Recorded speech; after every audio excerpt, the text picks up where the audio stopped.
Chapter 43, Chapter 43, The Rules of the Game. The two teams hung in the air, separated by 20 yards of tension and bad blood. The roar from the stands was a physical thing, a wall of sound that tasted of house pride and roasted peanuts. Down below, Marcus Flint, a boy built like a brick house with teeth to match, flashed a sneer that was all predator. Running out of players, Wood, he drawled, his voice carrying easily in the charged air. Sending in babies to do a man's job. Oliver Wood's knuckles were white on his broom. They'll fly circles around you, Flint. It was a weak comeback, and he knew it. The weight of years of losing sat heavy on his shoulders. Is that so? Flint laughed, a nasty, grating sound. Gryffindor hasn't seen the cup since Charlie Weasley was here. You're a legacy of failure, Wood. Wood turned to his team, his face tight. Ignore him. Just, play your best. Friendship first, competition second. Flint howled with laughter. That's what losers say. What's the point of playing if not to grind your enemy into the dust? He's right. The voice was quiet. Cold. It came from Wood's own side. Every player turned. Hermione Granger was looking at Flint, her expression unreadable. The game is for winning, she said, her voice flat. Why lose when you can win? She gave Flint a slow, deliberate nod of acknowledgement, and for a second, he looked genuinely surprised to find an ally in the enemy camp. But you're wrong about one thing, Flint. What's that? The priorities, she said, her face breaking into a smile that was sharp and utterly devoid of warmth. It's not competition first, friendship second. She let the pause hang in the air. It's winning first, annihilation second. A whistle shrieked, and the world exploded. Stark Tower. Okay, the aerodynamics of those brooms are a physical impossibility, Tony Stark muttered, leaning so close to the giant screen his nose was almost touching it. Some kind of localized gravity plating? Ion drive? Jarvis, are you getting this? Pepper just shook her head, her eyes wide. They're going to get hurt. Look at them, they're just children. Nick Fury stood behind them, silent. He wasn't watching a game. He was watching a tactical display. 7-person squads in coordinated aerial combat. He was finally, truly convinced. The world he thought he knew was a lie. And for Gryffindor, a voice boomed from the screen's speakers, the famous Library Witch. Hermione Granger. Library Witch. Tony snorted. That kid's about as much of a librarian as I am a monk. The game was a blur of red and green. A brutal, high-speed ballet. Angelina Johnson had the quaffle, streaking toward the Slytherin hoops, but a green-robed player slammed into her side, a clear foul that Madame Hooch, trailing behind the action, missed. The ball tumbled free. Alicia Spinnet snatched it, but Flint came out of nowhere, his shoulder connecting hard with her gut. The quaffle fell again. The crowd booed. McGonagall was on her feet, screaming something that was lost in the wind. Flint just laughed. Hermione watched it all from above. She saw the dirty hits, the useless referee, the frustrated look on her teammates' faces. A slow, cold anger began to burn in her gut. All right, she thought. So those are the rules. No rules. She angled her broom into a steep dive. Her target, a Slytherin chaser lining up another cheap shot on Alicia. She didn't use her bat. She didn't use a spell. She just jumped off her broom. For a split second, she was a free-falling angel of vengeance. Then, with a perfect, spinning kick, her boot connected with the Slytherin's face. The thud was sickeningly audible. The player went limp, spiraling unconscious from his broom. Hermione landed gracefully back on her own, which had been waiting for her. The stadium went dead silent. Then, the Gryffindor stands erupted in a disbelieving, savage roar. Lee Jordan's commentary was a strangled squawk. I don't even know what to call that. It seems Granger has responded to Slytherin's foul play with a flying kick to the head. Hermione just cracked her knuckles. A job's a job. She went after the next one. He saw her coming and started juking, but she had a solution for that, too. She pulled out a small, cylindrical object strapped to the front of her broom and clicked a button. A beam of light, so intensely bright it bleached the world of color, shot out, blinding the player. He cried out, hands flying to his eyes, just as a bludger, expertly hit by Fred Weasley, smashed into his side. She's using a light spell! Flint shrieked. No wand, no incantation. Play on! Madame Hooch yelled back. It's a headlight, Hermione called out cheerfully. For safety. Next came the air horn. A deafening blast that made another Slytherin flinch so hard he flew straight into a goalpost. Then a thick smoke screen. Then an oil slick. It was a systematic, technological, and utterly humiliating dismantling of the entire Slytherin team. Soon, only Marcus Flint was left. He looked at the carnage, at his teammates scattered across the pitch, then at the small, smiling girl on the neon-lit, gadget-covered broomstick. He did the only sane thing a person could do. He turned and fled. He pushed his nimbus for all it was worth, but she was right on his tail. Come on, Flint, she yelled, her voice full of manic glee. Let's see what this baby can really do. She hit a red button on the handle. From the back of her broom, a blue flame erupted with a roar. The Cyberpunk 2077 shot forward like a rocket. She caught him in seconds. With a final, brutal elbow to the jaw, she sent him spinning from the sky. As he fell, he managed one last, despairing scream. Are you even human? Then he fainted. In the dead, stunned silence that followed, Harry Potter, who had been completely absorbed in his own private battle, finally pulled out of a steep dive. He held the struggling golden snitch high in his fist, a triumphant grin on his face. He looked around, expecting a roar of applause. Nothing. Just thousands of people staring in horrified, breathless silence at the carnage below. He looked at the scoreboard. 160-0 we won, he asked the empty air. Madame Hooch, after a long, silent conference with a pale-faced Dumbledore, finally blew her whistle. Gryffindor wins, she announced, her voice weak. The silence held for another second. Then, the crowd erupted. Not for Harry. Hermione. Hermione. Hermione. Harry just hovered there, the snitch forgotten in his hand, a look of profound, soul-deep confusion on his face. PLS support me and throw power stones. Chapter 44, Chapter 44, The Price of Knowledge. Harry's smile was frozen on his face. He held the golden snitch aloft, its tiny wings beating a frantic rhythm against his palm, but the triumphant roar he had been expecting never came. Instead, the stadium was chanting a different name. Her name. He looked over at Hermione, who was being mobbed by their ecstatic, cheering teammates, and a profound, bewildering sense of confusion washed over him. I caught the snitch. Didn't I?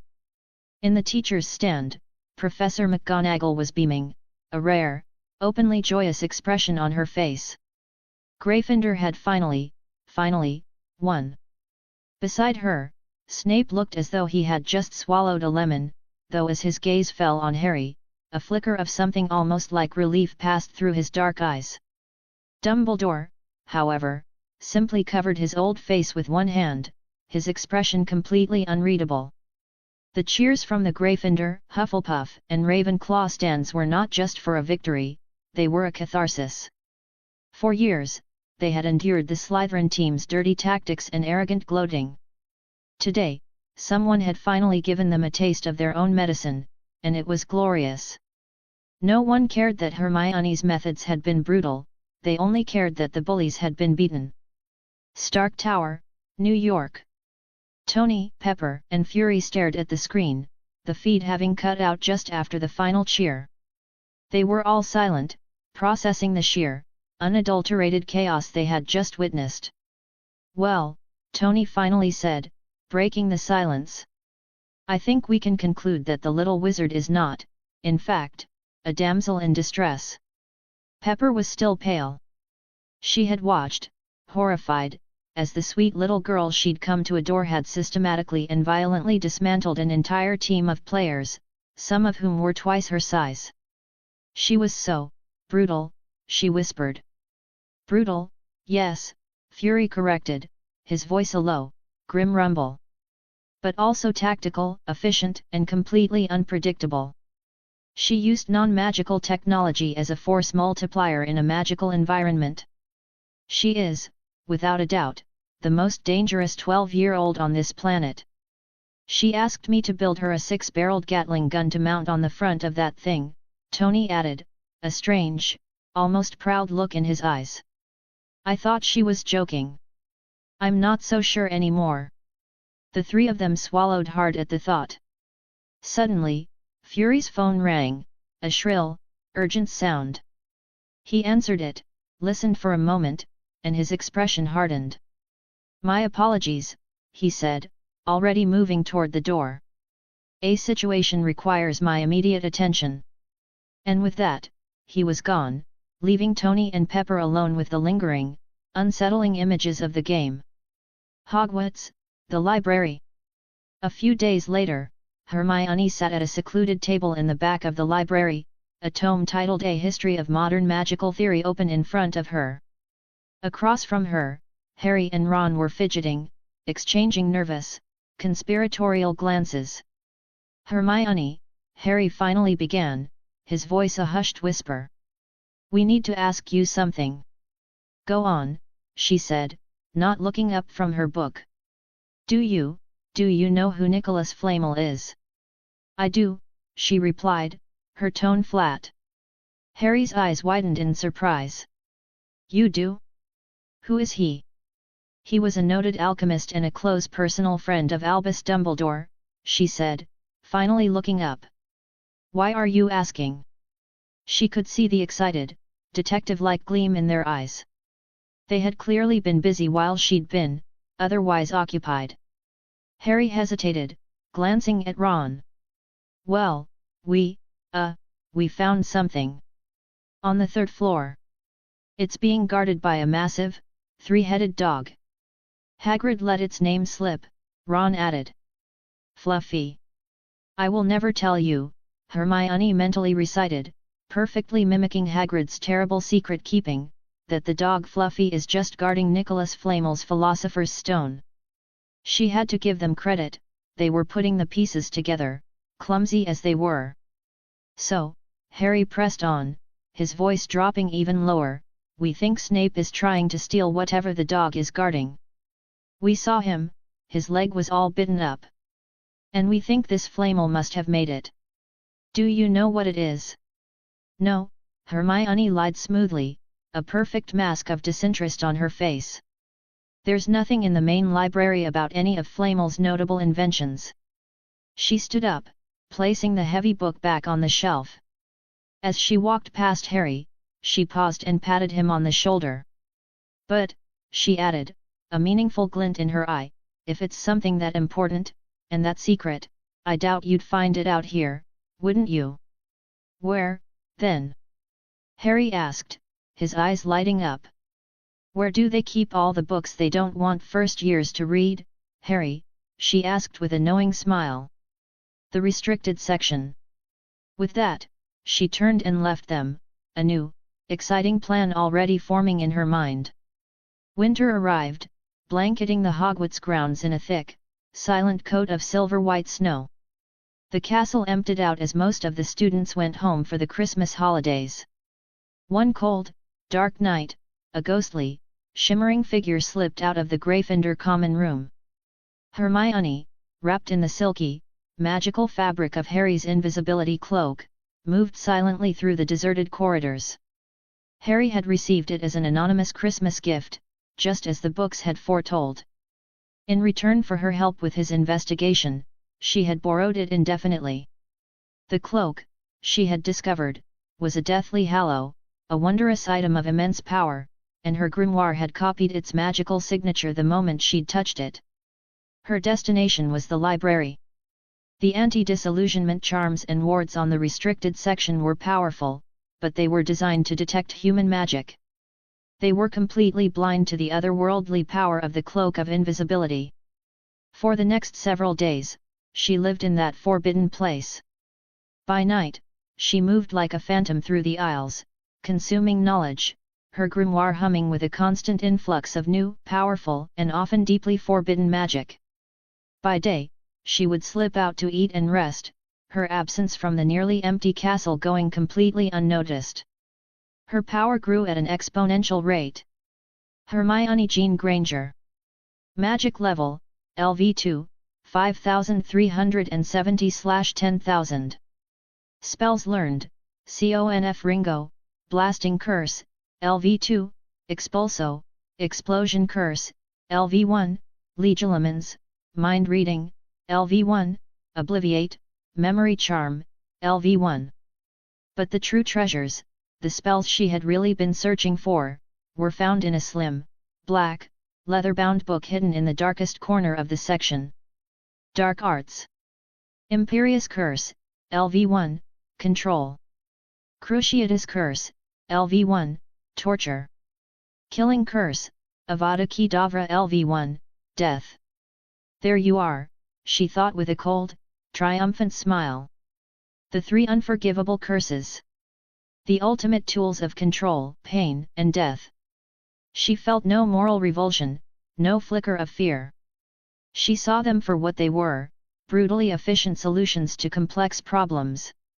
A level 1 killing curse was too weak to kill an adult wizard, but it was a start. She would just have to find a place to practice. The one disappointment was the absence of the books on Horcruxes and Fiend Fire. She remembered Voldemort reading about them here in the books from her past life. Dumbledore must have removed them, she concluded. A pity. Her work in the library complete, she followed a hunch, a whisper of magic she could now sense.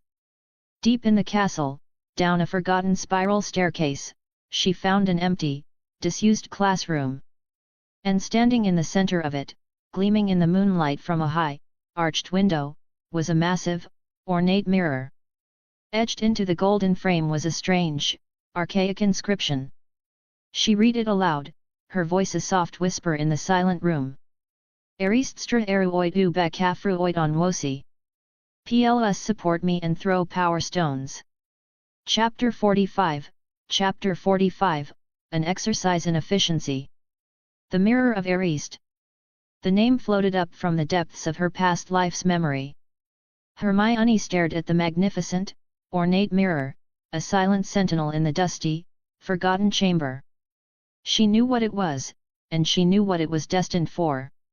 Dumbledore was going to use this very mirror as the final, ingenious hiding place for the Philosopher's Stone. She traced the cryptic inscription at the top of the frame with her eyes, the strange, archaic words that, when read backward, became a stark and lonely warning, I show not your face, but your heart's desire. She stepped in front of it, her small form reflected in the ancient, flawless glass.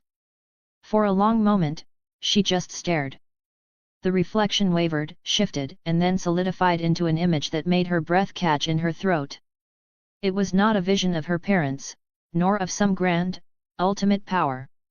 It was the face of a handsome, confident young man with her own intelligent eyes, smiling back at her. It was him. The person she used to be. The life she had lost. A sudden, sharp pang of a grief she had long thought buried shot through her. She immediately slammed her mental shields down, the image shattering, replaced once more by the face of a 12-year-old girl. She was turning to leave when a soft, calm voice spoke from the shadows behind her. I imagine that a mind as sharp as yours has already deciphered its purpose. Hermione's entire body went rigid. She hadn't heard him, hadn't sensed him. Her every nerve screamed with alarm, but her face remained a placid mask as she slowly turned. Albus Dumbledore stood there, his twinkling blue eyes full of a gentle, knowing light. "Headmaster," she said, her voice perfectly even. She gave a slight, respectful bow. "A remarkable piece of magic. A mirror that shows not what is, but what could be. What we want most." "Indeed," Dumbledore said with a sad smile. "And for that reason, it is a dangerous thing. Men have wasted away before it, lost in dreams and forgetting to live. So, my dear child, may I be so bold as to ask? What did you see?" Hermione met his gaze, her mind a fortress. "I saw myself at home, Headmaster," she lied smoothly. "I suppose I've been away for too long." Dumbledore looked at her, his ancient eyes seeming to see far more than she was showing. "Hogwarts has rather flexible school rules for its more exceptional students," he said, his voice full of a meaning that went far beyond mere truancy. "London is not so very far away, should you ever feel the need to visit." He was letting her know that he knew. Not everything, perhaps, but he knew she was more than she seemed. He knew she had another life, another home, across the ocean. "And you, Headmaster?" she asked, skillfully deflecting. "What do you see when you look in the mirror?" "Me?" Dumbledore's eyes twinkled. "I see myself holding a pair of thick, woolen socks." Hermione nodded, playing along with the old man's game of secrets and half-truths. "A practical desire. The nights are getting colder." His smile faltered for just a fraction of a second. He changed the subject. "You know, if you wish to read the books in the restricted section, you need only ask a professor for a note. You don't have to sneak in using Mr. Potter's invisibility cloak." He said it so casually, so gently, that it took her a moment to process the depth of his knowledge. He knew everything. The restrictions are there to protect those who cannot resist the temptation of certain kinds of knowledge. "I trust," he added, his gaze becoming serious, "that you can." "And you believe I can resist temptation, Headmaster?" she asked, genuinely surprised. "I do." "I see," Hermione said. "That is a shame. I find that giving in to temptation is often far more interesting." Dumbledore's eyebrow raised a fraction of an inch. Before he could respond, she pressed her advantage. "Harry asked me about Nicholas Flamel," she said, her tone conversational. "He seems to believe Professor Snape is trying to steal something Flamel created." "It seems you have pieced it together as well," Dumbledore said, not at all surprised. "Simple logic," Hermione shrugged. "Then if he asks you again," Dumbledore said, turning to leave, "I believe you can feel free to tell him the truth." He paused at the doorway, a mischievous twinkle returning to his eyes. "Oh, and Miss Granger? Do try to attend a few more of your classes. It is terribly difficult for me to justify awarding Gryffindor end-of-term points when one of my star students has an attendance record of 30%. And with that, he was gone. "The Philosopher's Stone!" Harry exclaimed, holding up the heavy, ancient book he'd found. "It's real." And Hagrid moved it from Gringotts to the third-floor corridor. He and Ron were huddled in a corner of the Gryffindor common room, their faces flushed with the thrill of discovery. After Hermione's hint, they had finally found a reference to the legendary alchemist. "So the thing that Snape's after, the thing that makes the elixir of life," Harry continued, his voice dropping to a conspiratorial whisper, "is the very thing that someone who is half dead would need to regain their strength. The one who was drinking the unicorn's blood in the forest.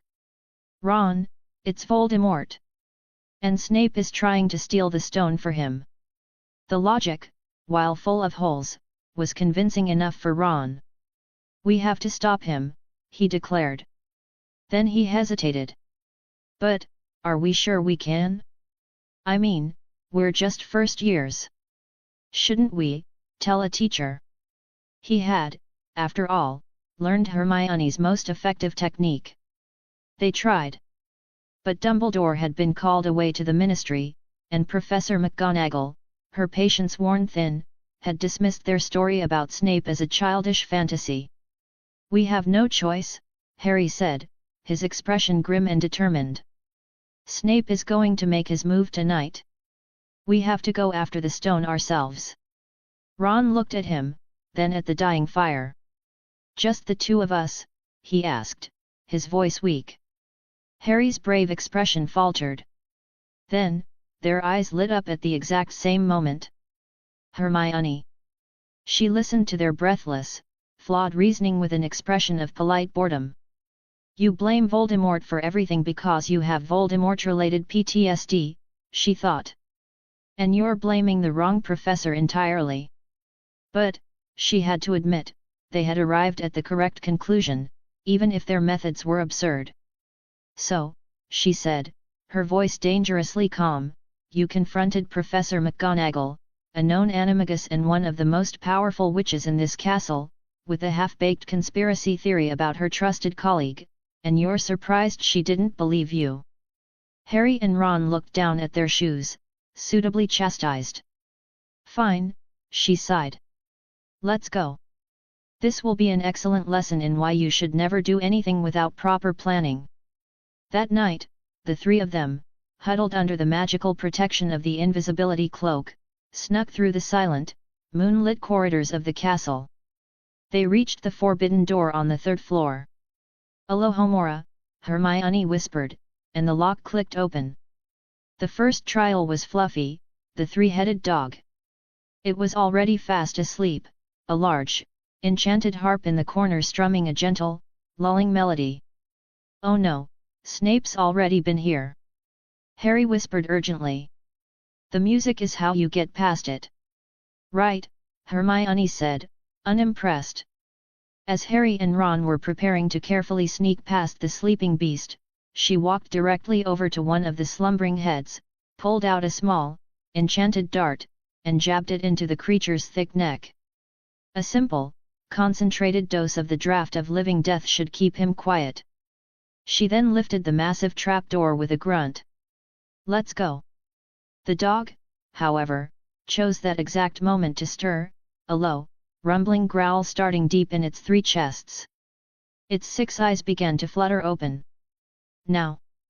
Hermione yelled, and dove head first into the darkness below. Terrified, Harry and Ron leaped in right after her, the sound of a monstrous, furious roar echoing from above as the trapdoor slammed shut. The second trial, the Devil's Snare, was dispatched before they even landed. "Lumos Solemn!" Hermione shouted mid-fall. A brilliant, sun-like ball of light erupted from her wand, causing the light-hating plant below to recoil violently, creating a safe, if rather hard, landing spot for them on the damp stone floor. They continued into the next chamber, a vast, high-ceilinged room filled with what looked like 1,000 glittering, jewel-winged keys, all fluttering near the ceiling. On the far side of the room was a locked door and a single, battered old broomstick. "It's a test of flying skill," Harry said, his eyes gleaming. As the team seeker, this was his moment. One of these keys must be the right one. "I'll have to catch it." He was about to get on the broom when a quiet voice said, "Oxio, rusty key with the bent wing." A single, battered-looking key detached itself from the glittering swarm and shot directly into Hermione's outstretched hand. She walked over to the door, inserted the key, and turned the lock. It clicked open. She looked back at a stunned Harry and Ron. "What?" she asked, an eyebrow raised. It was the only one that looked different. It was obviously the right one. 3 trials. Less than a minute. She strode through the open door, leaving the 2 boys standing in her wake, their heroic adventure turning into a comically efficient exercise in cheating. "PLS support me and throw power stones." Chapter 46, Chapter 46, A Different Kind of Shield. Harry and Ron stared at the unlocked door, their minds still struggling to process the sheer, casual efficiency with which Hermione had just broken through 3 legendary magical trials. "Hurry up," she called back, her voice echoing from the next chamber, laced with an impatient weariness. The Dark Lord is waiting. Let's get this over with so I can go to bed. I'm sleepy. The two boys scrambled after her, entering a vast, dark chamber with a floor made of a colossal wizard's chessboard. On the far side, a set of giant, stone chess pieces stood guard, their forms silent and menacing. It's a chess set, Ron breathed, his eyes wide with a mixture of fear and awe. We'll have to play our way across. No, I'll have to play our way across, Hermione corrected, already striding toward the board. You two are a liability. She leaped onto the back of a stone knight. Just do exactly what I say and try not to die. What followed was not so much a game of chess as it was a high-speed, strategic massacre.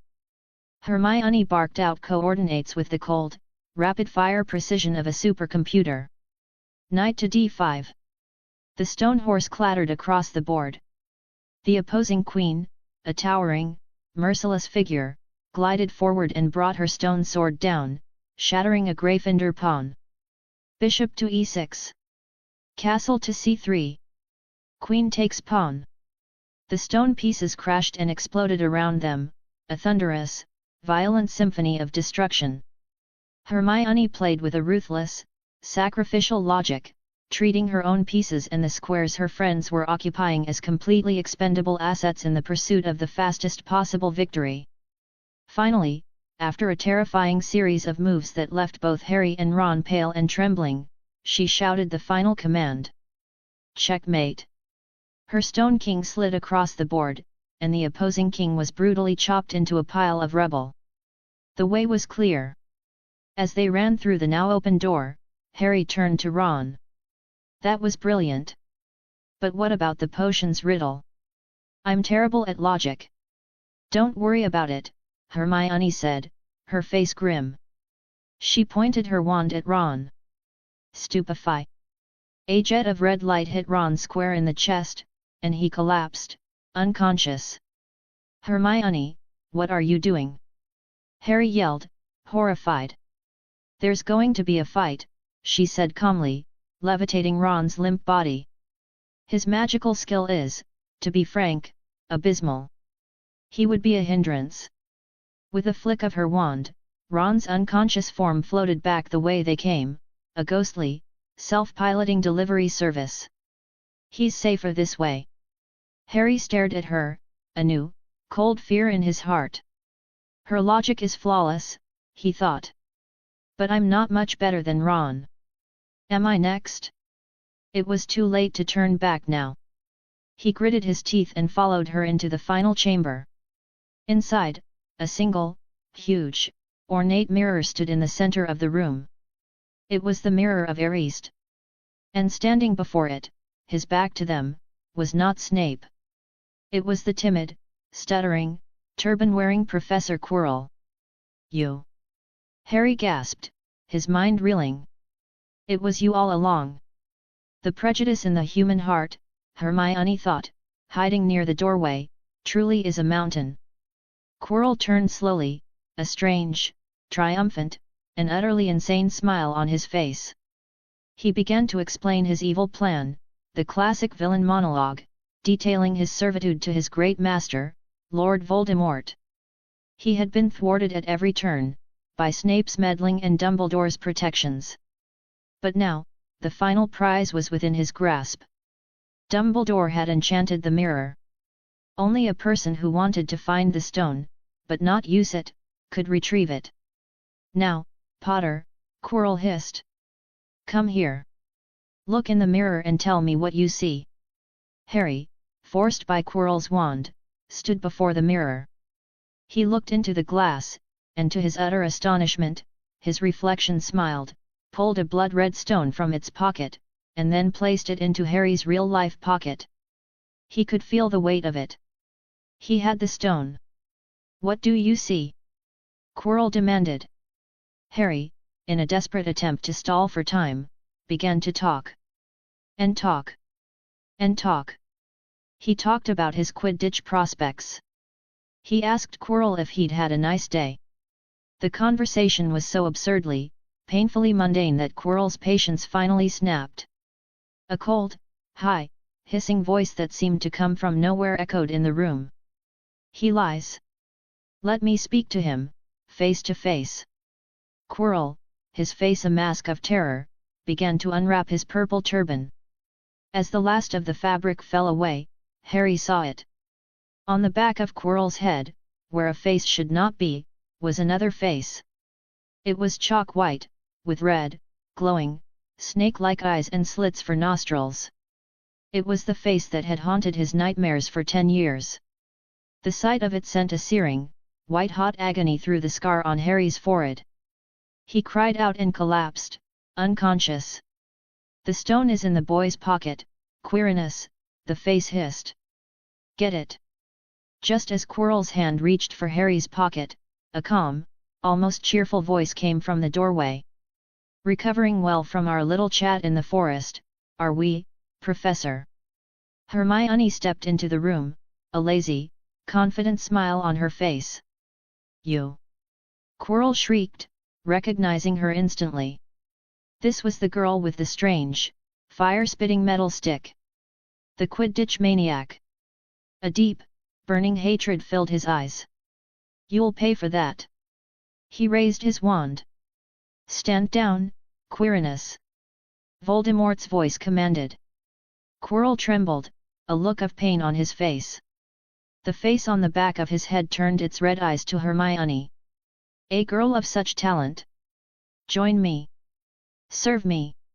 And I will give you power beyond your wildest dreams. All right, Hermione said, waving a dismissive hand. You're barely a parasite clinging to the back of a failed academic. Let's not get ahead of ourselves. And I want the Philosopher's Stone. Are you going to give it to me? Voldemort's snake-like face twisted in a silent snarl. Kill her, Quirinus. And get me the stone. Bombarda! Quirrell roared, but Hermione's shield charm deflected the blast with ease. She shook her head. The possession had clearly drained Quirrell of what little magical strength he had. He was pathetic. This, she realized, would be boring. If this is all the great Lord Voldemort can muster, she said with a disappointed sigh, then perhaps you should just stay dead. The insult, so casual and so profound, was too much for the Dark Lord to bear. Master, no! Quirrell suddenly screamed, his body convulsing. I am loyal. Ah! A dark, shadowy energy seemed to flow out of Quirrell's body and into the face on the back of his head. The face began to shift, to move, sliding around his skull until it grotesquely overlaid and consumed Quirrell's own. He now had one body, and one face, Lord Voldemort's. It is his honor to give his life for me, Voldemort hissed, his voice cold and powerful. He had sacrificed his host, draining the last of his life force to temporarily regain a fraction of his own power. He raised his wand. Now, girl, you will die. Avada! Wingardium Leviosa! Hermione incanted, her spell a fraction of a second faster. She didn't aim at Voldemort's wand. She aimed at the unconscious, limp body of Harry Potter lying on the floor. Harry's body lifted into the air like a doll. And with a furious, overhand flick of her wand, she hurled him directly at the Dark Lord. It was the single most brilliant, insane, and utterly disrespectful tactical maneuver in the history of wizarding duels. A Harry missile. Voldemort, stunned by the sheer, unpredictable absurdity of the attack, reached out to shove the flying boy aside. The moment his hand touched Harry's skin, he screamed. A high, piercing shriek of pure, unadulterated agony. Smoke and blisters erupted from his fingertips, as if he had touched a white-hot iron. He stumbled back, staring at his burning hand. He had forgotten. He had forgotten about the mother's love, the ancient, sacrificial magic that still protected the boy. "No!" he howled, as the burning sensation spread through his body. He touched Harry again, and this time, his entire arm began to smolder and turn to ash. The host body could not withstand the power of the protection. With a final, agonized scream, Quirrell's body crumbled into a pile of fine, grey dust. A black, wraith-like mist rose from the ashes, swirled in the air for a moment, and then shrieked through the stone wall, fleeing the scene. It gave Hermione one last, parting glare of pure, undiluted hatred. Hermione just glared back. "Yeah, you'd better run." She stepped forward to pick up the gleaming, blood-red Philosopher's Stone from the pile of dust. As she did, her grimoire buzzed, a flood of new, ancient knowledge pouring into her mind. Ancient magic. Sacrificial protection, LV1, copied/learned. Sacrifice a life, fueled by love, to create an absolute magical protection against a specific source. Causes severe backlash to the source upon physical contact. PLS support me and throw power stones. Chapter 47, Chapter 47, The Grandmaster's Gambit. The grimoire in her mind buzzed, a new line of text burning itself into her consciousness. It wasn't a spell from a book, or a trinket she had collected. This was something else. Something ancient. Ancient magic, sacrificial protection. Gold mine, she thought, a thrill shooting through her. After months of searching, she had finally found it. She analyzed the data that flooded her mind. It was exactly as she had suspected. The so-called magic of love that Dumbledore had told Harry about was a sentimental simplification, a fairy tale told to a child. The reality was far more primal and esoteric. It was a rare and powerful branch of blood magic, a ritual of ultimate sacrifice.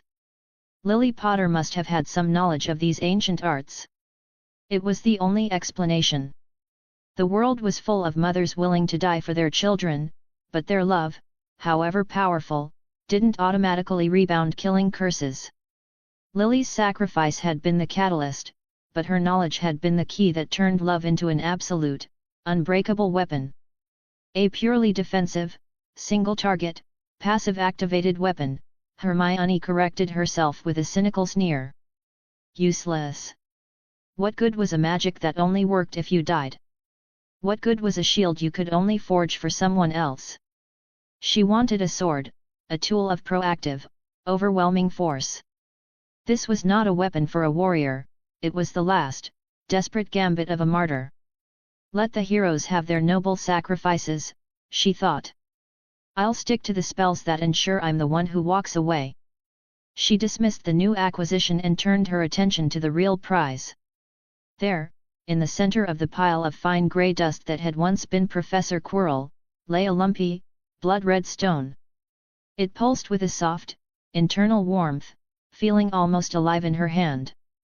The grimoire buzzed again, this time with a more familiar, satisfying notification. Wondrous items. The Philosopher's Stone, analysis complete. Function 1, can be used to create the elixir of life, granting extended longevity. Function 2, can transmute any base metal into pure gold. Function 3, acts as a universal catalyst and substitute for nearly all known alchemical materials. Her mind processed the information with lightning speed. Longevity? A pointless extension of old age. She'd already died once, she wasn't in a hurry to simply prolong the inevitable. Gold? A triviality. Why would she need to transmute gold when she was friends with the woman who held the purse strings of Tony Stark? But the third function made her breath catch in her throat. A universal substitute. It meant that the impossibly rare ingredients required for the world's most powerful magical artifacts, the dragon hide, the powdered griffin claw, the Dementor's cloak needed to create her own invisibility cloak, were no longer a barrier. All she needed was the knowledge. The stone was the key that could unlock her potential as a master artificer, a creator of wonders that would make even Dumbledore's head spin. This small, warm stone was, quite possibly, the most valuable object on the planet. She was about to tuck it safely into the grimoire's storage when a calm, familiar voice spoke from the shadows. "Good evening, Miss Granger." Hermione wasn't even surprised. She had known he was there, had felt his presence the moment Voldemort's spirit had fled.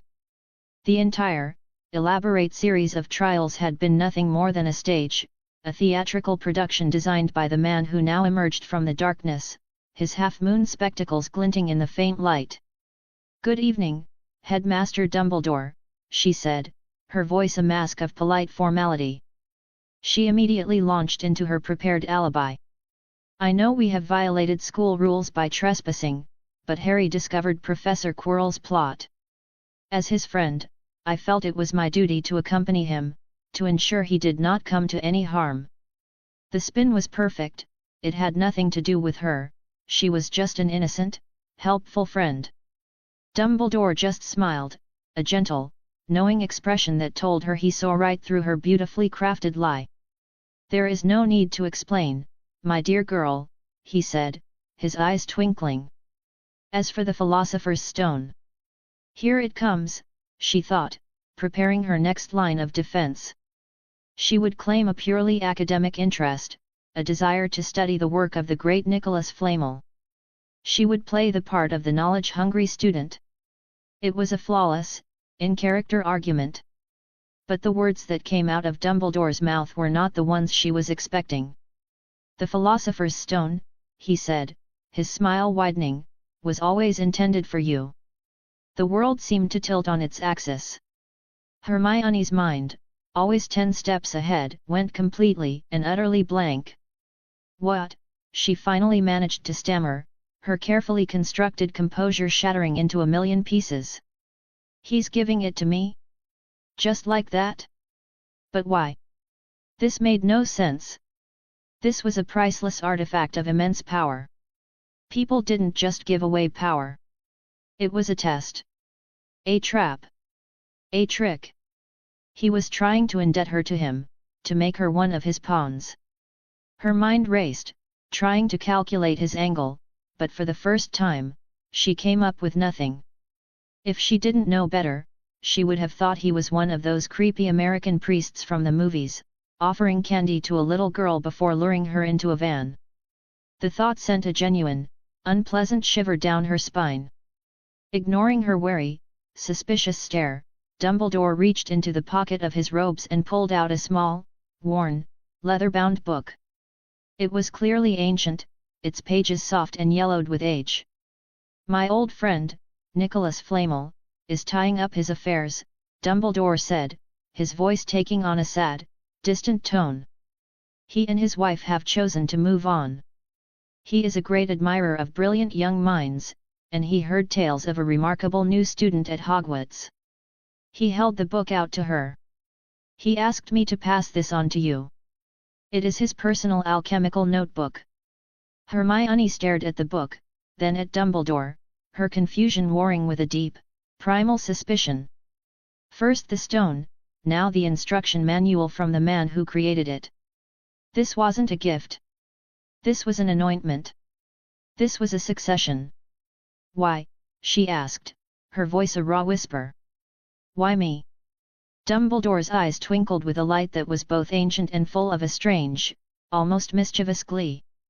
"Because, my dear girl," he said, his voice full of a meaning that she couldn't begin to fathom, "of all the players in the great game, you are the one I am most interested in watching." He placed the notebook in her trembling hands and, with a final, enigmatic smile, turned and walked away, his footsteps echoing in the silent chamber, leaving her alone with her impossible gifts and 1,000 new, terrifying questions. Plus support me and throw power stones. Chapter 48, Chapter 48, An Unexpected Inheritance Chapter. Wait. What? Hermione's mind, which had been running through a dozen different conversational gambits and prepared excuses, came to a screeching, definitive halt. "Nicholas Flamel knows about me? He's not just a historical footnote, he's an active player in this?" The revelation was so stunning, so completely outside the bounds of her carefully constructed predictions, that for a wild, unhinged moment, she had the absurd thought of dropping to her knees and asking Dumbledore to adopt her. However, the headmaster's voice gently pulled her back from the brink of her confusion. "These gifts are not without a condition." Hermione's entire posture instantly stiffened. Her hand, hidden in the folds of her robes, rested on her wand. There it is, she thought, her mind a fortress of suspicion once more. The price. What could he possibly want from her? What kind of oath or service would he demand in exchange for such unimaginable treasures? She was already preparing her escape route, a quick, clean teleport back to the Marvel Universe, leaving this manipulative old man and his games behind forever. Seeing the wary, almost hostile look in her eyes, Dumbledore just shook his head, a sad, tired smile on his face. It is not a difficult matter, my dear girl. Do not worry. There will be a time to speak of it, but that time is not now. She stared at him, weighing the temptation against the risk. The Philosopher's Stone and the personal notes of the world's greatest alchemist, it was a prize too great to refuse. Out of a grudging respect for the old man's intellect and an overwhelming desire for the power he was offering, she finally nodded. All right, headmaster. Thank you. As if suddenly remembering her role, a look of appropriate concern crossed her face. But, if you're giving me the stone, what will happen to Nicholas Flamel? Do not trouble yourself, Dumbledore said, a genuine melancholy in his voice. Nicholas has made his choice. He and his wife have prepared enough elixir to set their affairs in order. They will embrace the next great adventure. He looked at the dust on the floor, the only remnant of a man who had also craved immortality. There are, after all, some things so much worse than death. Hermione fell silent, a strange, contemplative mood settling over her.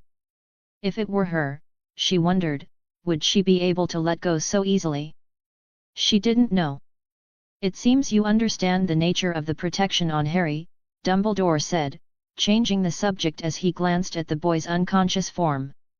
I've read a great deal, Hermione confirmed.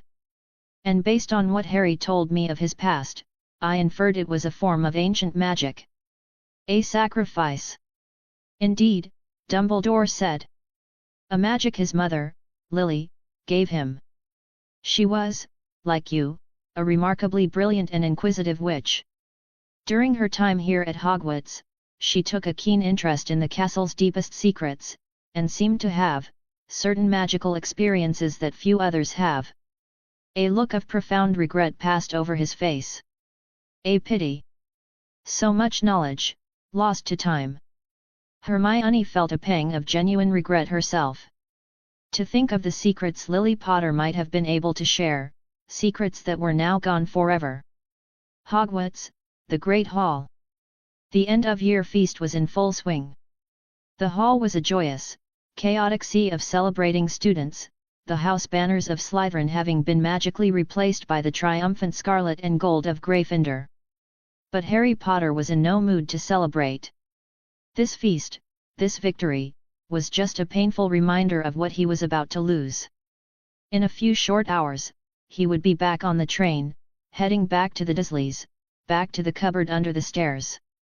His brief, magical dream was over. He had woken up in the hospital wing with a splitting headache, the last thing he remembered being Voldemort's horrifying face. Dumbledore had explained the official, heavily sanitized version of events.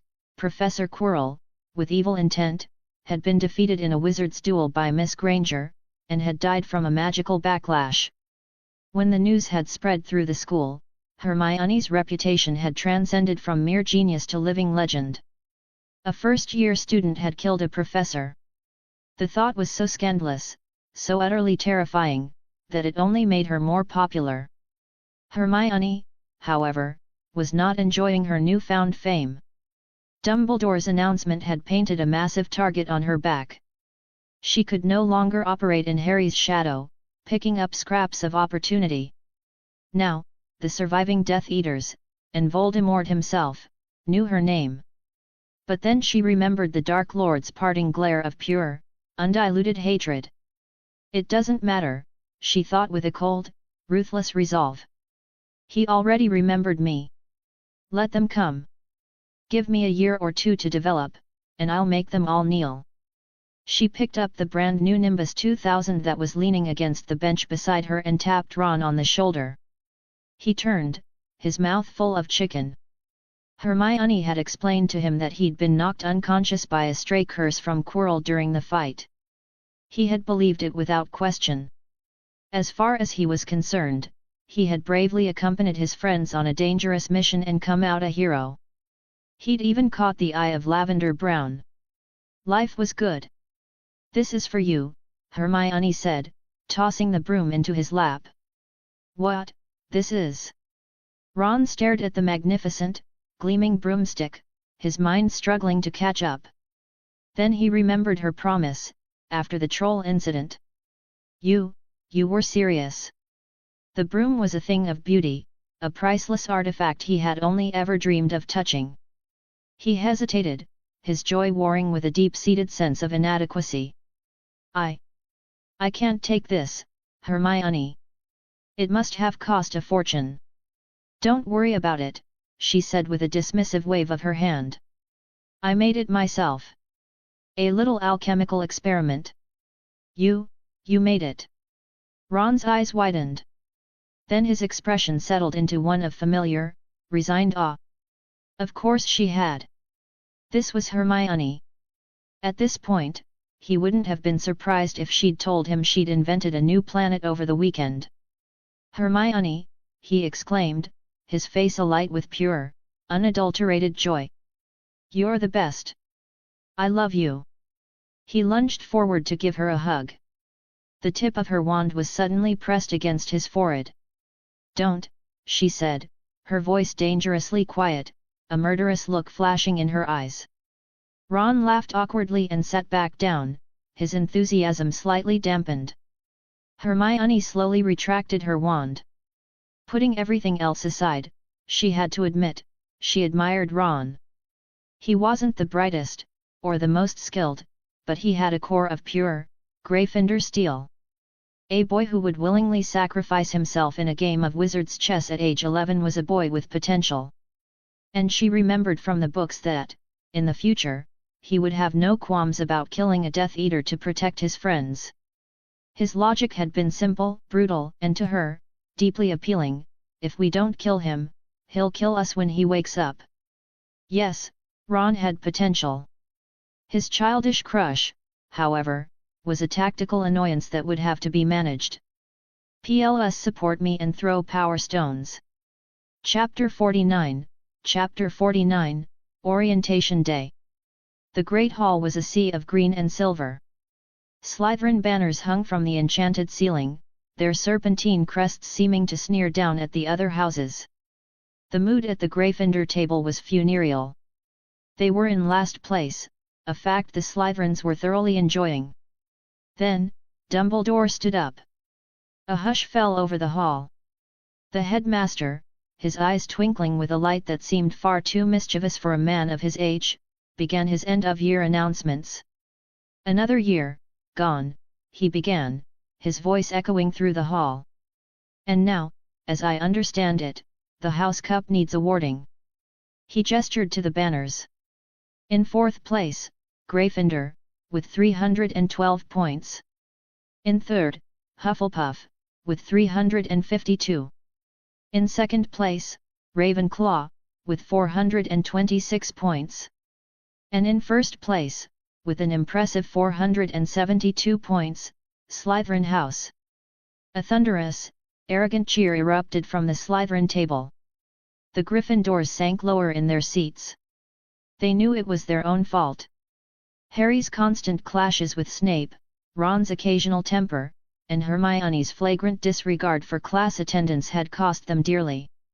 A slow, knowing smile spread across Dumbledore's face. Yes, well done, Slytherin," he said calmly. "However, recent events must be taken into account." A new, hopeful silence fell. The Gryffindor students' eyes lit up. "Ahem," Dumbledore continued, clearing his throat dramatically. "First, to Mr. Ronald Weasley, for the best played game of chess that Hogwarts has seen in many years, I award Gryffindor 50 points." The Gryffindor table exploded in applause. Ron turned a shade of scarlet that matched his hair. "Second, to Mr. Harry Potter," Dumbledore's voice grew stronger, for pure love and outstanding courage, I award Gryffindor House 60 points. The cheering was now deafening. The score was tied. The Slytherins looked murderous. And third, Dumbledore's gaze swept the hall until it landed directly on Hermione, to Miss Hermione Granger, for the use of cool logic in the face of fire, and for a level of magical mastery and tactical brilliance that saved her friends from a great and terrible evil, I award Gryffindor House 60 points. The final score was 482 to 472. Gryffindor had won. The Great Hall erupted into pure, unadulterated chaos. The green and silver banners magically transformed into a sea of scarlet and gold. The Hufflepuff and Ravenclaw tables, delighted at the prospect of anyone but Slytherin winning, were cheering just as loudly as the Gryffindors. Snape looked as though he had just been forced to drink a gallon of Skelgro. Hermione just shook her head, a smirk playing on her lips. By 1 point. Hurtful, and deeply insulting. Dumbledore, she had to admit, was a master of theatrical trolling. The old man caught her eye from across the hall and gave her a subtle, almost imperceptible wink. She just rolled her eyes in response. Back in the quiet solitude of her dormitory, Hermione finally allowed herself to process the events of the previous night. The moment Quirrell's body had disintegrated, her grimoire had lit up like a Christmas tree. A staggering 5,000 soul energy points had flooded into her system. It wasn't just Quirrell's soul, it was the parasitic fragment of Lord Voldemort that had been riding in his head. By destroying the host, she had effectively killed that piece of the Dark Lord's soul, and the Dark Harvest had reaped the reward. She had been forcibly promoted from a soul remnant to a mere soul seedling. The influx of power was immense. She sat cross-legged on her bed and felt it settle, her magical core expanding, solidifying, advancing to a completely new tier of existence. Hermione Jean Granger. Magic level, LV3, 672/50,000. She now had the raw magical power of a fully grown, and quite formidable, adult wizard. But the real prize, the true game changer, was the new skills that had automatically unlocked with her advancement. Spells.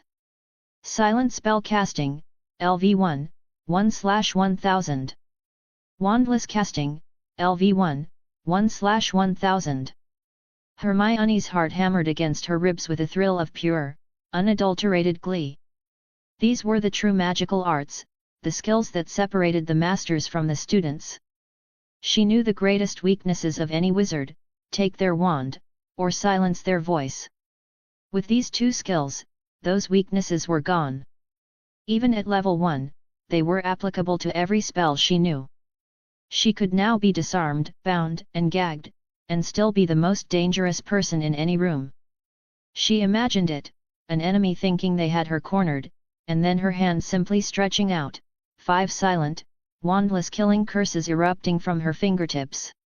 Can even Voldemort do that? She wondered.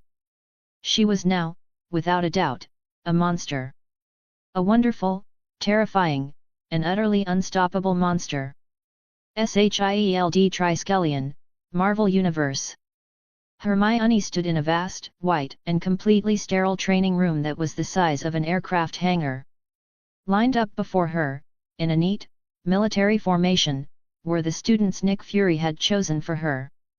She looked at the director, who was standing beside her with a proud, confident expression. "This is the team," she asked, her voice flat. "The best of the best," Fury confirmed. "Handpicked by me." Hermione let her gaze drift over the agents. They were hard-faced, professional, their bodies honed into living weapons. Grant Ward, Brock Rumlow, Jasper Sitwell, Clint Barton. A few others she didn't recognize. Her eyes glazed over for a fraction of a second as she performed a quick, casual, and completely undetectable legilimency scan. And then, she had to physically bite the inside of her cheek to keep from bursting into hysterical laughter. "Okay," she thought, going down the line in her mind. "Let's see. Hydra. Hydra. Hydra. Shieldo, look, another Hydra. The sheer, spectacular, breathtaking incompetence was a work of art. Nick Fury, the world's greatest spy master, the man who trusted no one, had just hand-delivered his organization's most deeply embedded Hydra cell to her on a silver platter for private instruction. It was the single funniest thing she had ever seen. She turned to look at the one-eyed director, her face a perfect mask of childish innocence, while her mind was screaming with the cosmic, beautiful irony of it all. "Director Fury," she said, her voice full of a sweet, false sincerity. "On what criteria, exactly, did you select these agents? PLS support me and throw power stones." Chapter 50, An Introduction to Magic. Hermione bit back a sigh.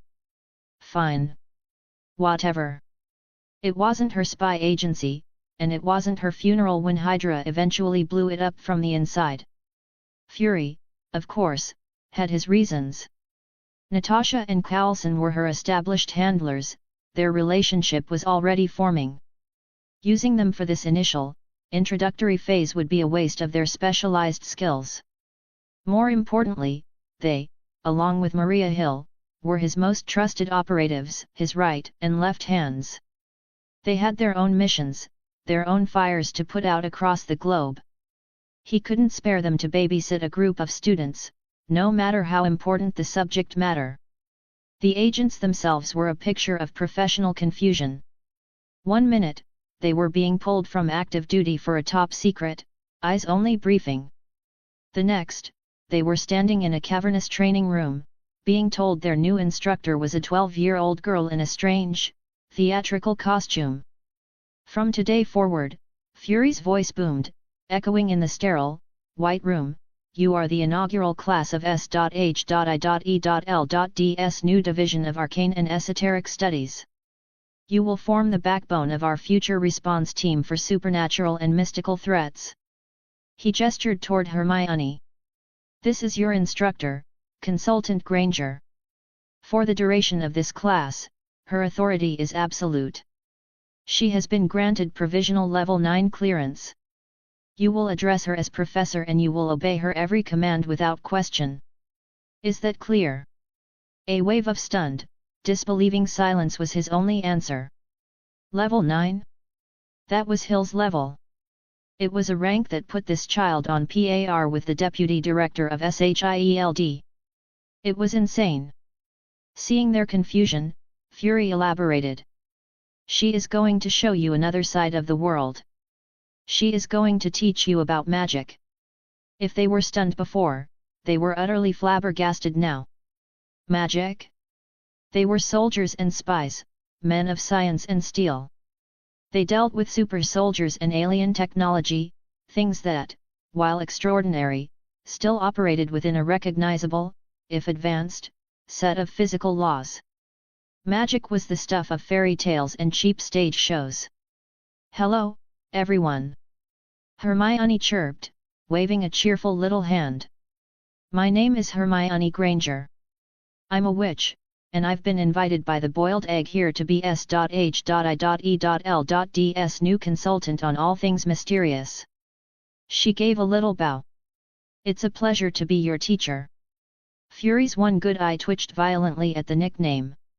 A few of the agents, Clint Barton included, had to physically bite their lips to keep from laughing. The sheer, audacious disrespect was a work of art. But then her other words sunk in. Witch. Today was not April Fool's Day. If it weren't for the fact that Nick Fury himself was standing there, his expression as serious as a heart attack, they would have walked out of the room. Hermione saw the skepticism, the barely concealed contempt on their faces. She sighed. It was always the same with Muggles. They needed a demonstration.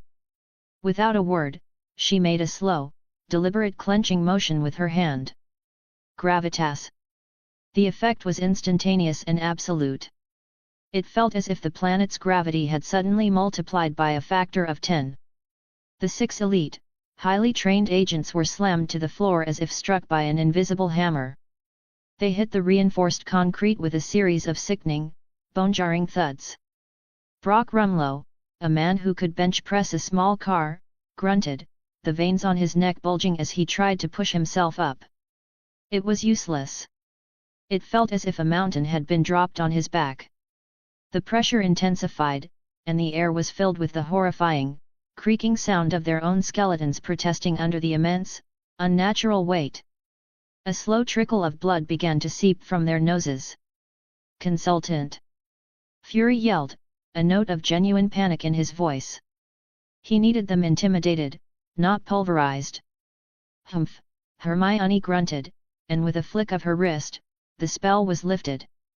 "If it weren't for the boiled eggs feelings, I wouldn't bother wasting my free time teaching a bunch of ignorant muggles," she said, her hands on her hips, her expression that of a deeply annoyed and powerful teacher. The agents struggled to their feet, gasping for air, their bodies aching, their minds reeling. They looked at the small girl, and the skepticism was gone, replaced by a deep, primal fear.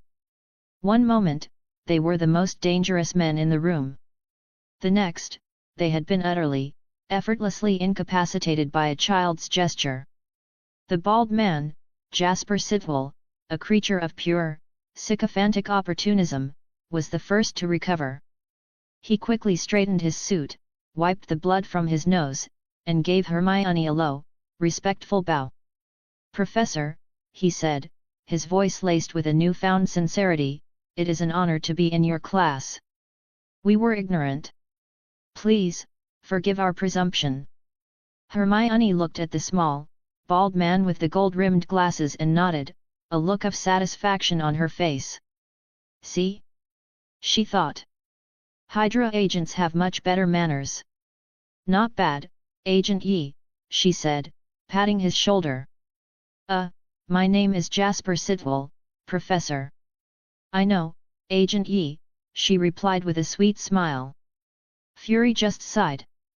At least she's establishing authority, he thought, trying to ignore the fact that every time he saw her, she revealed a new, terrifyingly powerful spell he had no defense against.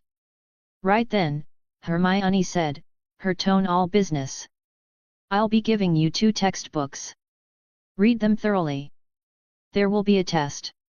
She reached for the small, unassuming school bag at her feet. "Now, where did I put them?" The agents watched, their professional composure still in tatters. It was a tiny little bag, you could see it was practically empty. If she forgot them, she could just say so, Ward thought. Why the theatrics? Then, to their utter astonishment, Hermione upended the bag and began to shake it violently. A single book fell out. Then another. Then a large, bubbling cauldron that clanged loudly on the floor. Then a flying broomstick. Then a potted plant.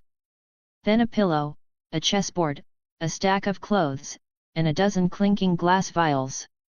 In less than 10 seconds, a mountain of junk, taller than she was, had piled up on the pristine floor of the training room.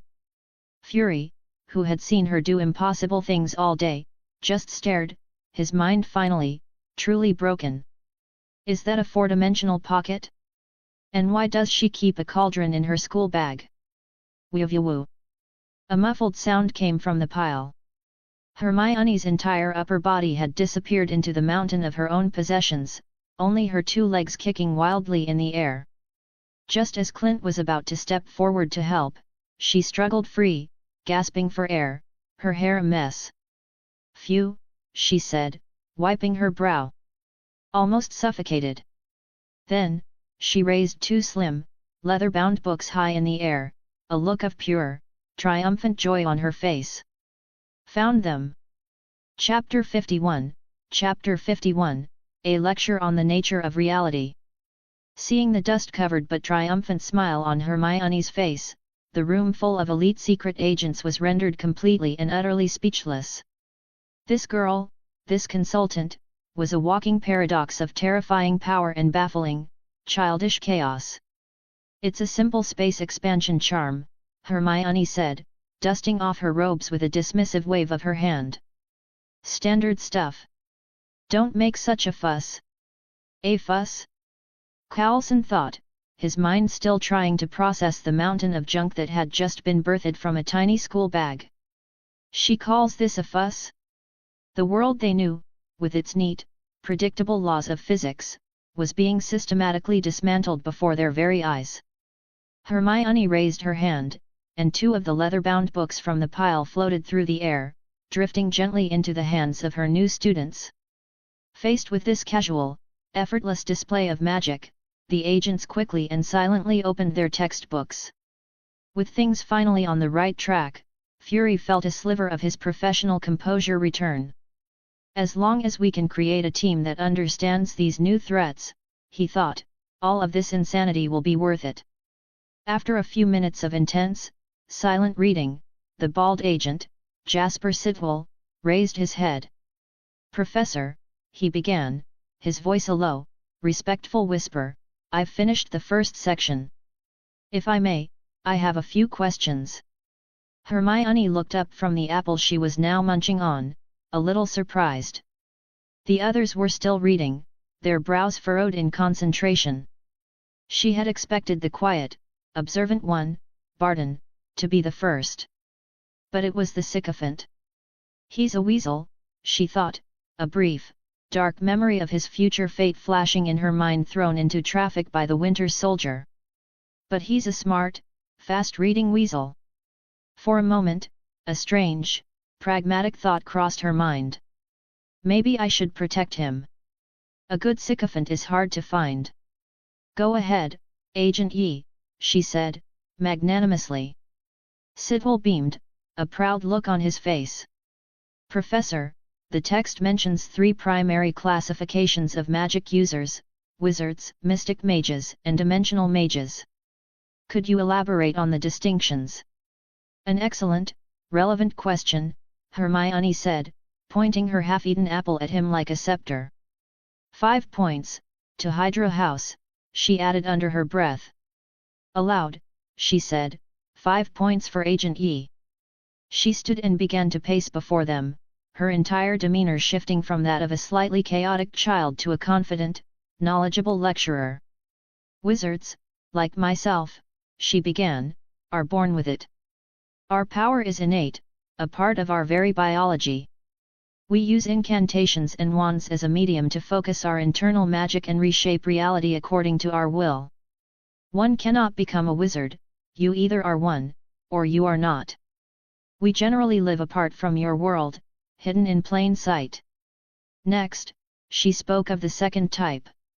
Mystic mages, on the other hand, do not have an internal power source. They are gifted individuals who, through immense discipline and training, learn to draw upon the energy of the world around them, shaping it with the power of their minds. A small, glowing, golden mandala of light appeared, spinning in her open palm. In theory, an ordinary person could become a mystic mage, but it requires a rare talent. Their central nexus is a place called Camartage, and they are led by their Sorcerer Supreme, the Ancient One, a being of truly formidable power. She let that name hang in the air, another crucial piece for Fury's new, terrifying puzzle. Finally, she said, her tone becoming more serious, "There are dimensional mages. They are a rare and often unstable subset of mystic mages who, instead of drawing power from our own reality, form pacts or channels to draw upon the immense, often chaotic, energies of other dimensions. Their power can be vast, but it often comes at a terrible price." She thought of Wanda Maximoff. The agents listened, their minds reeling. In the space of a few minutes, their understanding of the world had been completely rewritten. "And you said you're a wizard?" Rumlow asked, his voice cautious. "The most common type, yes," Hermione nodded. "Though we have the least interaction with your reality. Are all wizards as powerful as you?" Hermione stopped pacing and leaned in, a conspiratorial grin on her face. "I'm going to let you all in on a little secret," she whispered, "but you can't tell anyone. I'm actually one of the most powerful wizards in the world." "Shhh." The agents stared at her, their faces a mixture of disbelief and sheer terror. They thought she was just a bragging child. But what if she wasn't? Fury, listening from the side, had a chilling feeling that she was telling the absolute, unvarnished truth. Meow. A soft, unassuming sound cut through the tense atmosphere. A fluffy, orange cat, a bell jingling softly on its collar, strolled into the training room as if it owned the place. It had a small, metal tag on its collar that read, Goose. For a moment, the tension broke. The hardened, elite agents just watched as the cat weaved its way through their legs, its tail held high. A cat, after all, was just a cat. But Hermione's reaction was anything but calm. The moment she saw the orange creature, her friendly, professorial demeanor vanished, replaced by an expression of pure, primal alarm. "Get back!" she shrieked, her voice cracking like a whip. She waved her wand, and a powerful gust of wind erupted from it, physically shoving the agents away from the cat. The next second, she slammed her hand on the floor. Ignis Laquietus. A ring of roaring, white-hot fire erupted from the concrete, forming a perfect, inescapable cage around the small, orange cat.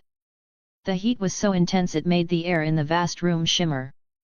The agents, who had been scrambling back from the wind, were now diving for cover, their faces a mask of shock and confusion. They didn't understand. Why this sudden, violent reaction? It was just a cat. Only Fury, his face pale, understood.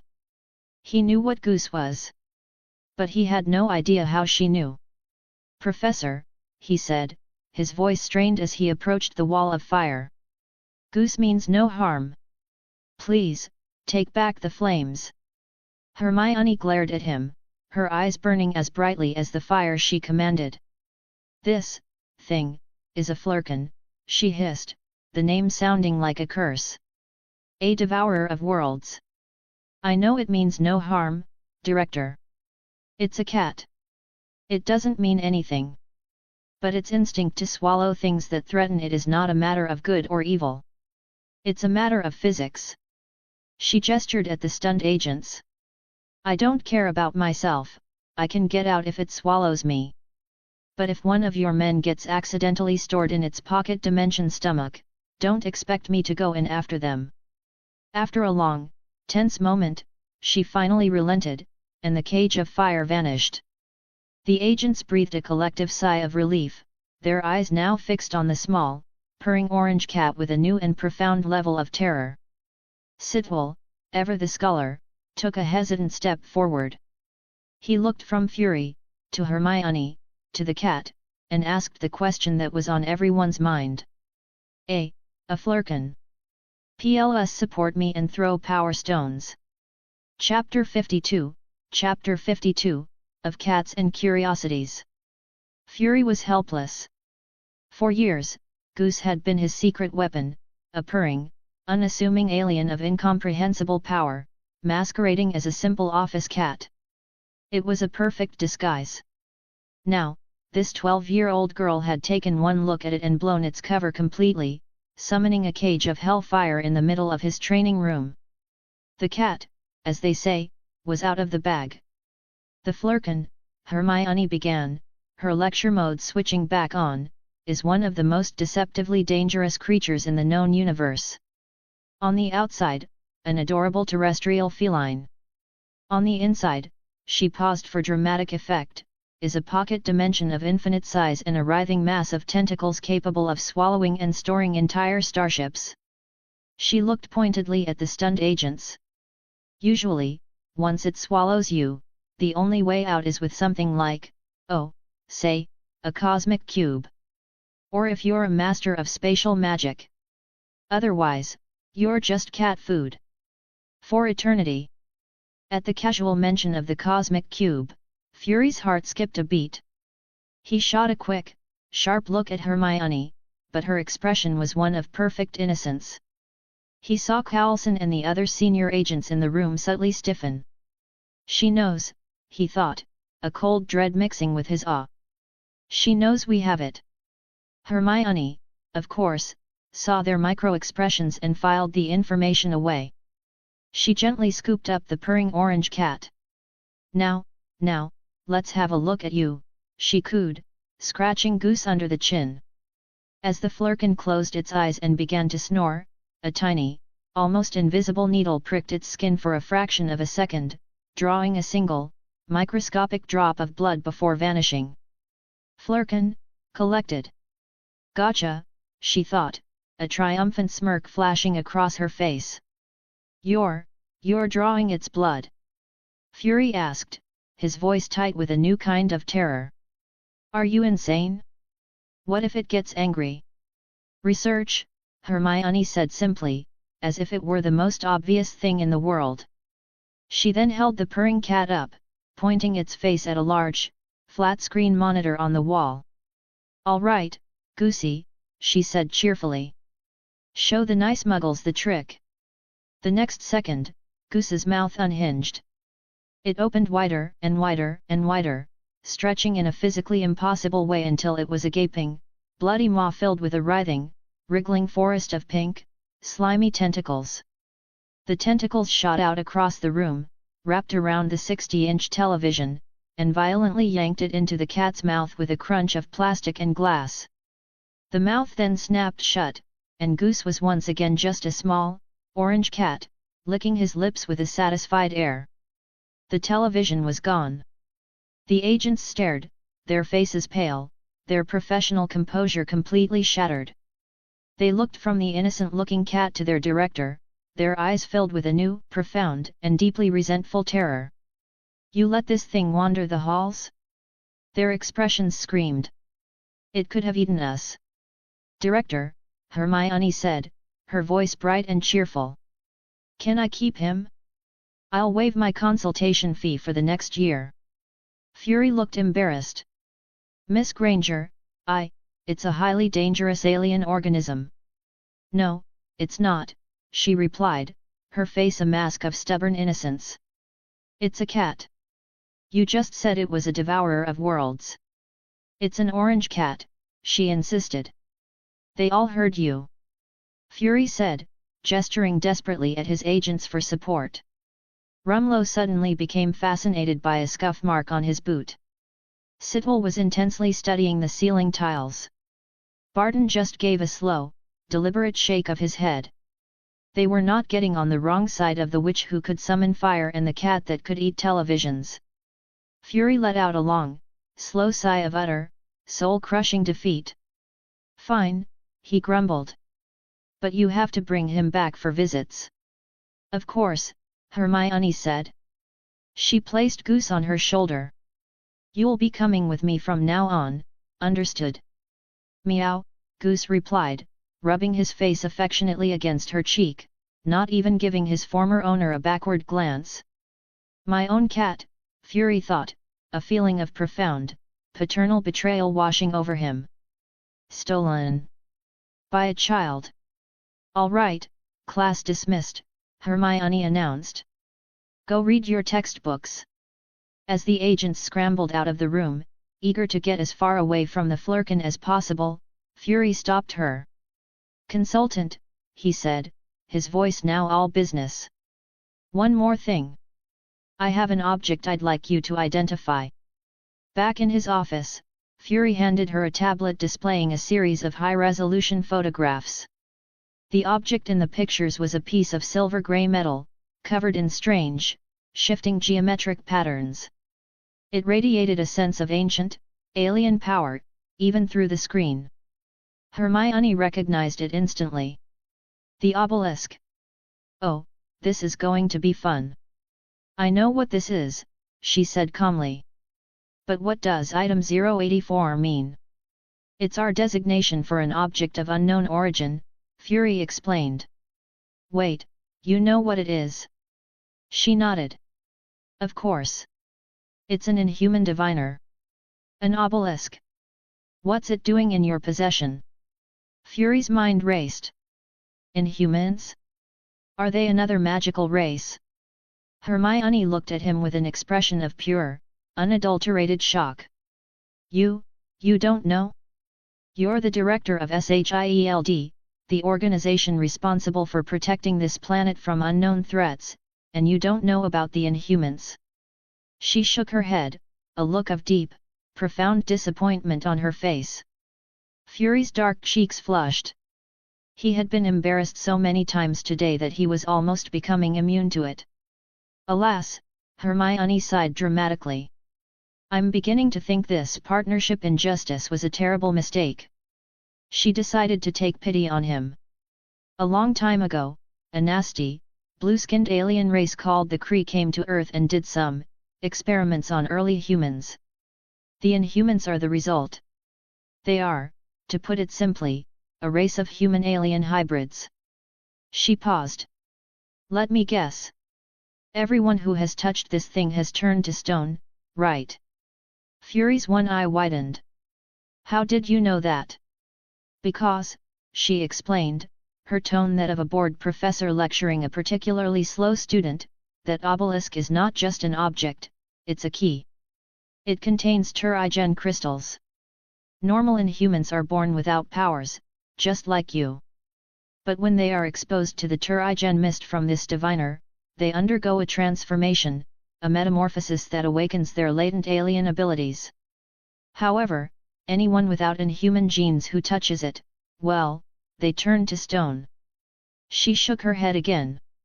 Honestly, it's better if you just keep it locked up. The Inhumans are an arrogant, secretive, and deeply dysfunctional society of fanatics. And their creators, the Kree, they're even worse. A whole empire of sanctimonious, blue-skinned idiots. So that was it. The mystery that had plagued Shield for decades, the reason for all the petrified bodies, explained in 2 minutes by a 12-year-old. He also found himself agreeing with her assessment of the Kree. His own encounter with them over a decade ago had left a similarly sour taste in his mouth. But then, a new, more important question occurred to him. Miss Granger, he asked, his voice low and intense. How do you know so much about the Kree? PLS support me and throw power stones. Chapter 53, Chapter 53, A Declaration of War. Hermione looked at him, her face a mask of patronizing pity. Director, she said, her voice dripping with condescension, the fact that your people needed a spaceship to learn about the Kree is, frankly, adorable. Some of us consider it basic galactic common knowledge. Fury's jaw tightened, but he remained silent. He had learned, through a series of deeply humbling encounters, that engaging in a battle of wits with this child was a losing proposition. She was a walking, talking encyclopedia of cosmic secrets, and he was just a country bumpkin with a flying aircraft carrier. He watched, a muscle twitching in his cheek, as she said a final, affectionate goodbye to the traitorous orange cat that was now perched happily on her shoulder, completely ignoring him. After everything he had done for that cat. After all the wrong payments.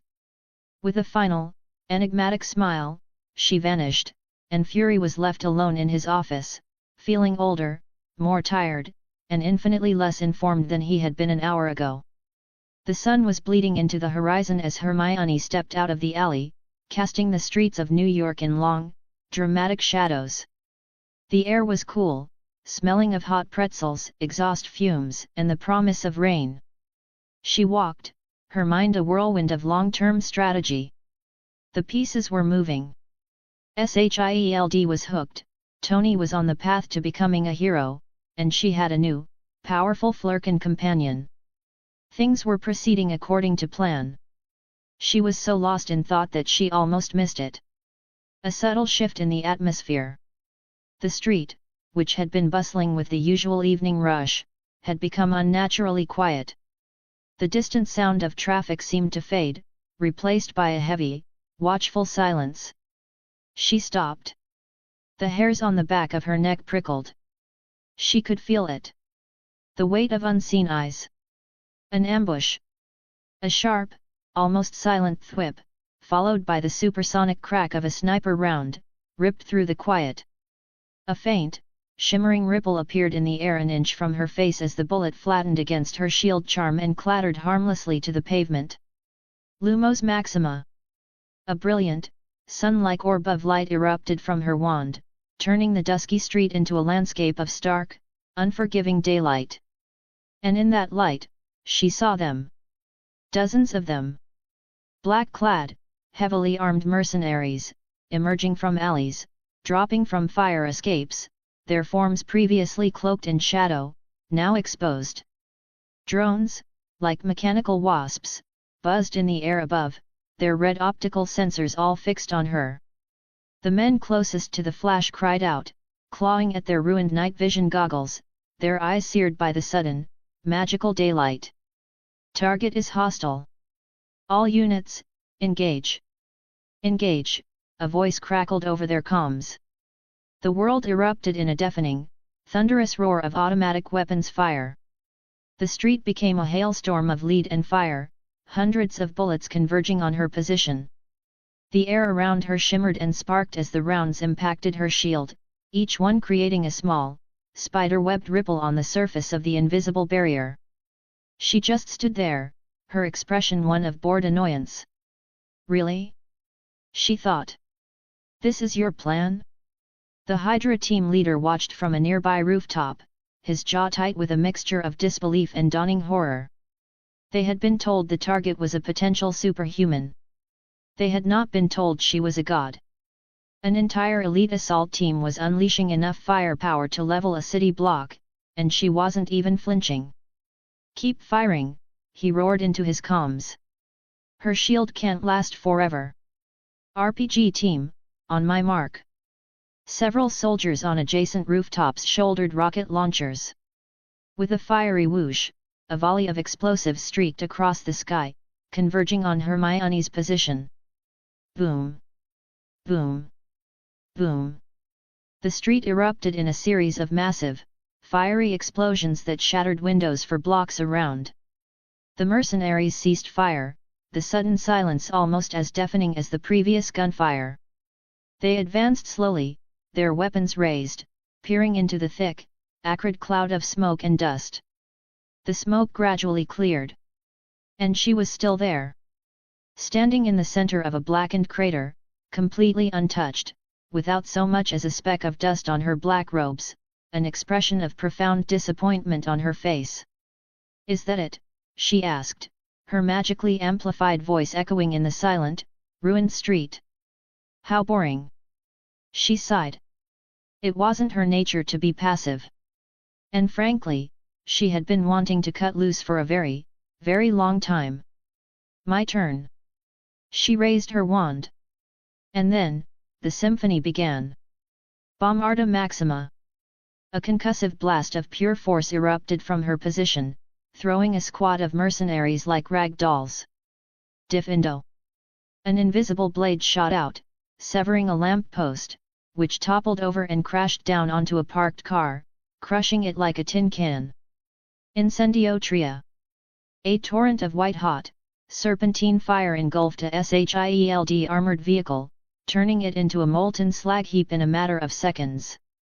It was a massacre. A whirlwind of explosions, cutting curses, an elemental fury. She was a one-witch army, a human spell turret, and she was having the time of her life. The frustration, the tension, the constant need to act and pretend it all melted away in the glorious, cathartic release of pure, unrestrained magical violence. With every scream, with every flash of light, with every soul that was torn from its body and consumed by her dark harvest, she felt a heady, intoxicating rush of pure, unadulterated joy. Fighting was fun. When the screams finally subsided, and the last of the drones had been swatted from the sky, only one man was left standing. He was on his knees, his weapon discarded, staring at her as if she were the devil himself. "Please," he whimpered. "Don't kill me." "Oh, I won't," Hermione said sweetly. "I just want to talk." She flicked her wand, and the man was lifted into the air and dragged towards her, kicking and screaming. She looked at the insignia on his armor. Not the 10 rings. She had been mistaken. "Who sent you?" she asked. When he just babbled incoherently, she sighed. "Never mind. I'll see for myself." Legilimens. His mind was a fragile, terrified thing. She ripped through his memories with brutal efficiency, past the fear and the training, to the core of the mission. The orders had come down through a secure, encrypted Hydra channel, just hours after her class at the Triskelion. They had been disguised as a 10-ring cell to provide plausible deniability. Their mission: capture the asset. Alive, if possible. Dead, if necessary. So, she thought, a new, cold clarity settling over her. They were my students this morning. And they tried to kill me tonight. It was a declaration of war. Thank you for your cooperation, she said. With a final, dismissive cutting curse, she sent the last man on his way and turned to leave, the souls of the fallen a warm, satisfying hum in her grimoire. She took one step. Then, a flicker of movement in the corner of her eye. A subtle distortion in the air behind her. She tried to turn, to raise a shield, but it was too late. A sharp, stinging pain, like a wasp's sting, pierced the side of her neck. She looked down and saw a small, metal syringe, now empty, sticking out of her skin. Her vision began to blur at the edges. A strange, heavy numbness spread through her limbs. Her legs gave way, and she collapsed onto the cold, hard pavement, her last conscious thought a single, furious and deeply ironic realization.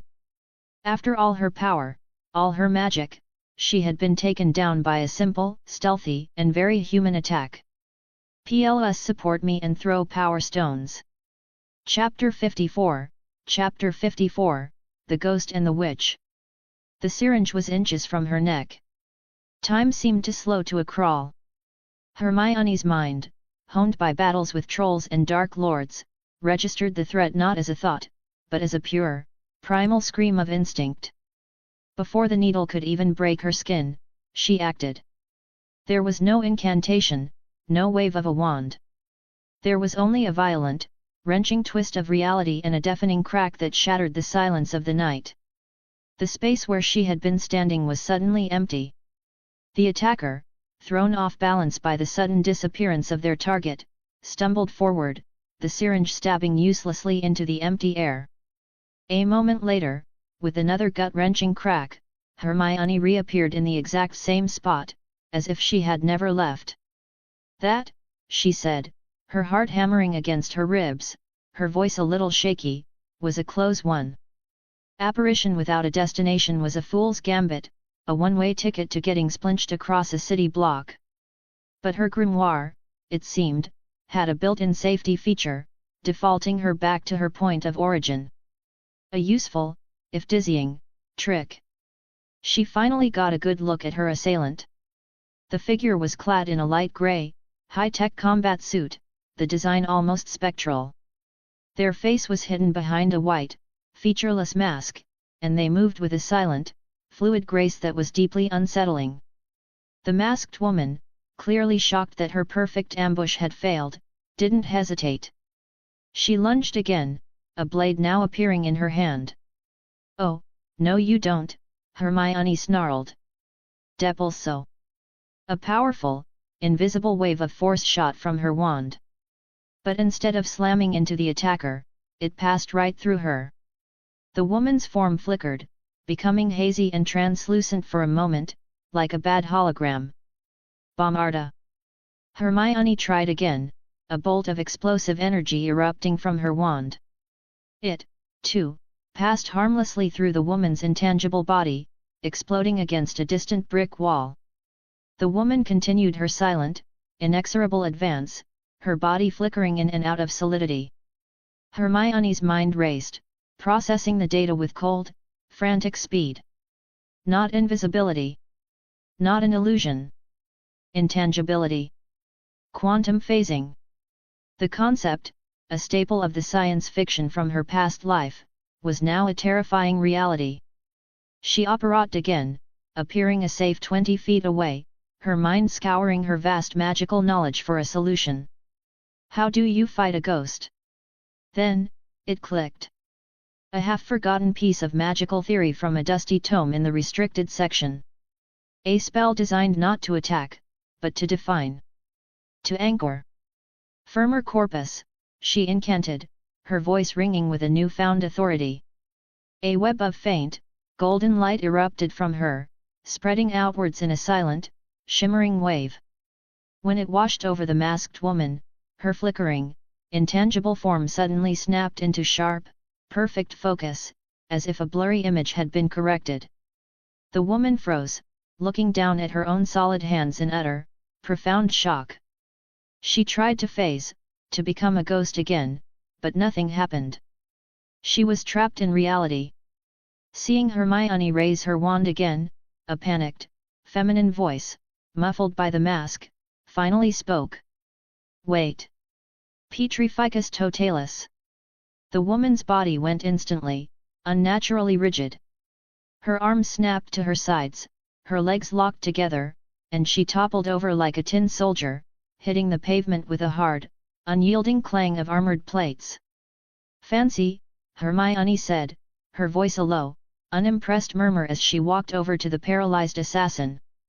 She tapped the mask with her wand, and it unlatched, revealing a surprisingly young, pretty face, marred by dark circles of pain under her eyes. The woman's eyes, the only part of her that could still move, darted frantically, filled with a mixture of terror and a strange, desperate excitement. "I'm going to release you now," Hermione said, her voice cold and even. "If you move, if you so much as twitch in a way I don't like, I will not be so gentle next time." She leaned in closer. "Blink if you understand." The woman blinked frantically. The next second, sensation flooded back into her limbs, and she gasped for air. She looked around at the blood-soaked street, at the dismembered bodies of the Hydra agents, then back at the small, terrifying girl who had just defeated her with a single, impossible word. With a choked sob, she scrambled forward and fell to her knees in front of Hermione. "My name is Ava," she said, her voice cracking. "Shield sent me, to bring you in." She spilled the entire story. The Hydra team had been the cannon fodder, a loud, violent distraction designed to exhaust Hermione and make her lower her guard. Ava, the real weapon, the ghost, was meant to strike in that moment of vulnerability, sedate her, and bring her in. "So, why did you betray them?" Hermione asked, her expression unreadable. Ava's eyes filled with a desperate, pleading light. "Your magic," she breathed, her voice full of a raw, painful hope. "That spell you cast, the one that made me solid. For the first time in years, the pain is gone." She explained her condition. A childhood accident involving a quantum explosion. A body that was being constantly torn apart and reassembled at a molecular level. A life of unending, agonizing pain, where her only moments of relief came when she was completely intangible. Shield, or rather, the Hydra cell masquerading as her handlers, had found her, weaponized her, and promised her a cure that never came. They used her pain as a leash. "But you?" Ava looked up at Hermione, her eyes shining with unshed tears. "You did what their best scientists couldn't do in a decade. You stabilized me." With a single word. She bowed her head, her voice dropping to a reverent whisper. "Please. Whatever you want, I'll do it. I'll give you anything. Just, don't let the pain come back." Hermione looked down at the broken, pleading woman. She knew who she was. Ava Starr. The ghost. A tragic villain from a movie she had once watched. And now, she was a powerful, desperate asset, kneeling at her feet. This was a deal worth making. Ava's loyalty would be absolute, forged not from fear, but from a desperate need for the salvation that only she could provide. "I will help you," Hermione said, her voice calm and even. "But my magic is not a permanent solution. Not yet. The effect of the anchoring spell will fade. You will need regular treatments to maintain your stability." A flicker of disappointment crossed Ava's face, but it was immediately overwhelmed by a wave of pure, unadulterated relief. Even a temporary reprieve from her personal hell was a miracle. "I understand," she said, her voice thick with emotion. I will serve you. I will be your ghost. Your assassin. Anything you ask. Hermione nodded, a slow, calculated smile touching her lips. A new, powerful, and utterly loyal piece had just been added to her board. She looked at the carnage around them, then at her new, spectral agent. First things first, she said. Let's clean up this mess. PLS support me and throw power stones. Chapter 55, Chapter 55, The Sorcerer Supreme. Ava's relief was a fragile, beautiful thing. For the first time in years, the horrifying, constant static of her body being torn apart at a quantum level had ceased. She felt solid. Whole. The absence of pain was a sensation so profound, so overwhelming, that it brought tears to her eyes. This small, strange girl hadn't just healed her, she had given her back her life. Her loyalty, in that moment, was forged into something absolute and unbreakable. Shield had used her. Hydra had weaponized her. But this witch, she had saved her. My name is Hermione Granger, the girl said, her voice cutting through Ava's emotional haze. You can call me Hermione.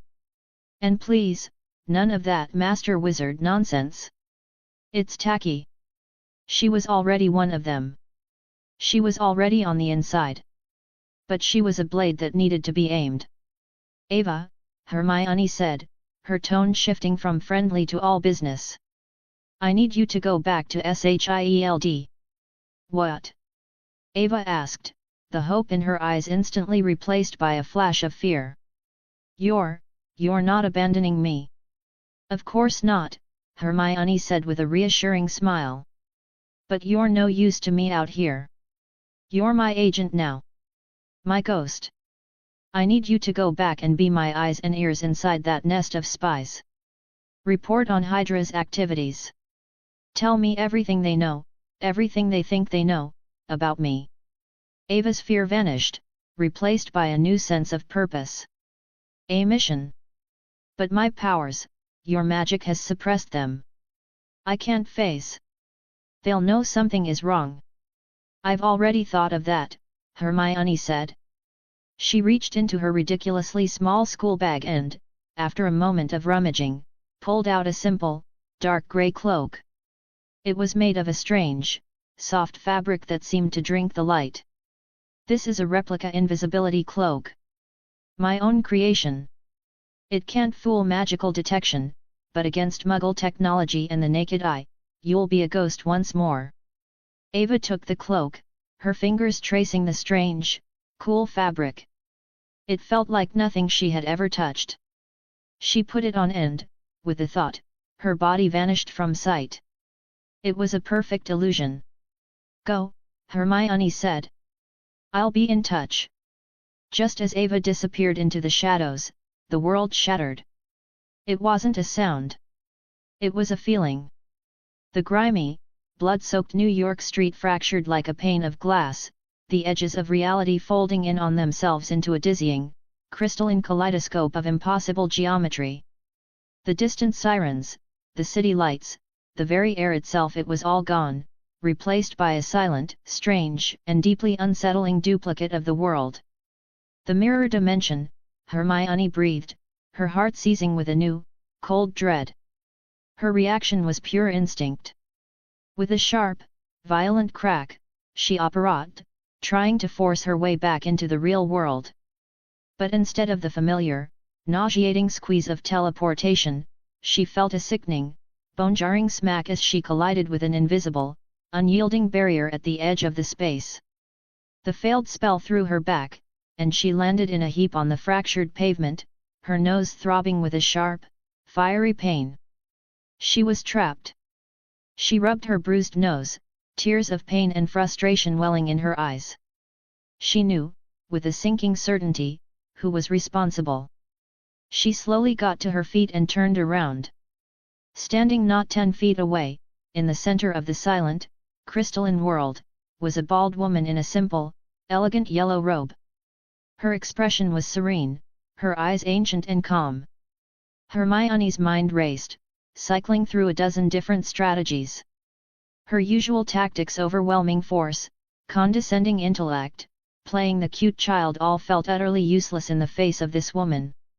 She settled on a desperate, fawning sycophancy. She put on her brightest, most innocent smile and practically skipped over to the woman, gently taking her hand. "Oh, my goodness! The Sorcerer Supreme! In person! It is such an honor!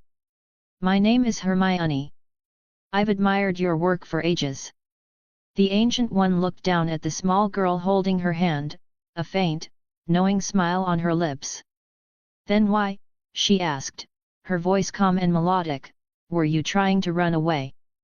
A subconscious reaction to a perceived threat. Hermione chirped, her smile not faltering. "I'm just a humble little witch, you see. I'm no match for the masters of Camartage." She was interrupted before she could finish. "The mystic mages of Camartage are so incompetent, God knows how the Ancient One trained them," the woman said, her voice a perfect, gentle echo of the condescending words Hermione herself had spoken to the Shield agents just hours before. Hermione's smile froze on her face. She was listening. She heard everything. The act collapsed. She dropped the woman's hand, her face falling into a sullen pout. "Just tell me what you want," she grumbled. "I won't run again. I have no ill will towards you, little one," the Ancient One said calmly. "I am merely curious. And if you truly wish to leave this reality, I could not stop you." Hermione's head snapped up. She knows. This woman didn't just know about magic, she knew about the multiverse. She knew Hermione was a foreign element, an anomaly. As if reading her thoughts, the Ancient One nodded. "The future, which was once a clear river, has become a raging, clouded sea since your arrival. But even in the fog, your shadow is a constant." She gestured to the edge of the mirror dimension, where the flashing lights of Shield vehicles could be seen arriving in the real world. "Your friends will be here soon. I suggest we continue this conversation elsewhere. Would you care to join me at Camartage for a cup of tea?" It wasn't a request she could refuse. But it was also an opportunity. An opportunity to gather intelligence on a whole new magical faction. "I would be honored, Master Ancient One," she said with a respectful bow. The Ancient One waved her hand, and a swirling, sparking orange portal opened in the air. Stepping through the portal was like stepping into another world. The cool, damp air of New York was replaced by the warm, dry air of the mountains, thick with the scent of strange incense and ancient parchment. She was in a vast, open courtyard, where dozens of robed mages were training, their hands weaving intricate patterns of golden light, forming whips, shields, and blades of pure energy. "They're training for close quarters combat," Hermione observed, her mind already analyzing. "Why? What are they fighting that requires this kind of defense?" In her opinion, a true mage was a long-range artillery piece, not a frontline soldier. The Ancient One led her into a quiet, serene room. A moment later, a novice brought them 2 steaming cups of tea. Hermione took a sip, and her eyes widened. The tea was delicious, but it was more than that. She felt a cool, clarifying sensation spread through her mind, her thoughts becoming sharper, her control over her own mental faculties increasing exponentially. Legilimency proficiency +10. Occlumency proficiency +10. This tea is a magical artifact, she realized with a jolt. "You enjoy it," the Ancient One said with a gentle smile. She took a sip from her own cup, her ancient eyes watching Hermione over the rim. "Now, little witch from another world. Tell me. Where, exactly, are you from? Plus support me and throw power stones." Chapter 56, Chapter 56, A Conversation Between Gods. The question hung in the serene, incense-scented air of Camartage. It was not an interrogation. It was a simple, Profound query from one cosmic anomaly to another. Hermione's mind, which had been racing, analyzing, and preparing a dozen different layers of lies, suddenly went still. Lying to Nick Fury was easy. He was a man playing a game of shadows and secrets, a game she understood implicitly from her past life. But this woman, she didn't play games. She saw the whole board, across all of time. To lie to the Ancient One would be like a candle trying to lie to the sun. It was pointless. A calculated version of the truth was the only logical move. "I'm from another reality," Hermione said, her voice calm and even. The Ancient One just nodded, as if this were the most obvious answer in the world. "It's a world similar to this one in some ways, but different in others," Hermione continued, carefully curating her story. "There are no super soldiers, no gamma monsters, no men in suits of iron. There is only magic. We call ourselves wizards. We have our own hidden societies, our own governments, our own schools. I am a student at one of them, Hogwarts." She paused, adding the crucial part of her cover story.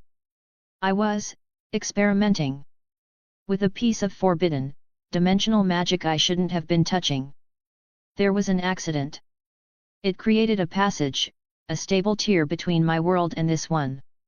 A passage that only I can use. So." She gave a small, slightly embarrassed shrug. "I come over to play when I get bored with my classes." It was a masterful blend of truth and fiction.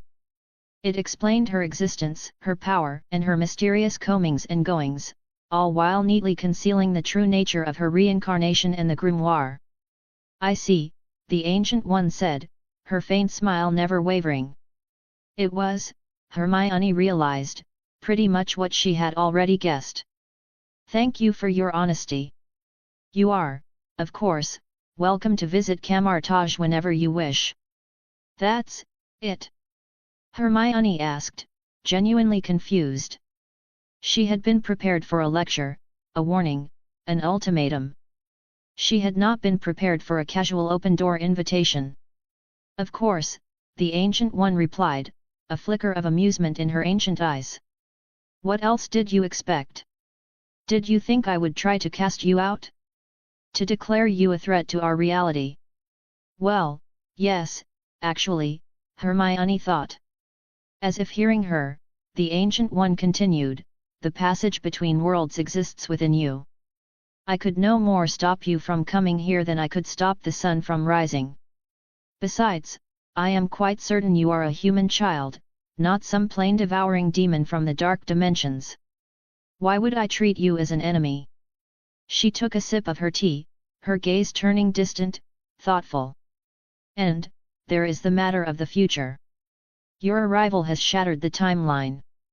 The paths I could once see so clearly are now clouded, a raging sea of uncertain possibilities. It is disorienting.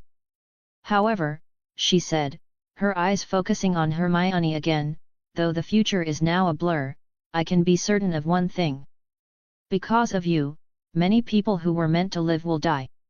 And many people who were meant to die will live. There will be great tragedy, great suffering. But the ultimate outcome, for this world, is better. You are a harsh, cruel medicine, little witch. But I believe you are the cure." Hermione was silent. There was no judgment in the Ancient One's voice, only a statement of cosmic, utilitarian fact. She didn't care about the lives of individuals. She cared about the survival of reality itself. And in her grand, terrifying calculus, Hermione was a net positive. Having come to an understanding, Hermione relaxed completely. And then, the silence became awkward. She was sitting in a drafty, ancient monastery, having tea with an 800-year-old sorcerer, and she had absolutely nothing to say. "Well," she said, her voice a little too loud. "This has been lovely, Master Ancient One, but I really should be going. Homework, you know.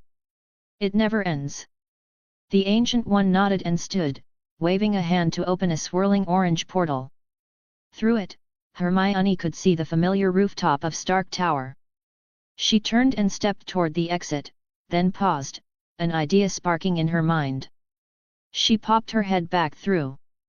"By the way," she said with her sweetest, most innocent smile, "the library here at Camartage, would it be all right if I borrowed a few books from time to time? For research?" The Ancient One was silent for a moment. "Very well." Hermione grinned and turned to leave again, then popped back through a second time. "And one more thing. I was wondering if you might be willing to offer me some private instruction in the mystic arts? As a professional courtesy, of course." The Ancient One's smile was beginning to look a little strained. She gave a slow, deliberate nod. Hermione beamed. She was about to leave for good, but then a final, audacious thought occurred to her. She turned back. "Oh, and that tea was absolutely divine. My mental magic feels so much clearer. Could I possibly trouble you for £1 or £2 to take with me? And while we're at it, that necklace you're wearing, the Agamotto." The portal slammed shut with a final, definitive snap, leaving not so much as a single lingering spark. Hermione stood on the rooftop, pouting. "Stingy," she grumbled.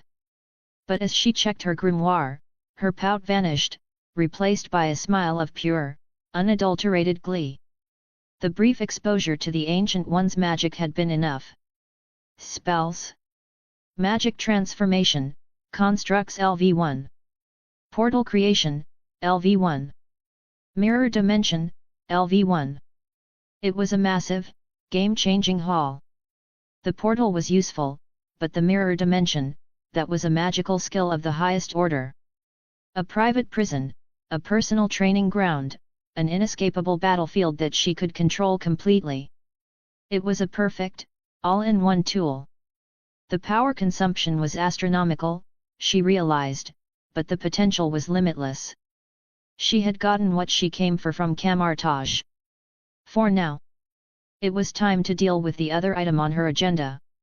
It was time to remind the people who had tried to hunt her that she was not a soft persimmon to be squeezed. Washington, D.C. Alexander Pierce, Secretary of the World Security Council and secret head of Hydra in North America, leaned back in the plush leather sofa of his penthouse apartment. He swirled the expensive scotch in his glass, a thoughtful, vaguely troubled look on his face. The mission to capture the wizard child had been a complete and utter failure. Not only had they lost an entire elite tactical team, but their most valuable asset, the ghost, had been turned. Nick Fury had gotten to the girl first, and now she was a consultant for SHIELD, a powerful, unknown variable that Hydra could no longer control. It was an unacceptable outcome. Just as he was contemplating his next move, a quiet, conversational voice spoke from the shadows behind his chair. "I believe you were looking for me. PLS support me and throw power stones." Chapter 57, Chapter 57, A Visit to the Minister. "Who's there?" Alexander Pierce spun on his heel, a sleek, custom-made pistol appearing in his hand with the fluid, practiced ease of a man who had lived his entire life in a state of professional paranoia. The quiet, luxurious living room of his penthouse was empty. The shadows were exactly where they were supposed to be. A hallucination? No. His instincts, honed over 50 years of navigating the treacherous world of Cold War espionage, were screaming at him. There was someone in the room. "You went to a great deal of trouble to find me," a soft, childish voice said, this time from right beside his ear. "Why so scared now that I've come to you?" Pierce flinched and spun again.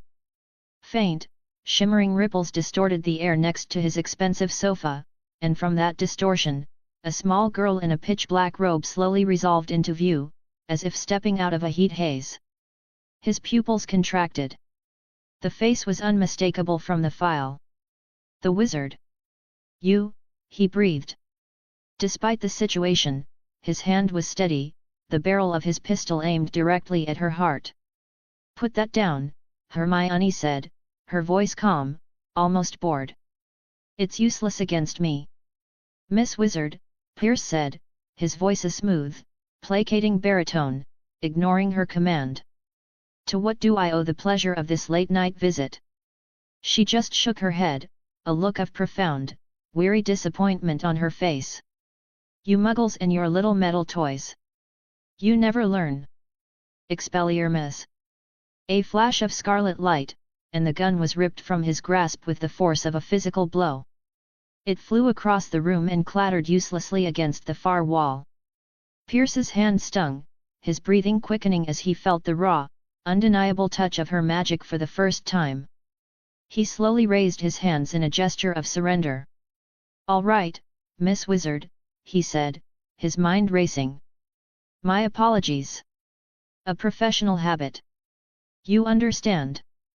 I understand that you sent a team of assassins to capture me, Hermione replied, her voice losing all its childish warmth, becoming as cold and hard as the grave. Since you wanted to start a war, I'm here to give you one. Prepare to die. She raised her wand, and its tip began to glow with a sickly, nauseating green light. Pierce's professional calm finally shattered. The green light triggered something deep and primal in his agent's brain, a color associated in every briefing on anomalous phenomena with one, absolute certainty, instant, unavoidable death. Wait, he shouted, genuine panic in his voice.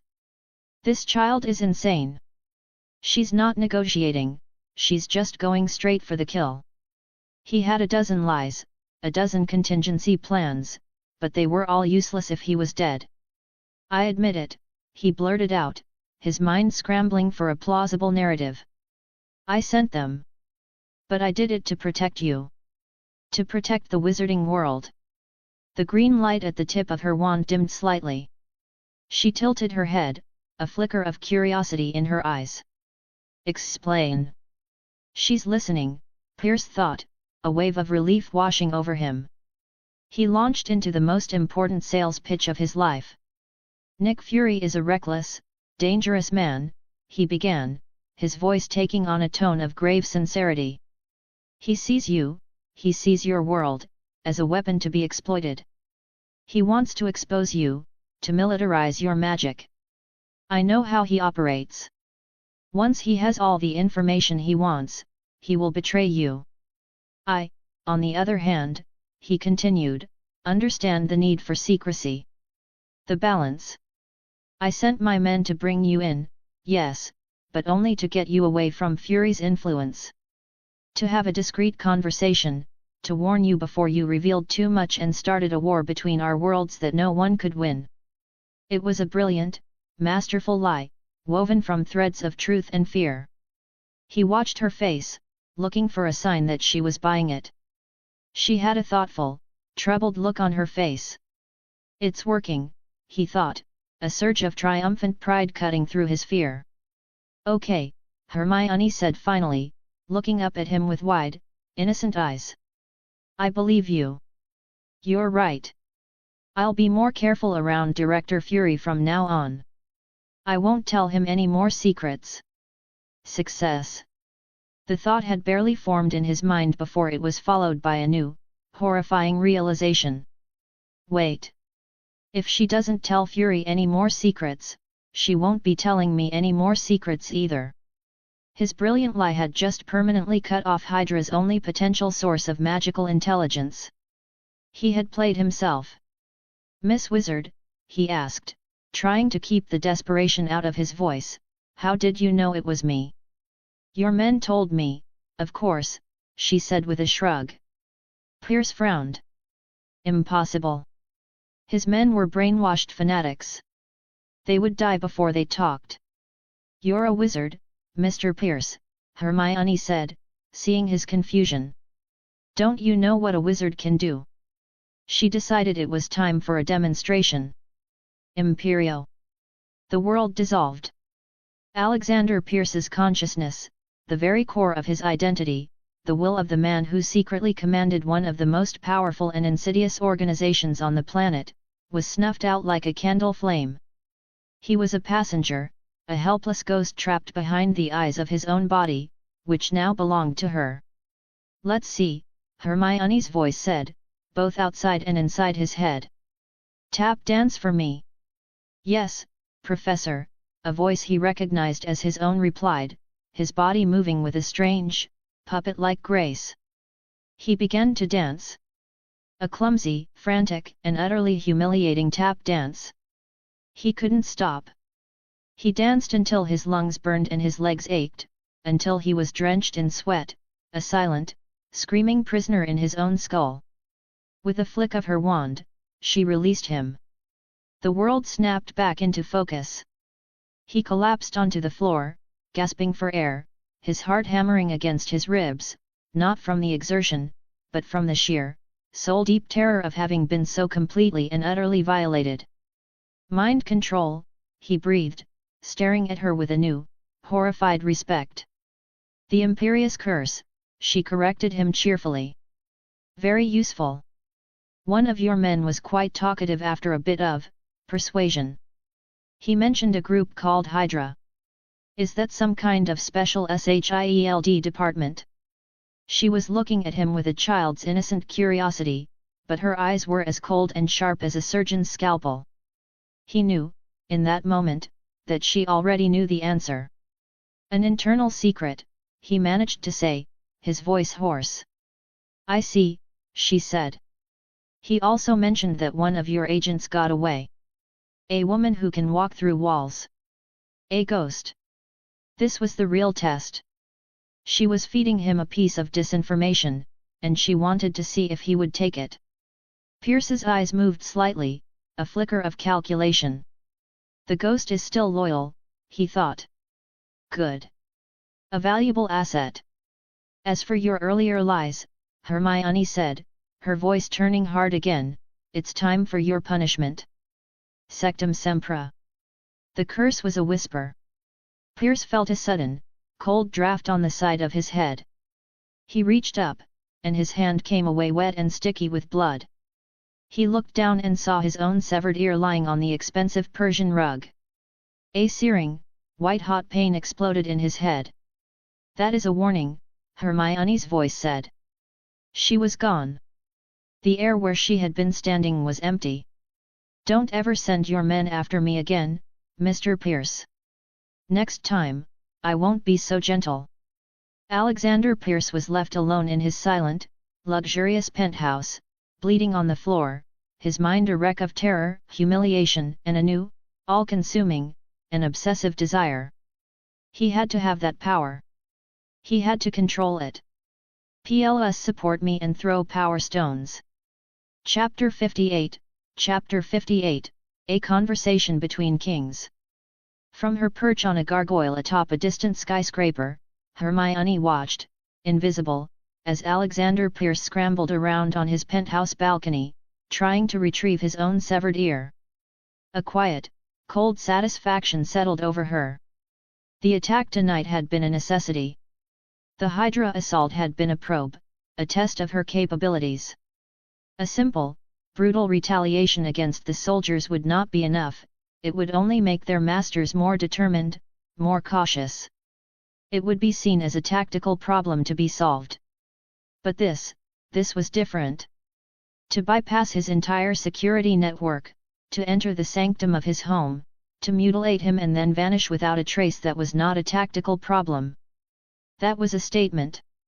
It was a declaration that she could reach anyone, anywhere, at any time. It was a message designed to inspire not caution, but pure, unadulterated fear. For an organization that thrived in the shadows, the most terrifying thing in the world was a ghost that could hunt them back. The next day, Nick Fury walked into Alexander Pierce's office at the Triskelion without knocking. Pierce sat behind his large, mahogany desk, a warm, welcoming smile on his face that didn't quite reach his cold, calculating eyes. A pristine white bandage was wrapped neatly around the left side of his head. "Nick," he said, his voice smooth as polished marble. "What a pleasant surprise." "Heard you had an accident last night, Alex," Fury said, his one good eye fixing on the bandage.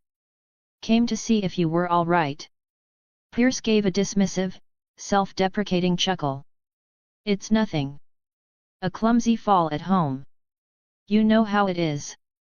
We're not as young as we used to be. He was lying. The magical wound from the cutting curse had refused to heal. No amount of advanced SHIELD medical technology could stop the bleeding. The flesh had refused to be stitched, as if cursed with a permanent state of injury. In the end, a surgeon had been forced to perform a grisly, painful procedure, cauterizing the wound with a laser, sealing it shut in a mass of burned flesh. The ear was gone forever. Fury stood in silence for a long moment, his gaze unwavering. There was a firefight 3 blocks from your apartment building last night, he said, his voice dangerously casual. A whole city block torn to pieces. Dozens of bodies, all professional mercenaries. Drone wreckage everywhere. Odd thing is, although we found thousands of shell casings, it seems only one side was doing the dying. Pierce stared out the window at the Washington Monument. I heard a group of foreign terrorists managed to infiltrate the city, he said coolly. A tragic but necessary outcome, I suppose. What kind of terrorists? Fury pressed on, his voice like grinding gravel, can take out an entire tactical team and cause every surveillance camera in a 10-block radius to malfunction simultaneously. This is DC, Alex, not some backwater desert. Pierce finally turned from the window, his polite facade cracking. If you have something to say, Nick, say it. Fury nodded. All right. The wizard. You sent a team after her. Why? When he had first seen the after-action report, the sheer scale of the magical destruction had shocked him. But the real horror had come when he'd heard that his oldest friend and mentor, Alexander Pierce, had suffered a convenient, irrelated accident at home on the same night. The pieces had clicked into place with a sickening finality. Pierce had gone behind his back, used SHIELD assets to attack their most valuable consultant, and had gotten his entire team annihilated and himself mutilated for his trouble. Pierce's composure finally broke. Because she is a threat, he snarled, his voice a low, furious growl. She and her entire secret world of freaks. SHIELD was created to eliminate threats to global security. She is the greatest threat we have ever faced. She's an asset, Alex. Fury shot back. A gateway to understanding a part of our world we never even knew existed. Her background is a complete unknown. We can't afford to provoke a war with her people. So you know about the mind control, then? Pierce asked, his voice suddenly calm, a sly, cunning look in his eyes. Fury's one eye widened. What? Yes, Pierce nodded. She can control your mind. Make you do anything she wants. I experienced it firsthand. You can't imagine the horror of it, Nick. To have your will completely erased. How do you know she hasn't already gotten to you? How can you be sure your thoughts are even your own? The accusation, the sheer, terrifying possibility of it, hit Fury like a physical blow.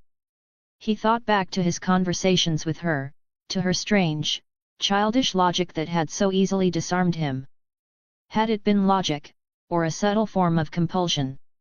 Even so, Fury said, his voice a low growl as he fought down the paranoia, that is not a reason to attack her. I know her. She would not use a power like that unless she was provoked. Pierce gave a tired, world-weary sigh, strategically backing down. You're right, of course, he said. I overreacted. I will leave the wizard's affairs to you from now on, Nick. Just, keep me in the loop. Don't forget, I am still alpha level. I have a right to know what my agency is doing. Fury stared at him, his mind a whirlwind of suspicion. The sudden reversal, the easy concession, it was all wrong. And how had Pierce even known enough to mount an operation? The girl's file didn't exist on any server, it was all hard copy, locked in his private safe. Then, a cold realization dawned. The agents. The elite team he had let Pierce handpick for her first class. He gave a curt nod and left the office, his mind already connecting the dots of a conspiracy so vast and so deep it threatened to swallow him whole. Back in the quiet, mundane reality of the Harry Potter world, Hermione lay on the bed in her childhood room, bored out of her mind. The Christmas holiday, which had seemed like a welcome break, had quickly become a prison. Her relationship with the Grangers was strange. They were kind, loving people who doted on a daughter who was, in reality, a complete stranger. She played the part, of course. She ate dinner with them, watched telly, helped with the washing up. And through it all, she felt a profound, aching sense of dislocation. This was a life, a good life, but it wasn't hers. And she couldn't use magic. The Ministry's trace on her wand was an infuriating magical leash. In the Marvel world, she was a demigod, a kingmaker, a player in a grand cosmic game. Here, she was just a bored teenager, grounded by an invisible force. The technology of this world, this primitive late 20th century era, was a joke. No internet. No decent video games. She was a being of immense power and intellect, and she was slowly dying of sheer, unadulterated boredom. PLS support me and throw power stones. Chapter 59, Chapter 59, The Burrow. Hermione lay on her bed, staring at the perfectly ordinary, non-magical ceiling of her suburban London bedroom, bored out of her mind. Goose, the Flurkin, was a warm, purring lump of orange fur at the foot of her bed. He seemed to sense her profound ennui, letting out a soft meow before tucking his head under his paws and resuming his nap.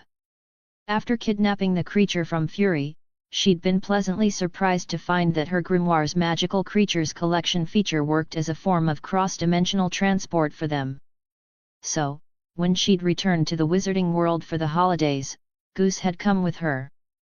Suddenly, a large, dark shadow fell across her window, plunging the room into twilight.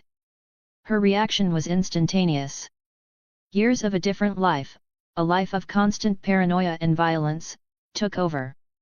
She rolled off the bed, her wand appearing in her hand as if by magic, and scooped up the now hissing Flurkin with her other arm, holding him in front of her like a fluffy, orange shield.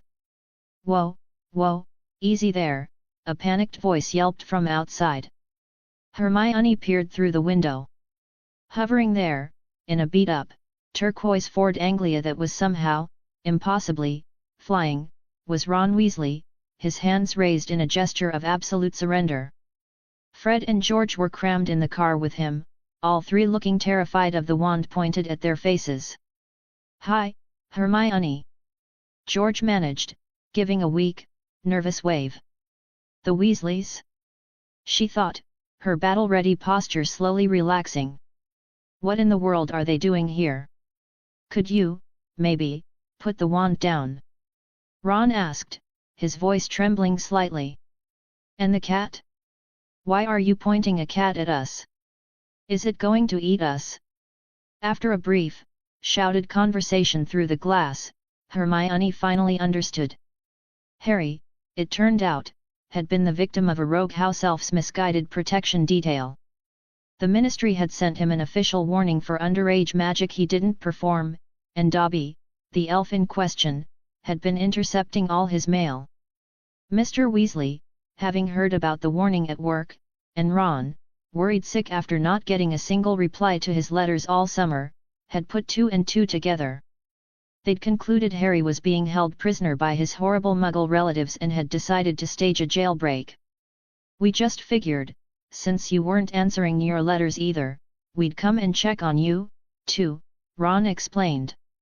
As he spoke, his eyes fell on a neat, untouched stack of envelopes on her windowsill. His face fell. "Oh. You got them. You just didn't open them." A flicker of genuine, human embarrassment shot through Hermione. It was one thing to ignore someone's messages. It was another thing entirely to be caught red-handed with the physical proof of your neglect. The Weasley twins, seeing the entire, awkward exchange, burst into peals of merciless laughter. After a brief, stilted farewell to her bemused Muggle parents, Hermione accepted the Weasleys' invitation to come and stay. The prospect of seeing the legendary burrow was infinitely more appealing than spending another week dying of boredom. The flying car was a magical marvel and a mechanical death trap. As they took off, the whole vehicle shuddered and rattled, but the inside was surprisingly spacious, a clear application of an undetectable extension charm. The speed, however, was pathetic.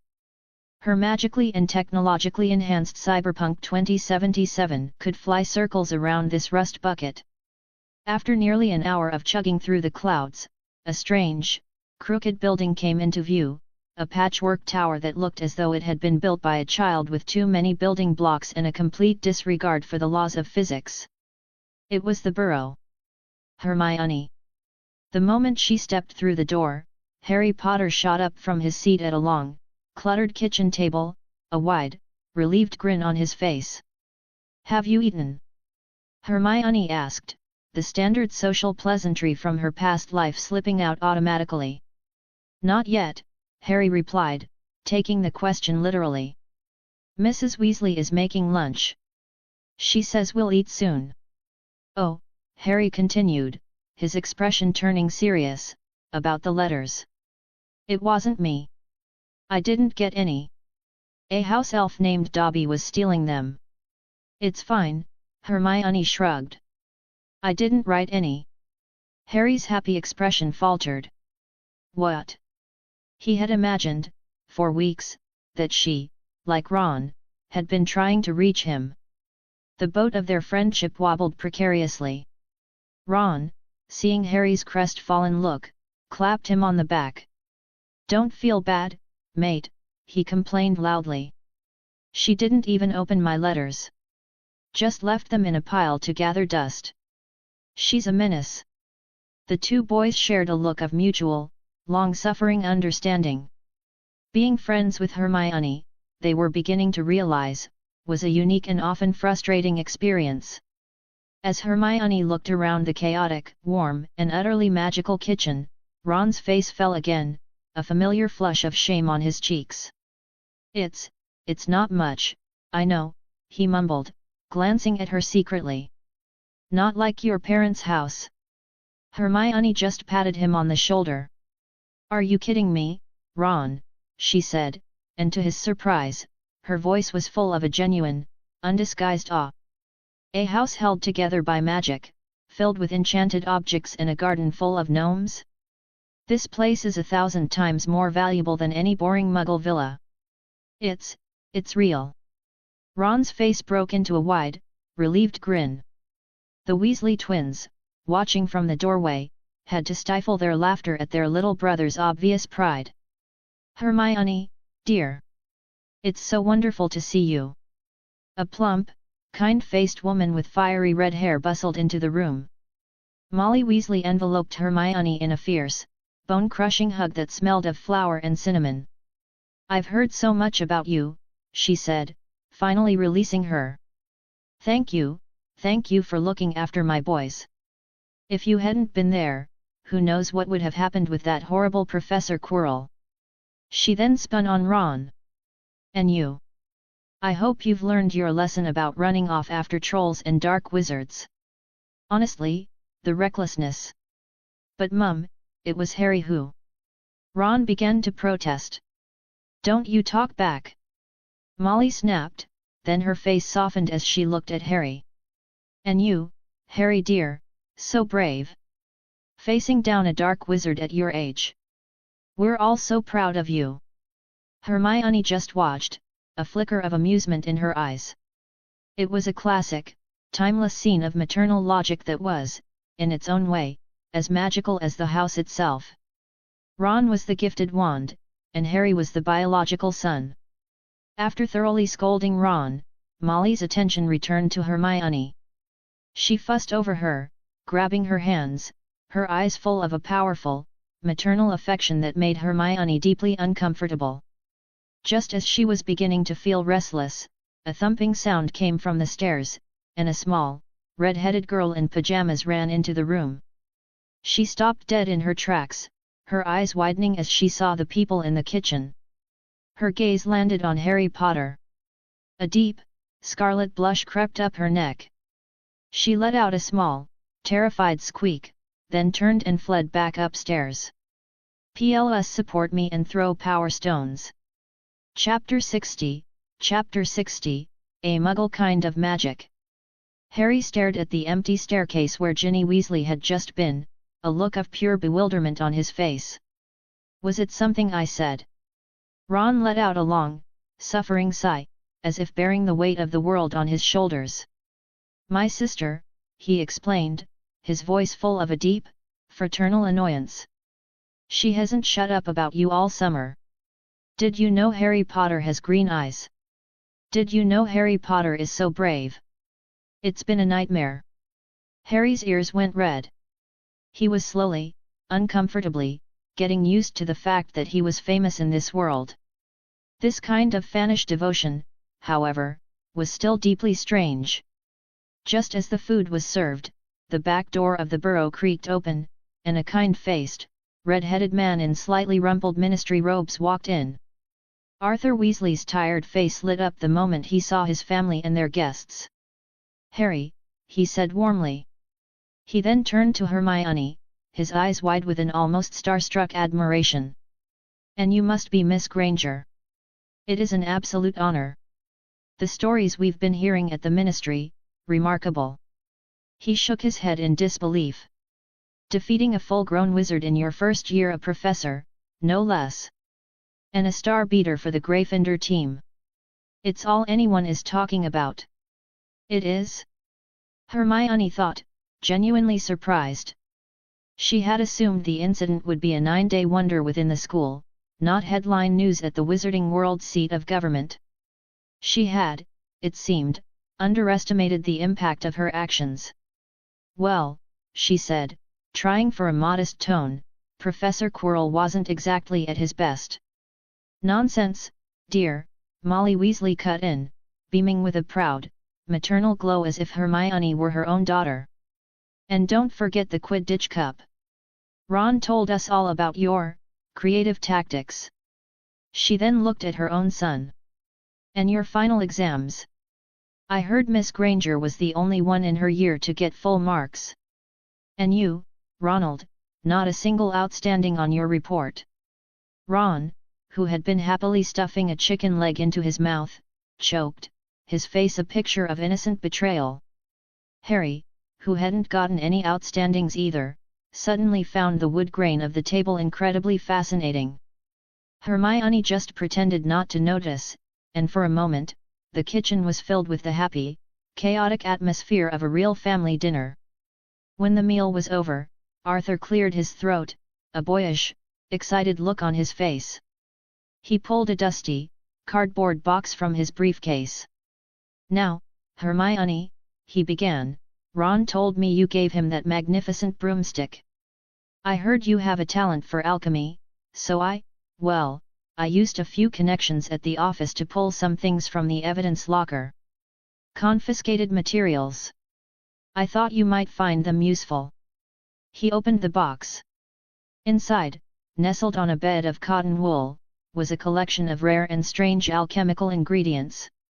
Hermione felt a sudden, paranoid jolt. The broom for Ron, the gift for me. Oh no! They're not trying to arrange a marriage, are they? The thought was so absurd, so horrifying, that she had the sudden, wild urge to apparate back to Marvel and never return. Shaking off the ridiculous notion, she saw the genuine, good-hearted kindness in Arthur's eyes. She had to reciprocate. She reached into her own enchanted bag. Thank you, Mr. Weasley. This is incredibly generous. I have something for you, too. She placed a cold, heavy, black metal object on the kitchen table. Arthur's eyes went wide. As a lifelong, obsessive enthusiast of Muggle artifacts, he recognized it instantly. Is that a Browning high power? He breathed, his voice full of a reverence that was almost holy. What is it? Ron asked, peering at the strange object. It's a Muggle weapon, Arthur explained, unable to take his eyes off it. One of their most ingenious designs. But, Hermione, my dear, where on earth did you get such a thing?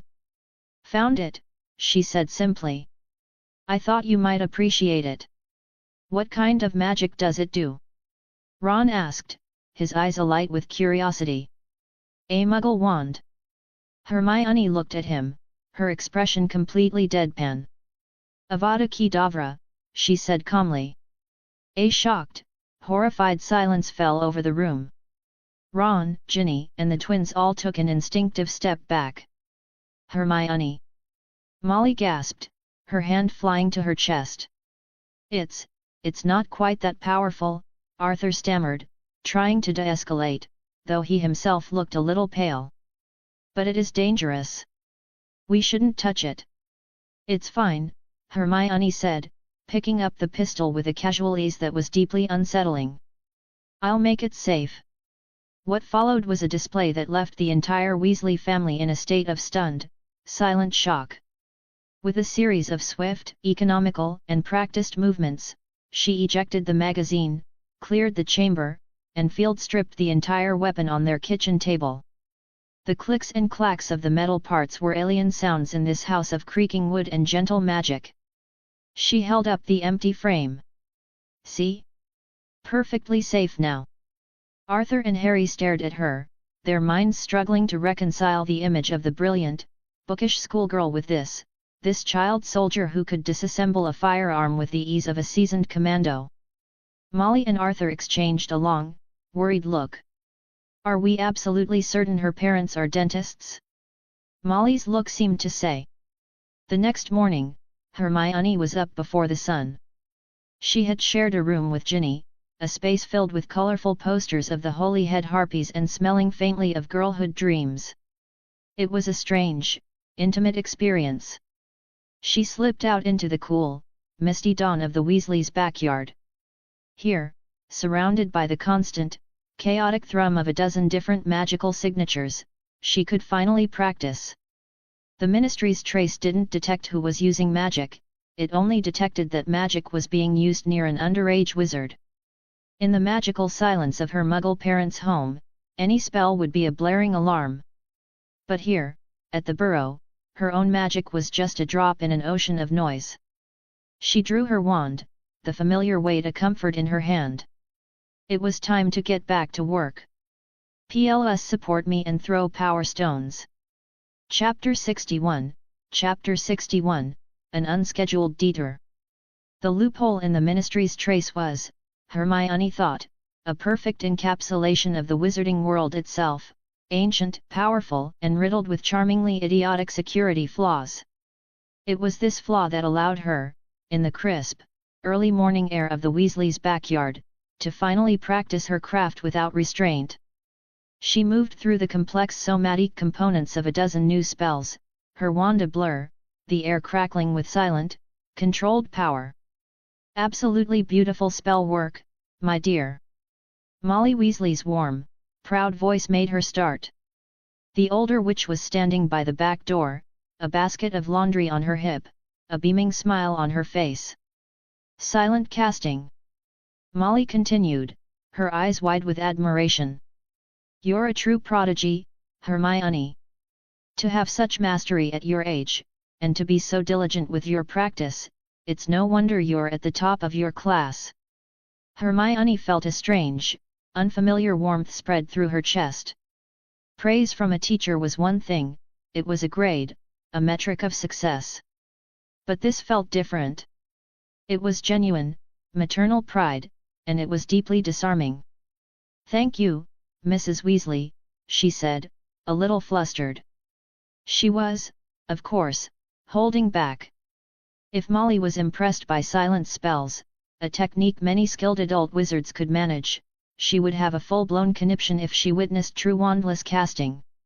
That, however, was a trump card Hermione intended to keep very close to her chest. Sister Hermione. A small, red-headed blur shot out of the back door. Ginny, who had been shy and starstruck just days before, had, after a single night of sharing a room and talking late into the night, officially adopted Hermione as her new personal hero. Later that morning, at the chaotic breakfast table, Ron was complaining. "Hermione, can you please do something about your cat?" he grumbled. "He's been camped outside Scabbers' cage all morning, just staring at him.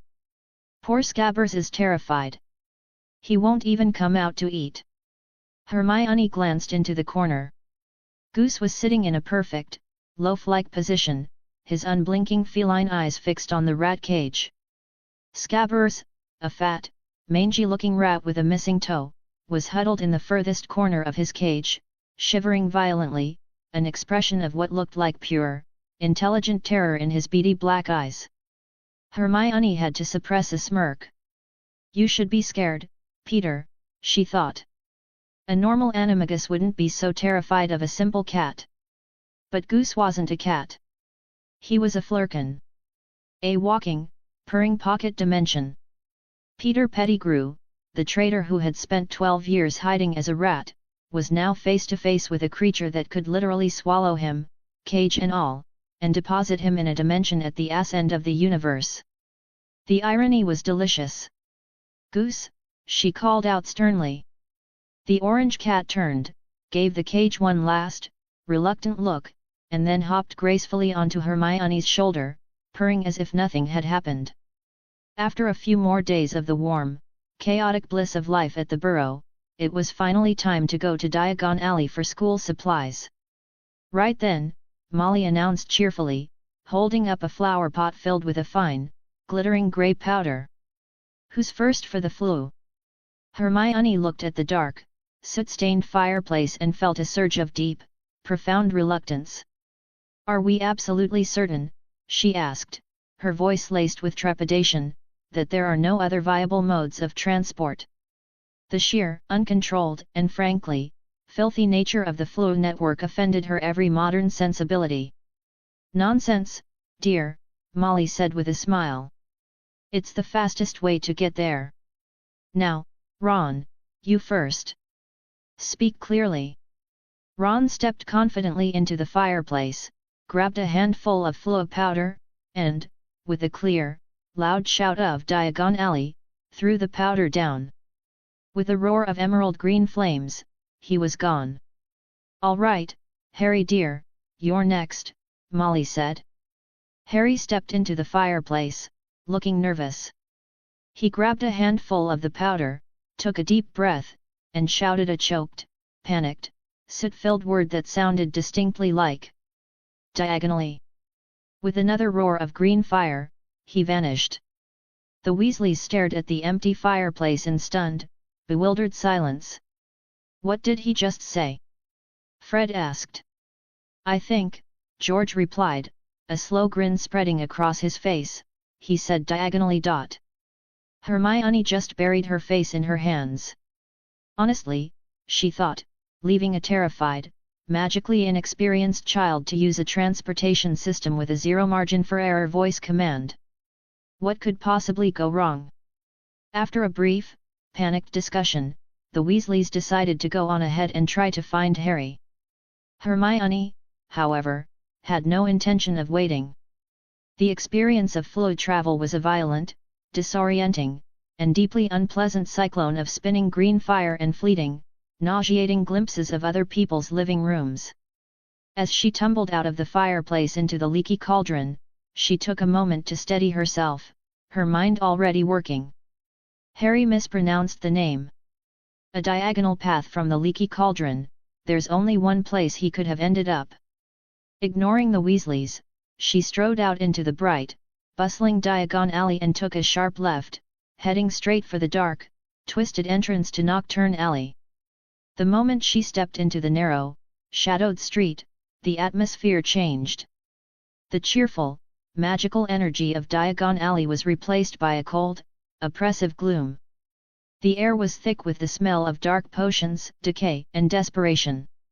Hunched figures in dark, hooded cloaks watched her from shadowed doorways, their eyes glinting with a predatory light. She could feel their gazes on her, a slimy mixture of greed, malice, and cruel curiosity. Right, she thought. Time to establish some boundaries. "Serpent Sorcia," she whispered. A massive, fiery serpent erupted from the tip of her wand. It coiled around her, its body a river of living flame, its head rising a full 10 feet in the air. It let out a deafening, echoing hiss, its burning eyes sweeping over the denizens of the alley. The effect was immediate. The lurking figures recoiled, melting back into the shadows, their predatory gazes now filled with a healthy dose of fear. That's better, she thought. With her fiery bodyguard slithering beside her, she walked down the street until she saw a familiar, stooped figure in a flash of platinum blonde hair exiting a dark, grimy shop, Borgin and Burke's. Lucius and Draco Malfoy. She waited until they had disappeared around a corner, then dismissed her fiery serpent and walked inside. The shop was filled with a fascinating and horrifying collection of dark arts artifacts. A withered, severed hand sat on a cushion, a cursed necklace glinted from within a glass case. The proprietor, Mr. Borgin, a man with a hunched back and a greasy, sycophantic smile, looked up as she entered. "Can I help you, little miss?" he asked, his eyes gleaming. Hermione walked directly to the counter. "The man who was just in here," she said, her voice cold and even. "Lucius Malfoy. What did he sell you?" Borgin's smile vanished, replaced by a sneer. "That is a private matter between myself and my clients," he rasped. "It is none of your concern. Now, if you are not here to buy, I suggest you leave." "Oh, I think it is my concern," Hermione replied, leaning forward, her voice dropping to a low, conspiratorial whisper. "You see, the Ministry of Magic has a very strict, and very tedious, prohibition on the private sale of unregistered dark magic artifacts. And I happen to know that Mr. Malfoy's collection is full of them. Now, you can either tell me what he was doing here, or I can walk out that door and have a very interesting conversation with the Auror office. Your choice." The man's face went pale. He stared at the small, terrifyingly confident girl in front of him and realized, with a sinking feeling, that he was not dealing with a child, but with a player far more dangerous than he could have imagined. "Plus support me and throw power stones." Chapter 62, Chapter 62, A Mutually Beneficial Arrangement. "How did you know?" Borgin's voice was a low, suspicious rasp, his greasy smile gone, replaced by the hard, flat expression of a cornered animal. He stared at the small girl who stood calmly in his den of dark wonders. The air in the shop was thick with the dust of ages and the faint, cloying smell of blood and regret that clung to the cursed objects lining the walls. "My shop is a legitimate business," he lied, his voice a practiced, oily purr. "All items are fully declared with the Ministry. There are no contraband artifacts here." Hermione just nodded, a look of profound, almost pitying understanding on her face. "Of course," she said. "In that case, you won't mind if my associate comes in to verify. He's just outside." "Arthur Weasley. Head of the Misuse of Muggle Artifacts Office, but he's been on special assignment lately, leading raids on old pureblood manors. He's in a terrible mood today, something about a cursed toaster. I'm sure he'd be delighted to tear your shop apart, inch by inch." She leaned forward, her voice dropping to a conspiratorial whisper. "Or, you could save yourself the trouble. You give me the contraband that Lucius Malfoy just dropped off, and I, as a personal favor to you, will tell Mr. Weasley that my information was mistaken and that you are a model citizen. He and I are very close. Think of the goodwill you'd be generating at the Ministry." She was offering him a deal, but it was presented like a threat wrapped in a business proposal.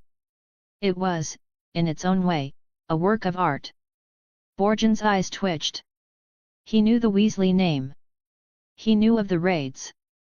The girl's bluff was terrifyingly plausible. If he was caught, the fines would be ruinous, but worse, the wrath of a slighted Lucius Malfoy would be a death sentence. He was trapped. A dark, murderous glint appeared in his eyes. He glanced at a cursed opal necklace on a nearby shelf, an item that had claimed the lives of 19 Muggles. It would be so easy.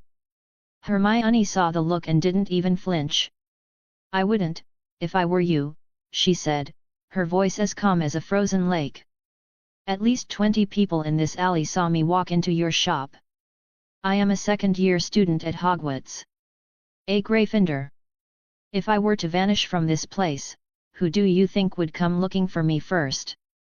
The Ministry Aurors, or Albus Dumbledore?" The name hit Borgin like a physical blow. He shuddered. Dumbledore. The one wizard in the world more terrifying than the Dark Lord himself. He looked at the girl again. The Hogwarts uniform. The Gryffindor crest. The fearless, almost bored expression in her eyes. And then, a memory, a whisper from the dark corners of the wizarding underworld, clicked into place. Hogwarts, a first-year girl. Quirrell. You. He breathed, his eyes widening in a dawning, horrified realization. You're Hermione Granger. Oh. Hermione blinked, genuinely surprised. You've heard of me. Oops, she thought. This could be a complication. Borgin didn't answer. His mind was a whirlwind of frantic calculation. The official story was that she had defeated Quirrell in a duel. But his sources, the ones who dealt in secrets and shadows, whispered a different, far more terrifying tale. They said it wasn't just Quirrell she had faced. It was Quirrell possessed by the shade of the Dark Lord himself.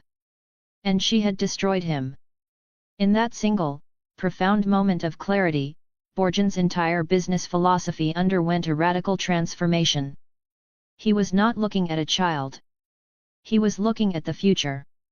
He was looking at a power that could rival Dumbledore, a force that had already stared into the abyss and made the abyss blink. And what was a single box of Lucius Malfoy's second-rate dark artifacts compared to the opportunity to get in on the ground floor of the next magical dynasty? The greasy, hostile shopkeeper vanished, replaced by a fawning, obsequious servant. "Miss Granger," he exclaimed, his voice now full of a warm, sycophantic cheer. "Of course. A gift. Please, consider it a token of my esteem, a small welcome present to a rising star in our world." He bustled behind the counter and retrieved a heavy, rune-carved box, placing it in her hands with a reverent bow. "Please, remember Borgin and Burke's. We take anything. And for a valued client such as yourself, the rates will always be favorable." He was practically beaming at her. Hermione was so thrown by the sudden, 180-degree shift in his demeanor that she just stared at him, completely bewildered. A minute later, she walked out of the shop, the heavy box in her hands, her mind still struggling to process what had just happened. Harry was waiting for her just outside the door, his face a mask of pale, conflicted horror. He had seen the whole thing through the grimy shop window. "You," he began, looking at the box in her hands, a million accusations dying on his lips. He had just watched his best friend, the girl who had saved his life, calmly and ruthlessly blackmail a man. Justice was served, Hermione said simply, not a hint of shame in her voice. "Please, call me a friend of the common good." But you're keeping the box." Harry screamed in his head. "You didn't say you were going to give it to Mr. Weasley. And since when do you know the traceless extension charm?" He watched, his cheek twitching, as she casually dropped the large, heavy box into her tiny school bag, where it disappeared without a sound. He had so many questions. But he looked at the cold, calm expression in her eyes, and he thought of the troll, of the professor, of the sheer, terrifying power she wielded so casually, and he wisely decided to keep his mouth shut. Hermione, for her part, was just as confused. Her plan had been for a hostile negotiation, maybe a few well-placed threats, a bit of magical intimidation. She hadn't been prepared for the cheerful, enthusiastic compliance. Weird, she thought, shrugging it off. Maybe he was just really impressed by my argument about having friends in high places. She couldn't have known that her own, rapidly growing legend was now a more powerful weapon than any curse she could cast. As she sorted through the priceless alchemical materials in the box powdered bicorn horn, Boomslang skin, a vial of what looked suspiciously like mermaid tears. She felt a surge of triumphant glee. Thank you for your generous donation, Lucius, she thought with a wicked smirk. I'll be sure to put it to good use. PLS support me and throw power stones. Chapter 63, Chapter 63, The Perils of Fame. Harry. Hermione. Molly Weasley's voice, sharp with a frantic relief, cut through the bustling noise of Diagon Alley. The moment she saw them emerge from the shadowed entrance to Nocturne Alley, she was upon them, her warm, maternal presence a whirlwind of fussing and fretting. Oh, thank heavens! We were so worried. I thought we'd lost you both. We found him, Mrs. Weasley, Hermione said calmly. Harry, who had just witnessed his best friend effortlessly blackmail a purveyor of dark artifacts, just nodded dumbly. Molly's attention, however, was now laser-focused on Hermione. And you, young lady, she said, pulling Hermione into a tight, suffocating hug. Going into a place like that all by yourself. A sweet little girl like you, all alone in that den of thieves and dark wizards. You must have been terrified. You poor, brave little dear. Harry and Ron exchanged a look over Molly's shoulder, a silent, mutual understanding passing between them. Terrified? Harry thought. I think the dark wizards were the ones who should have been terrified. Borgin and Burks, he was certain, would have a very different opinion on who the real predator in Nocturne Alley was. But Molly, it seemed, had a permanent filter when it came to Hermione.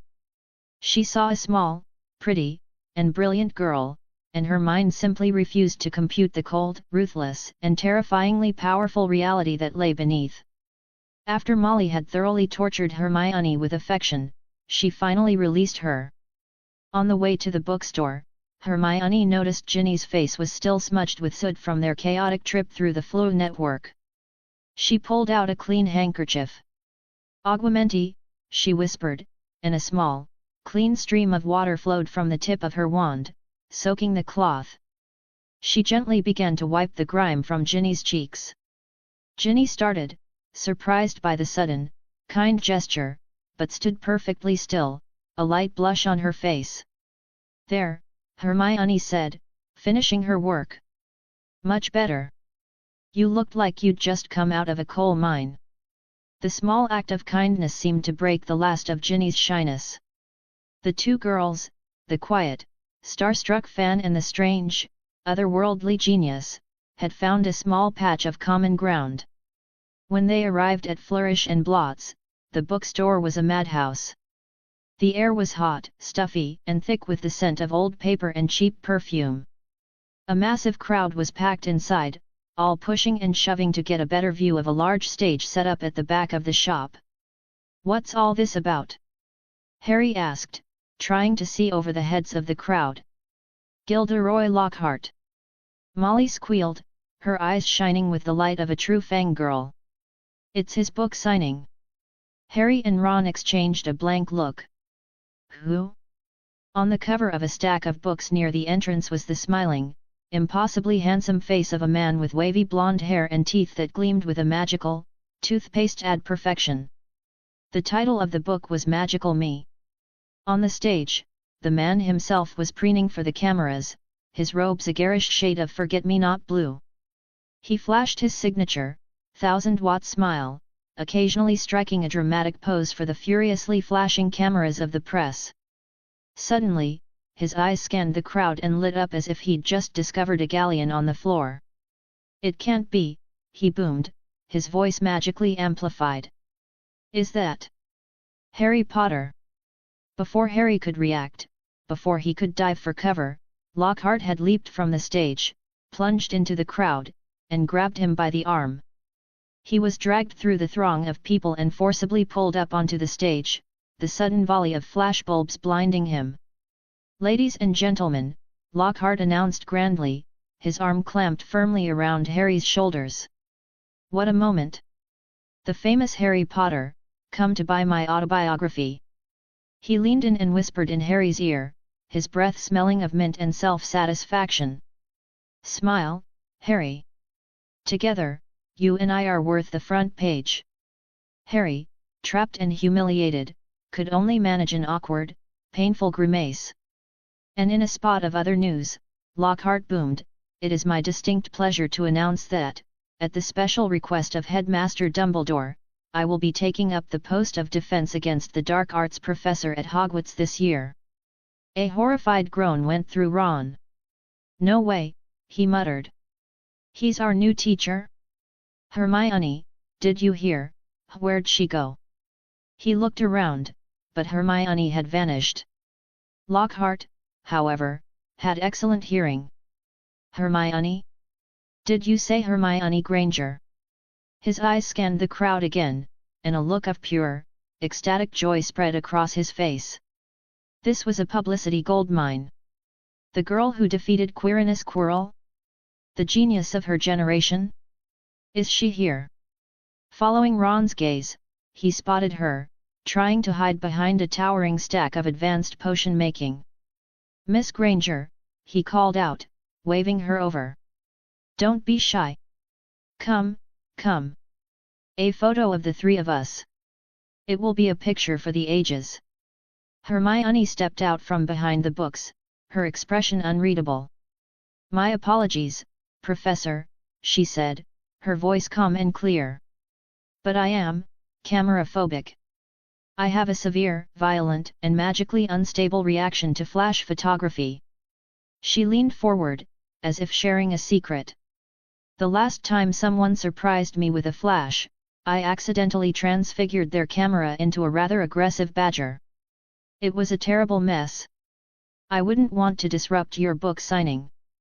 The veiled threat, delivered with a sweet, apologetic smile, was a masterpiece. Lockhart, seeing the potential for a badger-related incident to derail his perfect day, immediately backtracked. "Ah, a pity," he said, though for a moment, he thought he saw a flicker of what looked like profound pity in her eyes as she looked at him. After what felt like an eternity, Lockhart finally released Harry. Exhausted and disoriented, Harry stumbled off the stage and, in his haste to escape, ran directly into Draco Malfoy. "You must love this, don't you, Potter?" Malfoy sneered, his voice dripping with a familiar, envious venom. "Can't even go into a bookstore without making the front page." "Leave him alone," a fierce voice suddenly shouted. Ginny Weasley had stepped forward, her shyness completely gone, replaced by a fiery, protective glare. Malfoy was about to retort with a sneer of his own when a gentle hand landed on his shoulder. He froze. He knew that touch. A cold, primal terror, a memory of darkness and gunfire and a grinning, merciless face, seized him. He turned his head with the stiff, slow movement of a man facing his own executioner. Hermione was standing right behind him, a pleasant, friendly smile on her face. "Draco," she said, her voice soft and gentle. He flinched as if she had screamed. His heart hammered against his ribs, his breath catching in his throat. "Oh, no," he thought, his mind a whirlwind of panic. "It's a flashback. The forest. The monster. The gun." Her kind smile was, at that moment, the most terrifying thing he had ever seen. Hermione, however, was completely oblivious to his internal crisis. "Poor boy," she thought, seeing his pale face and wide, terrified eyes. "He's just jealous of Harry. He wants to be famous, too." It was a rare, and spectacular, misreading of the situation. "Don't be so upset," she said, her voice full of a gentle, misplaced kindness. "If you want a picture with Professor Lockhart, I can arrange it for you. He's a very important man. It would be a great honor." Malfoy just stared at her, his mouth opening and closing, but no sound came out. Her kindness felt like a threat. A terrifying, sadistic game that he didn't understand.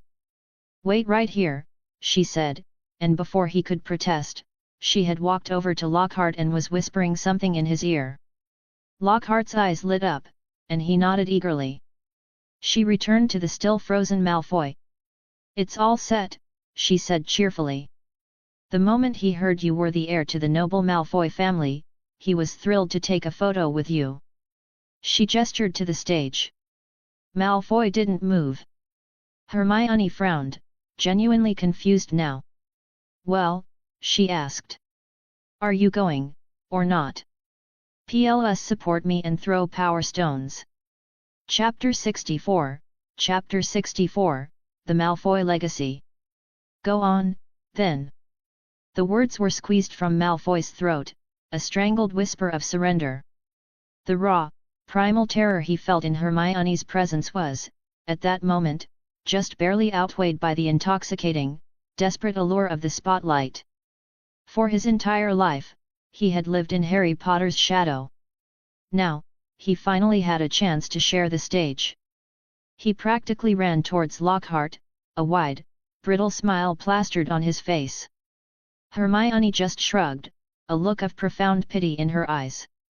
"Humans," she murmured to herself. "So predictable."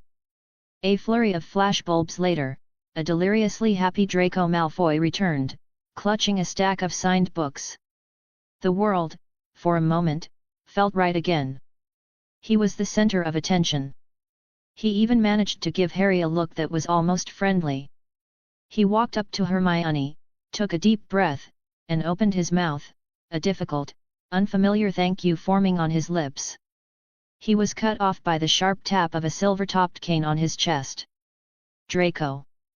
Behave yourself!" The voice was a low, aristocratic drawl, dripping with a cold, casual menace that sucked all the warmth from the crowded bookstore. A tall, pale man with long, white blonde hair and cold, grey eyes was standing behind him. He pushed Draco aside as if he were a piece of furniture and fixed his gaze on Harry. Lucius Malfoy had arrived.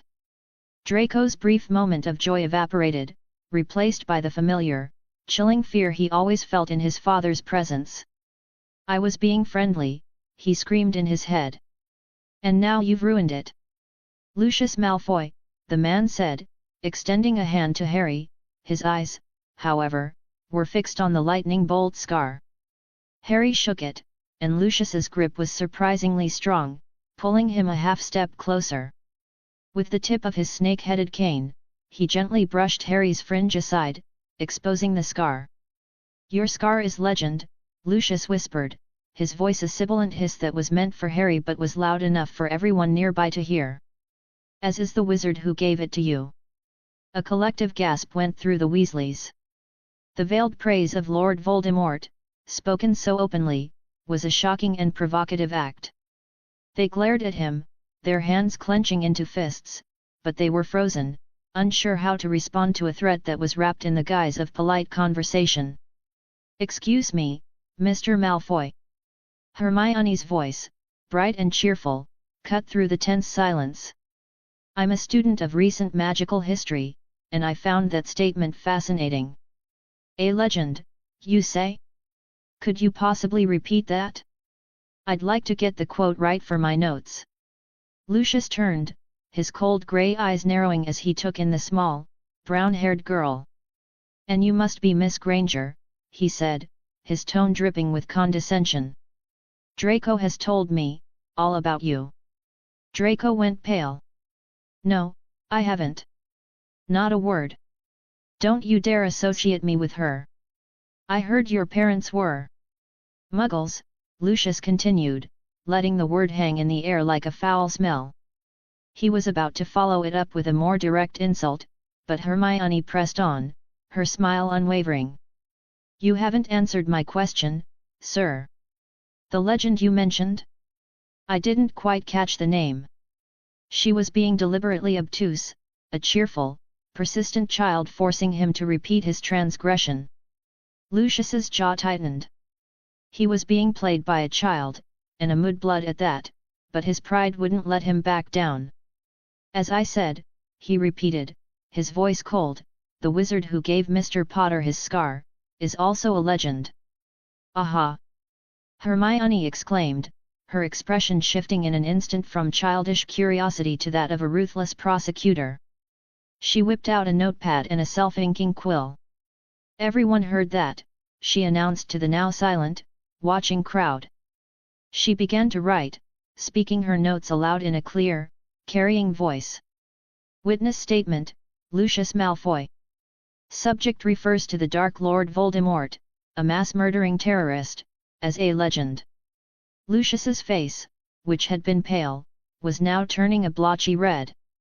"Now see here, you insolent little." Subject has a known history as a Death Eater, Hermione continued, ignoring him completely. Claimed to have acted under the Imperius Curse. A defense that was, conveniently, never verified by the use of Veritaserum. However, his statement today, years after the supposed curse was lifted, indicates a continued and public admiration for the Dark Lord.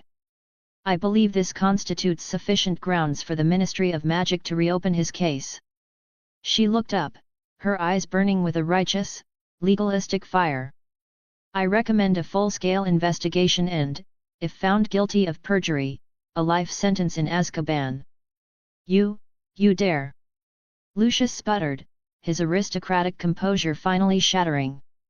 The crowd was now muttering, their eyes full of a renewed suspicion and hostility.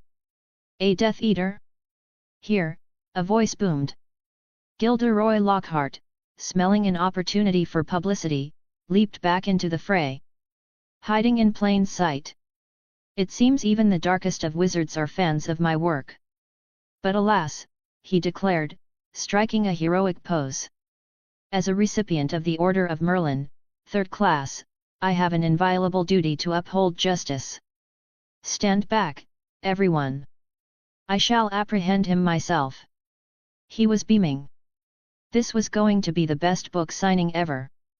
Hermione then looked pointedly at Arthur Weasley. Mr. Weasley, who had been watching the scene with a mixture of terror and awe, understood his cue. He stepped forward, his expression now one of official, ministry gravity. "Indeed," he said, his voice firm. "With so many witnesses, a new inquiry is certainly warranted. I will submit the application myself when I return to the ministry." Lucius Malfoy was trapped. He had been publicly humiliated, legally cornered, and thoroughly outmaneuvered by a 12-year-old girl. He shot Hermione a look of pure, undiluted hatred. "We are leaving," he snarled. He grabbed Draco by the arm and practically dragged him from the store, a tidal wave of reporters and flashing cameras in their wake. "A pity he escaped," Lockhart lamented to the press, "but do not worry, citizens. Justice will be served." "That girl's heart is as black as coal," Harry and Arthur thought at the exact same time, a new, profound, and deeply terrified respect for Hermione dawning in their minds. Hermione, however, was no longer paying attention to any of them. Her gaze was fixed on Ginny Weasley's cauldron, where, nestled amongst the new schoolbooks, was a small, slim, black-covered diary that hadn't been there a moment before. "So that was your move, Lucius," she thought, a cold, analytical clarity cutting through the chaos. "You panicked. The ministry raids, the fear of being caught with a dark artifact, so you passed it on to the daughter of the very man who was investigating you. It was a cruel, desperate, and brilliant move. Unleash the monster from the Chamber of Secrets to attack Muggleborns, and let Dumbledore take the fall for the resulting chaos." She watched as the diary, a forgotten fragment of a Dark Lord's soul, was carried out of the shop in the hands of an innocent, unsuspecting child. The next game had already begun. "PLS support me and throw power stones." Chapter 65, Chapter 65, An Unscheduled Flight. Hermione watched the Weasley family bustle around King's Cross Station, a perfect, chaotic storm of red hair and second-hand robes. She had to give Lucius Malfoy credit, she mused. His petty, short-sighted act of revenge slipping a sliver of his master's soul into a poor pure-blood girl's cauldron was, in the grand, cosmic scheme of things, an act of sheer, unintentional genius. It was a move so catastrophically stupid that it would ultimately expose the secret of Voldemort's immortality and put Dumbledore on the path to destroying the Horcruxes, ensuring the Dark Lord's final defeat. Lucius, in his arrogant attempt to settle a score, was accidentally saving the world. The irony was exquisite. She and Ginny made it through the barrier to platform 9 3/4 with ease, securing an empty compartment on the Hogwarts Express. They waited. And waited. The train gave a final, shuddering lurch and began to pull away from the station. Still no Harry or Ron. "Sister Hermione?" Ginny asked, her voice small and worried as she peered out the window at the receding platform. "Where are Harry and my brother?" Hermione looked at the empty platform, then at the rapidly accelerating train, and put the pieces together. "It appears the magical gateway had a temporary operational failure," she said calmly. "Don't worry. I'm sure they'll find a logical, well-reasoned, and entirely safe alternative mode of transport." Ginny, however, still looked terrified. Meanwhile, on the Muggle side of the station, Harry and Ron were experiencing a very real operational failure. They had run, full tilt, at the solid brick pillar, only to crash into it with a sickening, bone-jarring thud that sent their luggage trolleys flying. They were locked out. The gateways sealed. Ron panicked, his face pale. "We've missed the train." Harry's mind was a whirlwind of terror. The thought of having to explain this to the Dursleys, of being trapped in that house for another year, it was unthinkable. It was in this moment of pure, 12-year-old desperation that a truly terrible, truly brilliant idea was born. "The car," Harry breathed, a wild, manic gleam in his eyes. High above the English countryside, Hermione was trying to explain the basic principles of alchemy to a wide-eyed Ginny when a familiar, beat-up, turquoise Ford Anglia appeared outside their window, flying at a rather alarming, wobbly altitude. "Is that?" Ginny began. "Your father's illegally enchanted Muggle vehicle?" "Yes, it appears so," Hermione finished, a long-suffering sigh escaping her lips. They watched, mesmerized, as the flying car attempted to keep pace with the speeding train.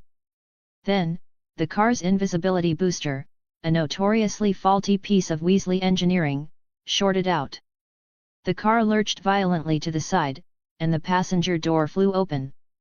Harry Potter, who had been leaning against it, tumbled out into the empty air, saved only by his desperate, white-knuckled grip on the door handle. He was dangling, hundreds of feet above the ground, his legs kicking wildly, the wind whipping at his robes. "Hold on, Harry!" Ron screamed from the driver's seat, his own face a mask of pure terror as he tried to control the swerving car with one hand and reach for his friend with the other. "Grab my hand!" Inside the train, Ginny screamed, her hands flying to her mouth, her eyes wide with horror. "Sister Hermione, do something! Please!" Hermione, however, was just watching the scene with a look of detached, academic curiosity. She handed the panicking Ginny a piece of chocolate. "Don't worry," she said calmly, thinking of the chaotic aerial ballet playing out before them. "Let's turn this into a learning opportunity. The train is traveling at 80 miles per hour. The car is traveling at 60. Assuming a starting distance of 20 meters and accounting for wind resistance and terminal velocity, at what point, precisely, does Harry become a small, red smear on the landscape?" Ginny just stared at her, tears welling in her horrified eyes. Her morbid joke was cut short as Ron, distracted by her appearance in the window, lost his own precarious balance. He tumbled out of the car, his flailing body crashing into Harry. The two boys, now locked in a tangled, screaming embrace, fell away from the car and began to plummet toward the earth below. Ginny let out a final, piercing shriek and covered her eyes. Hermione sighed. Swallowing the last of her chocolate, she stood up. "Honestly," she grumbled, "I'm surrounded by amateurs." Crack! The sound was a violent, physical violation of the air inside the carriage. Hermione vanished.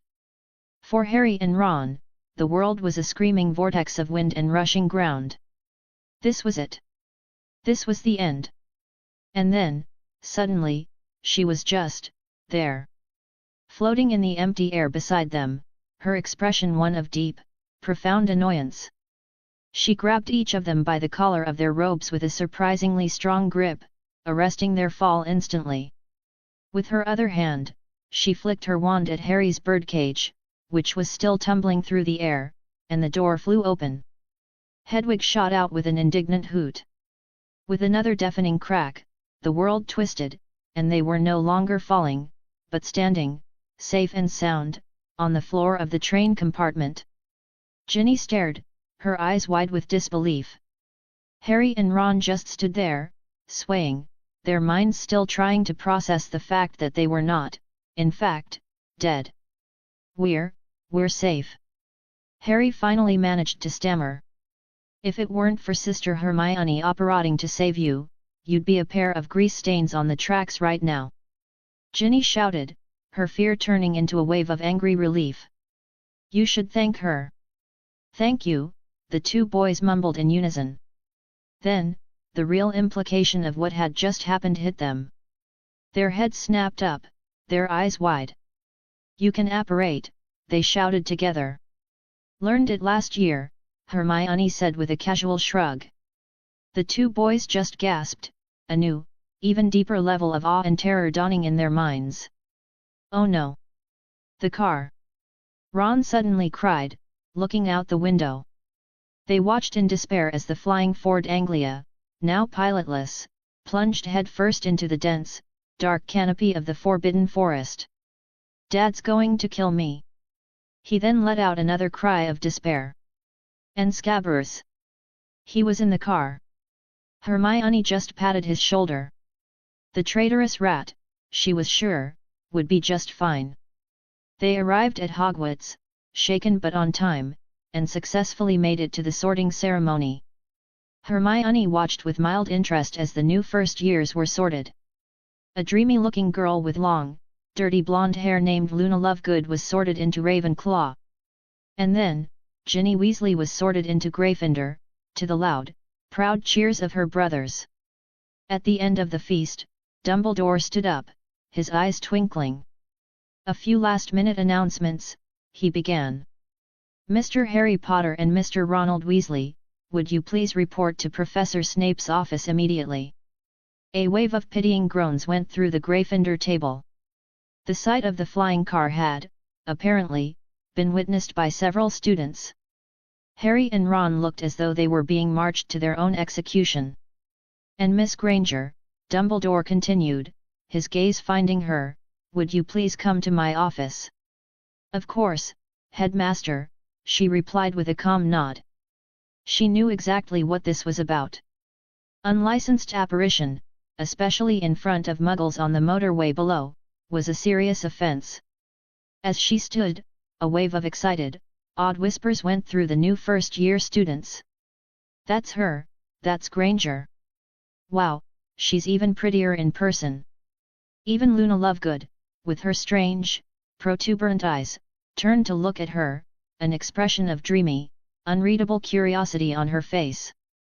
Ignoring the two boys, who were giving her desperate, pleading looks, Hermione turned and walked with a calm, unhurried stride toward the headmaster's office. PLS support me and throw power stones. Chapter 66, Chapter 66, A job offer you can't refuse. The headmaster's office was a place of quiet, chaotic wonder.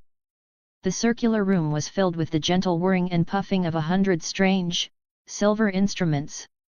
On the walls, the portraits of Hogwarts' former headmasters and headmistresses were not silent observers, they were a gallery of busybodies, their painted eyes following Hermione's every move, their whispered, gossipy comments a constant, rustling murmur in the air. Is that the one? A portly, red-nosed wizard whispered from his frame. The Granger girl? The one who dealt with Quirrell. Looks rather small to have killed a professor, a stern-looking witch sniffed. Hermione did her best to ignore them, a muscle twitching in her jaw. One moment, Miss Granger, Dumbledore said without looking up from the mountain of paperwork on his desk. Just a few ministry documents to sign. She nodded and began to wander around the room, her eyes taking in the myriad of magical curiosities. Then, she saw him. Perched on a golden stand near Dumbledore's desk was a large, blood-red bird. It looked ancient, weary, and distinctly unwell, its feathers patchy and dull as it listlessly plucked at its own chest. But even in its state of decay, it radiated an aura of immense, benevolent power. Hermione reached out a hesitant hand, and a single, brilliant scarlet feather detached itself and drifted down into her palm. Her grimoire buzzed softly. Magical creatures. Phoenix, collected. Reborn from ashes. Tears possess immense healing and detoxification properties. I imagine you know what he is, Dumbledore's voice said. He had finished his paperwork and was now watching her, his expression gentle. A phoenix, Hermione breathed, her voice full of a genuine awe. I never thought I'd see one in person. This is Fawkes, Dumbledore said, a deep affection in his voice. He has been a companion to my family for a very long time. He is nearing his burning day, which is why he looks a bit under the weather. Soon, he will burst into flame and be reborn from the ashes, young and strong again. He spoke of this fiery death as if it were as natural as the changing of the seasons. Hermione listened patiently, a strange sense of privilege washing over her as the old man shared this small, personal piece of his life. Finally, he gestured to a file on his desk. I believe you met our new defense against the dark arts professor in Diagon Alley. I was hoping for your assessment. Hermione picked up the file. Inside was a glossy, glamorous photo of Gilderoy Lockhart, his teeth gleaming, his forget-me-not blue robes perfectly pressed. The resume was a ludicrously long list of self-proclaimed, unbelievable achievements. She considered her words carefully. Well, headmaster, she said, her tone diplomatic, he is, a very gifted storyteller. A deep, rumbling chuckle came from Dumbledore. A most accurate and generous assessment, he said. Frankly, the man is a fraud. His fame is built on a foundation of stolen stories and the memory charms he used on the real heroes. He is utterly unqualified to teach. And yet, I hired him. Just as I thought, Hermione mused. You needed a disposable fool to fill a cursed position. He was reluctant, of course, Dumbledore continued, his eyes twinkling. Worried his secrets might be exposed. But the moment I mentioned he would have the honor of teaching the great Harry Potter, his vanity won out. He took the bait immediately. So, Hermione asked, getting to the point, you called me here to discuss the faculty's questionable hiring practices. Of course not, Dumbledore said, his smile widening. I called you here to ask for your help. The Lockhart problem, you see, has created a vacancy. He slid a crisp, official-looking piece of parchment across the desk. Hermione's blood ran cold. She had a sudden, terrible feeling of foreboding. She picked up the document. It was a formal letter of employment. Her eyes scanned the elegant script. We are pleased to invite Miss Hermione Jane Granger to accept the position of assistant teacher for the Defense Against the Dark Arts course at Hogwarts, to assist Professor Lockhart in his pedagogical duties. She didn't finish. She dropped the letter on the desk as if it were on fire and took 3 quick steps back. Absolutely not, she said, her voice sharp with alarm. No. Thank you, but no. She knew the position was cursed. Voldemort had seen to that. Anyone who took the job was doomed to last no more than a year. She was not about to walk willingly into that trap. Dumbledore, however, looked genuinely surprised. It seems you know more than you let on, Miss Granger.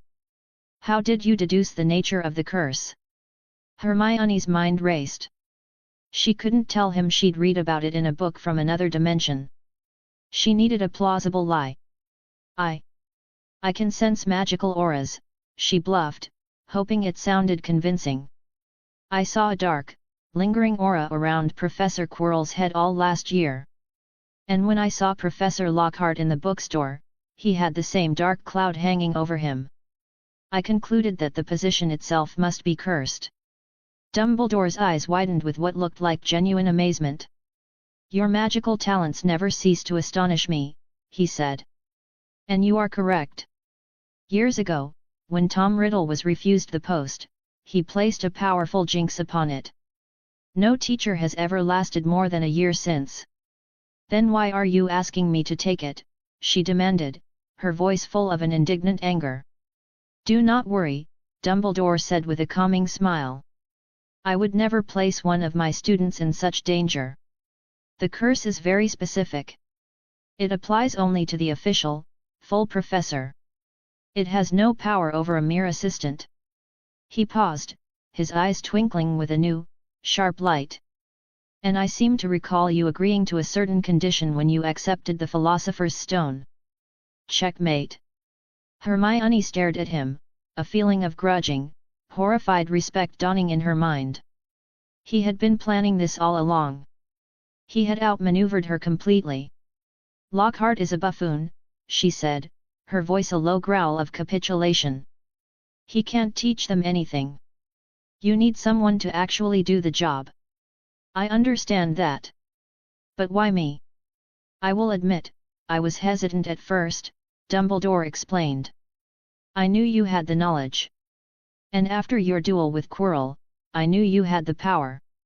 But I was unsure if you had the maturity, the control. But then, he said, his gaze becoming serious, I heard about your unscheduled trip on the Hogwarts Express. To apparate, once, is a feat for a student. To do so twice, in quick succession, while carrying two other people in mid-air and to do it flawlessly, that is a display of magical control far beyond that of an average adult wizard. At that moment, I knew. You are more than capable of teaching any student in this school. He gave her a final, disarming smile. As for your unlicensed use of apparition, do not worry. I will have a quiet word with the ministry. It will be taken care of. Hermione let out a long, slow sigh of defeat. She, the master manipulator, had been played like a fiddle from the very beginning. From the night in the final chamber, this had been his plan.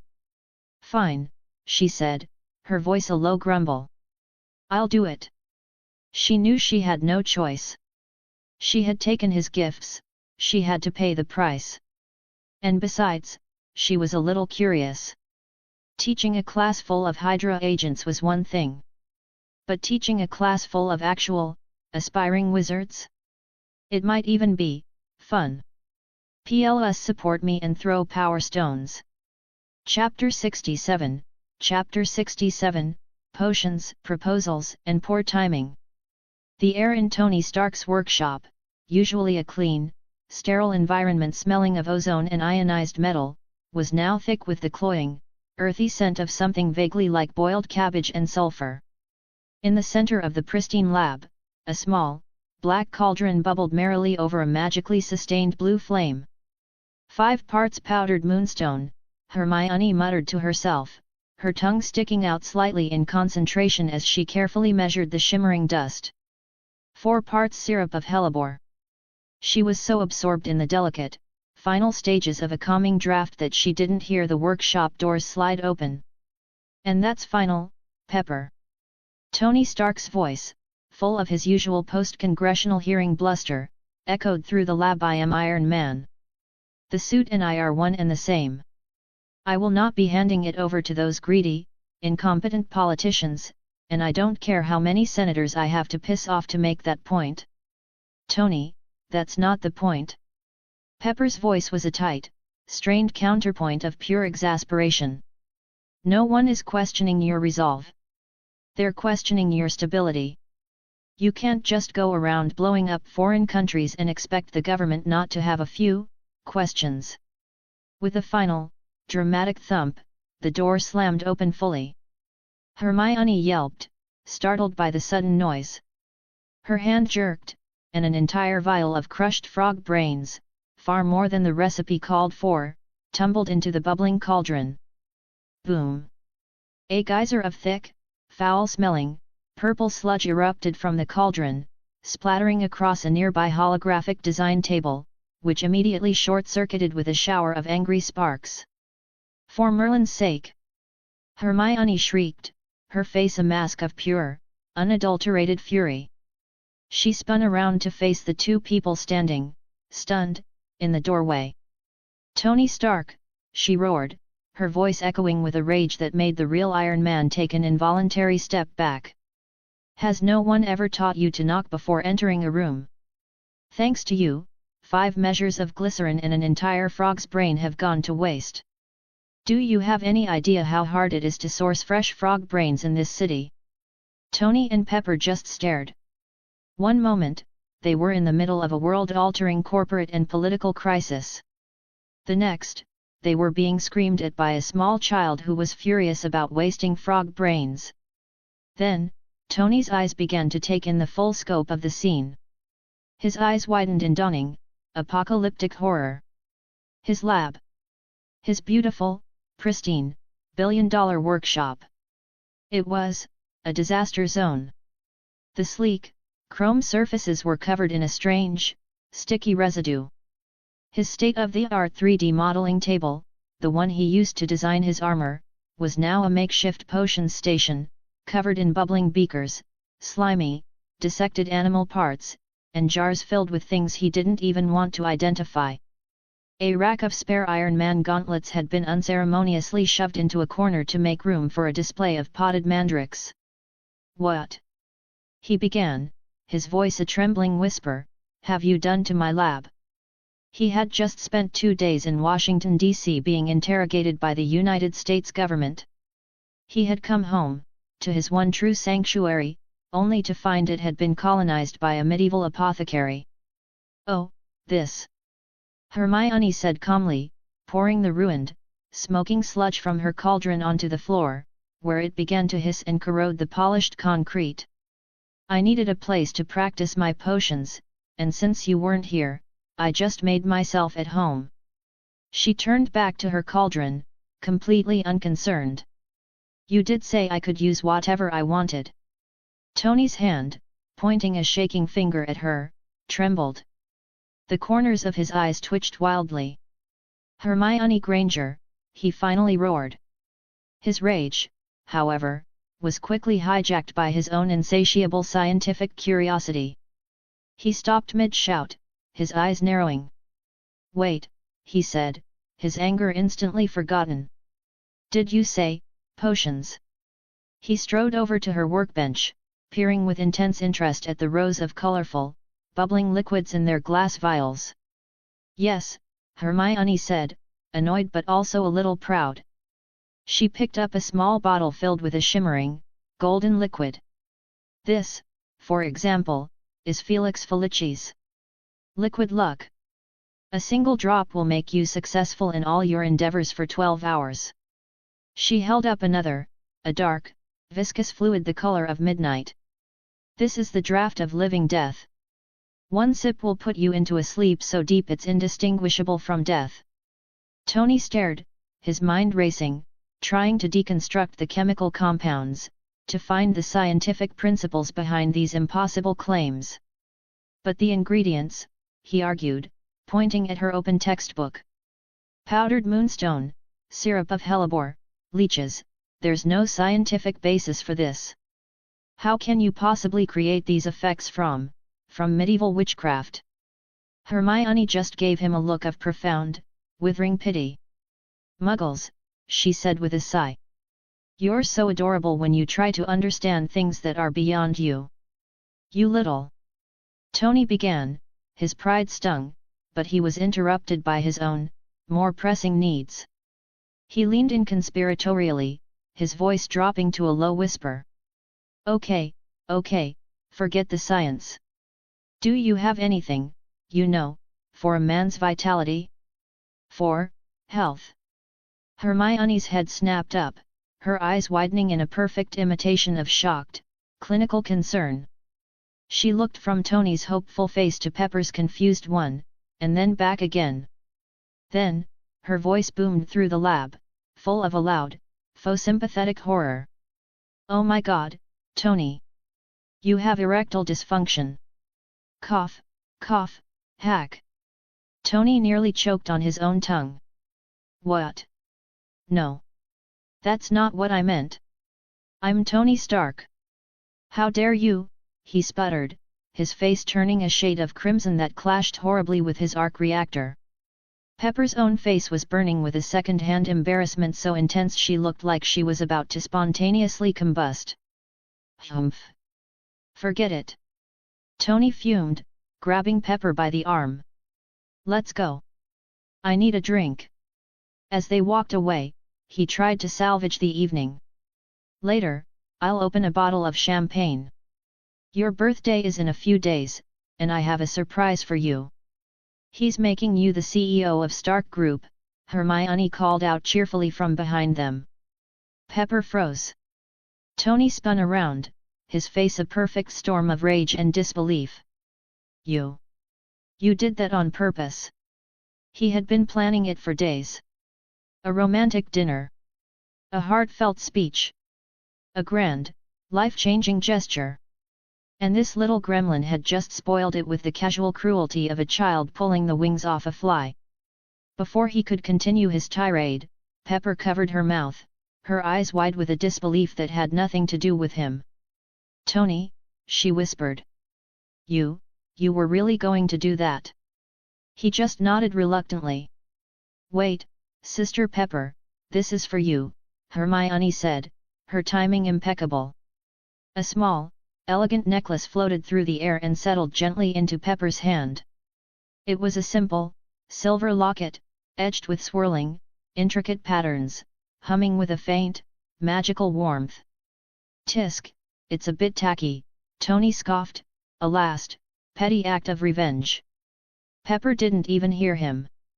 She looked at the beautiful, magical object in her hand, a gift from the strange, wonderful girl who had become her friend.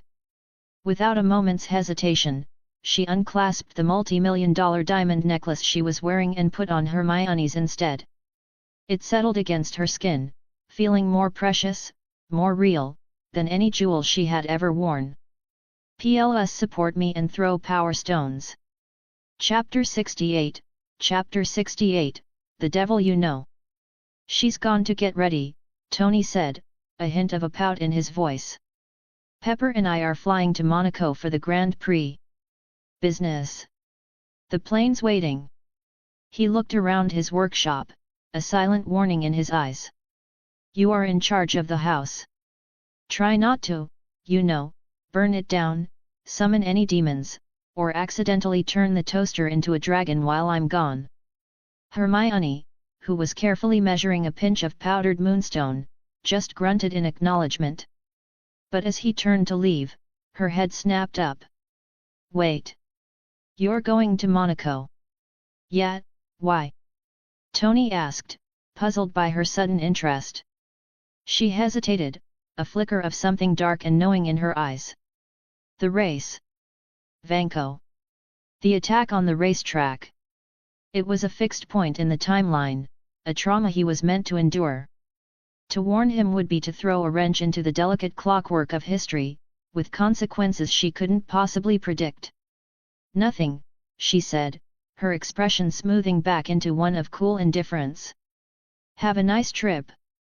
Weird kid, Tony thought as he left, shaking his head. With the mansion to herself, Hermione spent the next several hours in a state of pure, unadulterated alchemical bliss. The workshop, once a temple to high technology, was now her personal potions laboratory. The air filled with the strange, complex sense of bubbling concoctions, and by evening, she had a neat, orderly row of perfectly brewed potions, each glowing with a faint, magical light. She had just finished bottling the last of the draft of Living Death when her S.H.I.E.L.D issued phone rang, the sound a jarring, electronic intrusion into her magical world. She saw the caller ID a single, ominous black shield and debated letting it ring. But curiosity won out. What? She answered, her voice cold and flat. Consultant Granger. Thank God, you finally picked up. Nick Fury's voice was a rush of pure, undiluted relief. If you have something to say, Say it. Otherwise, I'm hanging up. Fury, on the other end of the line, had to physically bite back his frustration. Since the Hydra attack, the girl had gone completely dark, cutting off all contact. Her single, terrifying visit to Alexander Pierce had sent shockwaves through the agency, and Pierce himself had become cagey and uncooperative. Fury felt like he was losing control, and this child was at the center of it all. First, he began, swallowing his pride, on behalf of SHIELD, I want to formally and sincerely apologize for the actions of the rogue agents who attacked you. It was an unsanctioned operation, and I promise you, it will never happen again. I know, Hermione said. Is that all? Wait, there's more, Fury said quickly, getting to the real reason for his call. We have a situation. Dr. Bruce Banner has resurfaced in New York. General Thaddeus Ross knows his location and is moving his forces in for a capture as we speak. I need you to intervene. Get to Banner before Ross does, and bring him in. Quietly. He didn't need to explain further. Since gaining her security clearance, Hermione had read the Hulk file. She knew all about the gamma radiation, the monster, and Ross's obsessive, destructive hunt. And why, precisely, is this my problem? She asked, a bored tone in her voice. Isn't this what you have Iron Man for? Stark's phone is off, Potts says he's on a plane to Monaco, Fury said, his voice tight with desperation. And even if he were here, his armor is no match for the Hulk. Of all the assets we are aware of, consultant, you are the only one with the power to handle this. He paused, then played his final card, imitating the sycophantic tone of Jasper Sitwell. Please.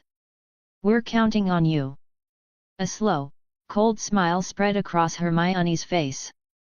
Nice, she thought. Love the groveling. Say it more. After a long, agonizing silence, she finally spoke. I'll see what I can do. Where is he? Greyburn College, Fury said, a wave of relief washing over him. You owe me for this, boiled egg, she said, and hung up. A sinister grin touched her lips. Oh, Fury, she thought. You have no idea how much you're going to regret making this call. High above the streets of Harlem, General Ross watched the scene below from the command seat of a military helicopter. Years of obsessive, relentless hunting had all led to this moment. His plan was perfect. He knew, through SHIELD intelligence he had strong-armed the World Security Council into giving him, that Banner had contacted a Dr. Samuel Stearns, an alias, Mr. Blue, to create a temporary antidote. Banner was sedated, powerless. A moment later, his men emerged from the university building, dragging an unconscious, now fully human Bruce Banner.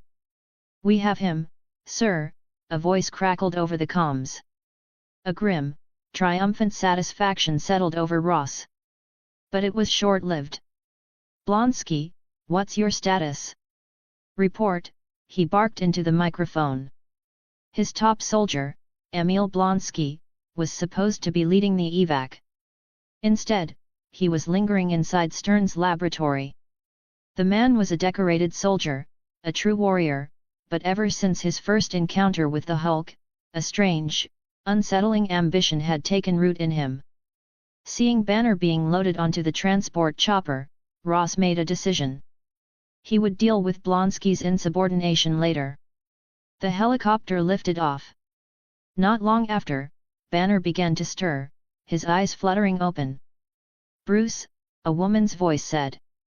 Betty Ross, the general's daughter and the love of Bruce's life, helped him sit up. Betty, what? He looked around, saw the soldiers, saw her father, and a familiar, weary resignation settled over him. It's over, then. The cure worked, Bruce, she said softly. The Hulk is gone. Your little science experiment is over, Banner, General Ross growled from the front of the chopper. My super soldier program can finally get back on track. It has nothing to do with you, Banner said, looking at Betty. You should get away from here. From him. Ruoaar. A roar, so loud and so monstrous it shook the helicopter in mid-air, erupted from the streets below. It was followed by the sound of explosions and crashing metal. What the hell was that? One of the soldiers yelled. They all looked down. And they saw it. A monster, larger than the Hulk, with a sickly, jaundiced yellow hide and a series of sharp, bony spurs protruding from its spine, was tearing the street apart. It threw a city bus as if it were a child's toy. Hulk, someone screamed. No, Banner breathed, his face pale with a new kind of horror as he stared at the creature. That's not me. Oh, God! It's my blood. Stearns, he synthesized my blood. Someone's been injected with it. Only General Ross seemed to understand, a look of dawning, abject terror on his face. The creature on the street below grabbed a wrecked tank, held it above its head, and let out another, triumphant roar that was a twisted mockery of a human voice. Hulk, it bellowed, its voice a gravelly, inhuman sound. Come out! Come out and fight me! Emil Blonsky wants to play. PLS support me and throw power stones. Chapter 69, Chapter 69, Indecent Exposure. Blonsky. The name was a choked, horrified gasp from General Ross. He stared at the monster on the street below, at the grotesque culmination of his life's work, and saw not a super soldier, but a walking, roaring monument to his own obsessive failure. You did this! Banner yelled, his voice raw with an agony that went beyond fear. He grabbed the front of Ross's tactical vest. You gave him the serum, you gave him my blood. How many more lives have to be destroyed by your obsession? I didn't give the order, Ross stammered, his usual blustering authority gone, replaced by the pathetic whining of a man who has lost control. He acted on his own. On the street below, the abomination, the monster that was once Emil Blonsky, was reveling in his newfound power. The army, Ross's army, had arrived, and he was swatting their tanks and armored cars aside like children's toys. Bullets sparked harmlessly off his mutated hide. He was a god of destruction, and he was laughing. From her invisible perch high above the chaos, Hermione watched the slaughter, a faint, appreciative smile on her face. With every soldier that died, she felt a small, pleasant jolt of energy as the dark harvest did its work. Oh, General Ross, she thought with a dark, cynical amusement. You are a disaster of a human being. But you are fantastic for my bottom line. Please, never change. The abomination, bored with the army, finally turned its gaze upward and spotted the last remaining helicopter. With a mighty leap, it began to scale the nearest skyscraper, its massive claws finding purchase on the sheer glass and steel. It was coming for them. A cold, grim resolve settled over Bruce Banner. This is the only way, he said quietly, looking at Betty, his eyes full of a deep, sorrowful love. I have to go. Ross hesitated for only a second. His career was in flames, his monster was out of control. His only remaining gambit was to fight a monster with a monster. He gave a curt, reluctant nod. Bruce, no. Betty cried, grabbing his hand. The cure, we don't even know if the Hulk can come out again. You could die. I have to try, he said, his voice soft. If I don't, you'll all. Bruce. Betty. Hermione, watching this tearful, dramatic farewell from the open doorway of the chopper, finally lost her patience. Oh, for goodness sake, she thought. We don't have time for a romantic subplot. With a sigh of pure, unadulterated exasperation, she walked up behind Banner and, with a firm, well-placed kick to his backside, sent him tumbling out of the helicopter. Go on, then, she yelled after him. Everyone stared in stunned, horrified silence as Bruce Banner, mid-goodbye, was unceremoniously punted out into the empty air. Hermione just jumped out after him, summoning her broomstick in midair and settling onto it with a casual grace. A few seconds later, a new roar, one of pure, untamed, gamma-fueled rage, erupted from the street below. Bruce Banner was gone. The Hulk had returned. The two titans met in the middle of the street with a crash that shattered every window for a 3-block radius. It was a battle of gods, a primal, brutal ballet of destruction. They punched, they kicked, they threw cars, they smashed each other through the walls of buildings. The street burned. The city screamed. Hermione hovered above, an invisible spectator at the greatest monster movie ever made. But something was wrong. The Hulk was sluggish. The lingering effects of Stern's antidote were still suppressing his rage, robbing him of his full power. The Abomination, on the other hand, was a creature of pure, joyful malice. He was stronger, faster, and he was winning. With a final, brutal punch, the Abomination sent the Hulk crashing to the ground. He pinned the Green Giant down, a triumphant, ugly grin on his mutated face, and raised the sharp, bony spur on his elbow for the killing blow. "You don't deserve this power, Banner," he roared. "Only a true warrior like me is worthy." Hermione watched from above, a thoughtful frown on her face. "He's going to lose," she realized. "The rage isn't pure enough. It's unfocused. He needs a catalyst." A new idea, a truly brilliant, deeply chaotic, and utterly terrible idea, began to form in her mind. What, she wondered, is the one thing that could possibly enrage a giant, green rage monster more than anything else? What is the one, universal, and most profound form of humiliation? A slow, wicked, and absolutely demonic grin spread across her face. She raised her wand. Expelliarmus. A thin, almost insignificant beam of red light shot from her wand and struck the Hulk. It wasn't aimed at the Abomination. It was aimed at the one piece of equipment the Hulk had left. His iconic, inexplicably durable, purple pants. There was a sound like tearing fabric, amplified 1,000 times. The purple shorts, which had survived countless battles and transformations, suddenly and catastrophically disintegrated into a cloud of tattered, purple confetti. And the Hulk was naked. An eerie, profound silence fell over the battlefield. The Abomination, his bone spur poised to strike, froze. He lowered his head, his gaze falling upon the situation. He looked at the Hulk's bare, green buttocks. He looked at his own position, straddling the now nude Goliath. The atmosphere, which had been one of brutal combat, suddenly became deeply, deeply awkward. The Hulk was also confused. He looked down at his own body, at the thing swaying gently in the breeze, and felt the cool night air on his gamma-irradiated skin.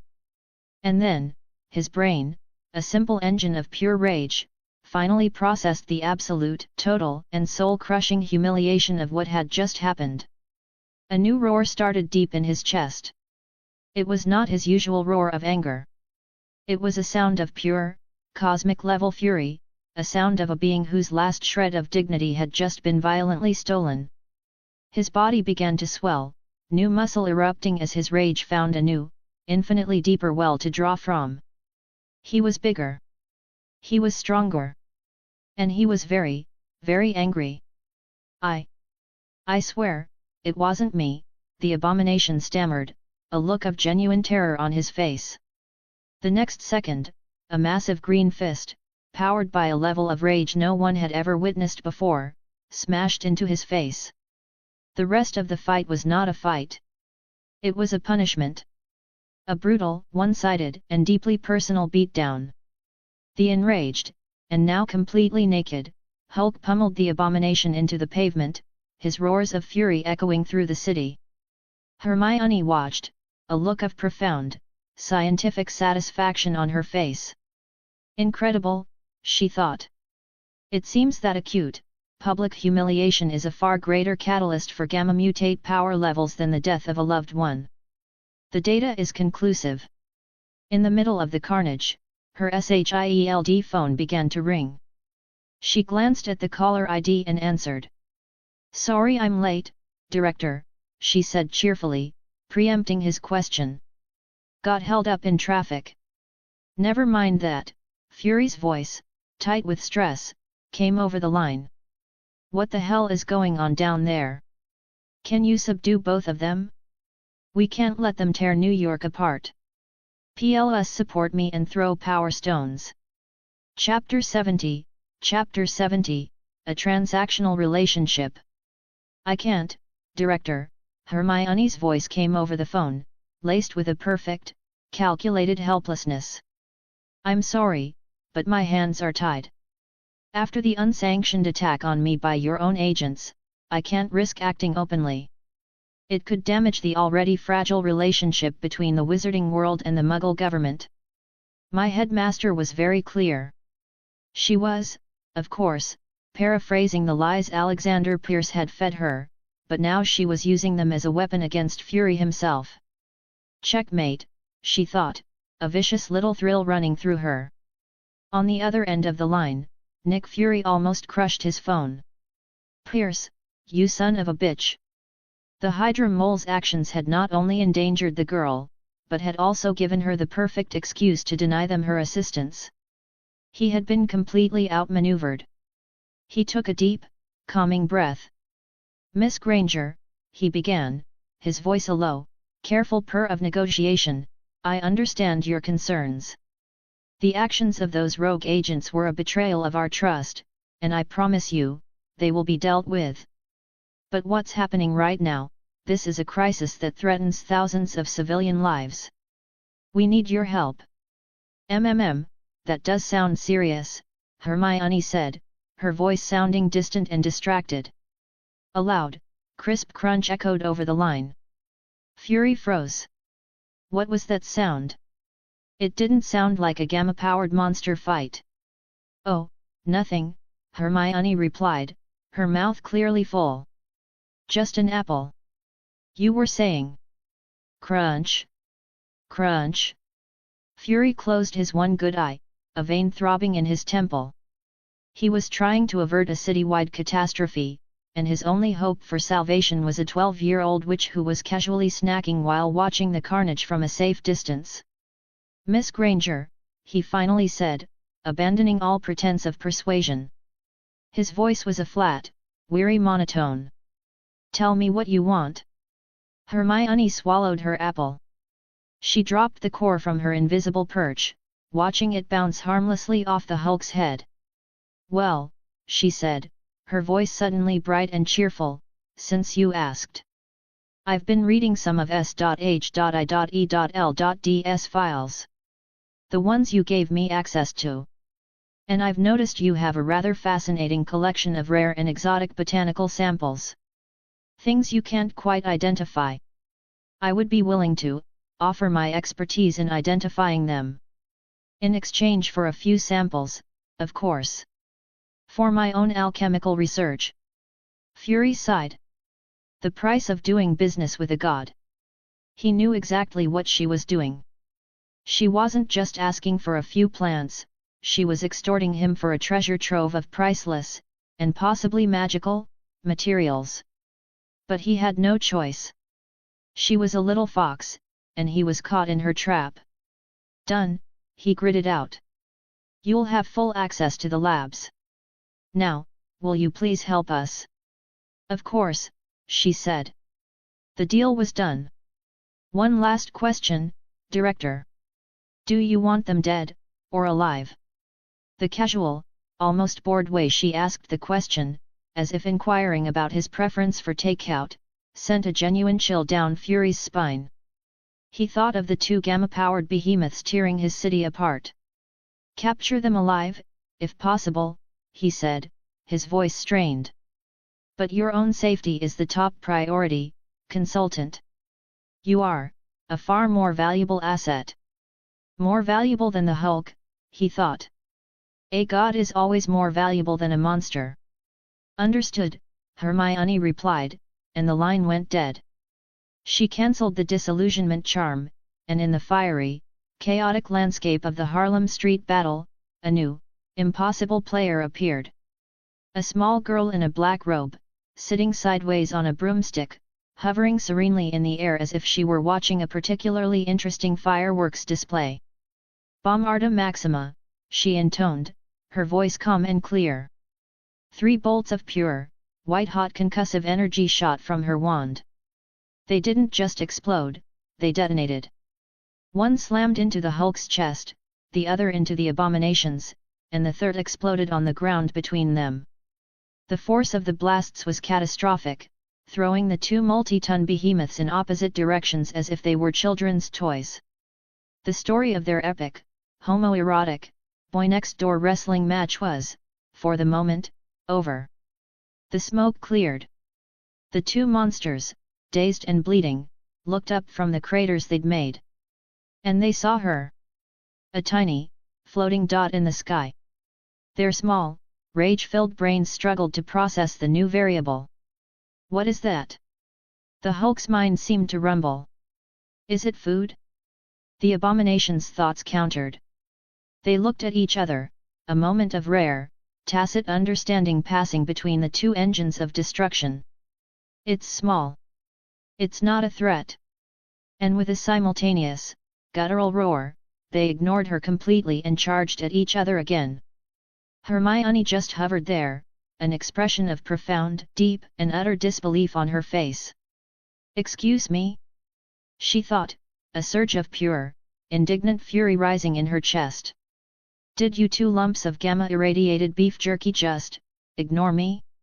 I am a level 3 archwitch, the bane of Dark Lords, the terror of Hydra, and you're treating me like a damn mosquito? The absolute disrespect was unforgivable. In the helicopter, General Ross and his men were staring at the scene, their mouths agape. What in the hell, one of the soldiers breathed, is that? A little girl. On a broom. Who had just fired the equivalent of 3 anti-tank rounds from a wooden stick. Ross's military-trained mind simply refused to process the data. Just then, his satellite phone rang. It was an unscheduled, Priority 1 call from a number he recognized with a sinking feeling. Ross, he barked into the phone. General, Nick Fury's cold, calm voice replied. I see you've met my consultant. Fury, what the hell is going on? Ross demanded. Whose asset is that? Mine, Fury replied, his voice leaving no room for argument. And she is currently cleaning up the catastrophic mess that you created. I am giving you one order, General. Whatever she does next, you and your men are to stand down and not interfere. Am I clear? The Hulk is a U.S. Army project. Ross roared, his pride stung. It's not S.H.I.E.L.'s jurisdiction. You no longer have a project, General, Fury said, his voice dropping to a deadly, icy whisper. You have a citywide catastrophe. You've lost all your soldiers, and your pet monster is out of its cage. You have lost control. My operative is now handling it. So I suggest you sit back, shut up, and watch how a professional works. Ross was silent, his face purple with a rage he couldn't express. Your monster and Blonsky couldn't even be stopped by the army, he finally spat. What possible use is one little girl? PLS support me and throw power stones. Chapter 71, Chapter 71, an exercise in humiliation. And how much, exactly, is this costing me? Fury's voice was a low, dangerous growl in General Ross's ear. I'm not paying you to invite her, Ross spat back, his pride still stinging. You're not paying me at all, General, Fury said, his voice as cold as the grave. You're paying her. And trust me, you can't afford her rates. I'm telling you for the last time, stand down. Do not interfere. This is not a suggestion. It is a warning. You anger her, you are on your own. Ross went silent. It was the first time in his long, decorated career that he had ever heard Nick Fury sound genuinely afraid. On the battlefield, Hermione watched the two naked, gamma-powered behemoths ignore her and charge at each other again. Her eye twitched. The sheer, unadulterated disrespect was astounding. Fine, she muttered to herself, her brief moment of amusement curdling into a familiar, cold annoyance. If you won't pay attention to me, I'll make you. She pointed her wand at the abomination. Expelliarmus. The same, insignificant jet of red light shot out. The abomination, having seen it do nothing but shred a pair of shorts, didn't even flinch. He was wrong to be so confident. While he had no weapon to disarm, Hermione's spell, in its infinite and literal wisdom, identified the single most disarming and humiliating thing it could possibly do. His loincloth, a tattered piece of military canvas he had tied around his waist, disintegrated into dust. Now they were both naked. A new, even more profound silence fell over the battlefield. The two monsters, who had been locked in a primal, world-breaking struggle just a moment before, now stood frozen, two giant, naked statues in the middle of a ruined street. The Hulk looked down at his own bare body. Then he looked at the abomination's equally bare body. Then, they both turned and looked at the small, floating girl on the broomstick. Their eyes were red. Ruoaar. It was a roar of pure, unified, and deeply personal rage. Their previous animosity was forgotten, replaced by a singular, common enemy, the tiny witch who had stolen their last shred of dignity. Together, they charged. That's more like it, Hermione said with a satisfied smile. She fired off another volley of blasting curses, not to harm them, but to halt their advance, giving herself a moment to prepare her real trap. Speculo spatium. She waved her wand in a complex, slicing motion. The world around the Hulk fractured. The air itself seemed to crack like glass, the buildings and fires folding in on themselves into a dizzying, crystalline kaleidoscope. With a final, silent implosion of reality, the Hulk vanished, swallowed by the mirror dimension. The abomination skidded to a halt, his massive feet tearing up the asphalt. He looked around, utterly bewildered. The Hulk was gone. Hulk! Come out, he roared to the empty sky. He then turned his furious, reptilian gaze on Hermione. Tiny witch! What did you do with him? Hermione just smiled, a sweet, innocent, and utterly terrifying expression. You like to fight so much? She asked. Don't worry about him. You've got me. If you can beat me, I'll let him out so you two can finish your little slap fight. I'll crush you, he bellowed, and with a mighty leap that cracked the very pavement beneath him, he launched himself at her, his massive, clawed hands reaching out to snatch her from the sky. He was a foot from her, his cruel smile widening as he imagined the satisfying crunch of her small body in his grip. Petrificus totalis. The spell hit him in mid-air. His body went instantly, unnaturally rigid. His limbs snapped to his sides, his forward momentum carrying his now statue-like form in a perfect, horizontal line until he slammed, face first, into the side of a skyscraper with a deafening gong. He slid down the building, leaving a massive, Blonsky-shaped crack in the facade, and hit the ground with a thunderous crash. He lay there for a moment, stunned, his brain struggling to process what had just happened. He shook his head, the concrete dust from the building showering off his shoulders, and got back to his feet. He roared again and leaped. Petrificus totalis. Gong. Crash. He got up again. Leaped. Was petrified. And crashed. Again. And again. And again. The huge, terrifying monster was being turned into a yo-yo, a plaything for the bored, black-robed child hovering in the sky. It's you, he finally roared, pointing a trembling, accusatory finger at her. What are you doing to me? Hermione just made a small, dismissive can't touch this gesture with her wand. The insult was so profound, so infuriating, that the abomination let out a scream of pure, impotent rage. This isn't working, Hermione thought with a sigh. The body bind curse was a great party trick, but against a creature with this level of raw, physical power, it was only a temporary solution. It was time to stop playing. Sectum sempra. The curse was a whisper. There was no flash of light, no beam of energy. But in the next instant, a series of deep, vicious gashes appeared all over the abomination's body as if he had been slashed by an invisible sword. Greenish-yellow blood, thick as oil, erupted from the wounds. "Ah!" he screamed, a sound of genuine, agonizing pain this time. He staggered, clutching at the wounds that had appeared from nowhere, a look of pure, horrified disbelief on his face. "I'm bleeding?" Before he could even process the shock, Hermione cast her next spell. Slugulus eructo. A jet of sickly green light hit him square in the chest. He froze. His eyes widened. His already yellow face turned a shade of pale green. He made a horrible, gagging sound. Bleg. A thick, writhing torrent of sticky, oversized slugs began to pour from his mouth. He fell to his knees, his massive body convulsing, racked by waves of violent, uncontrollable nausea.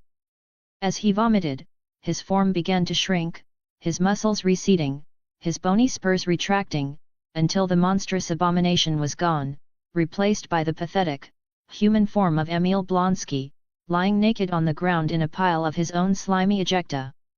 Hermione let the mirror dimension collapse. The Hulk burst forth with a roar, ready to continue his fight, only to see his hated enemy reduced to a weak, pathetic, vomiting human. He charged at Hermione. "You want some too?"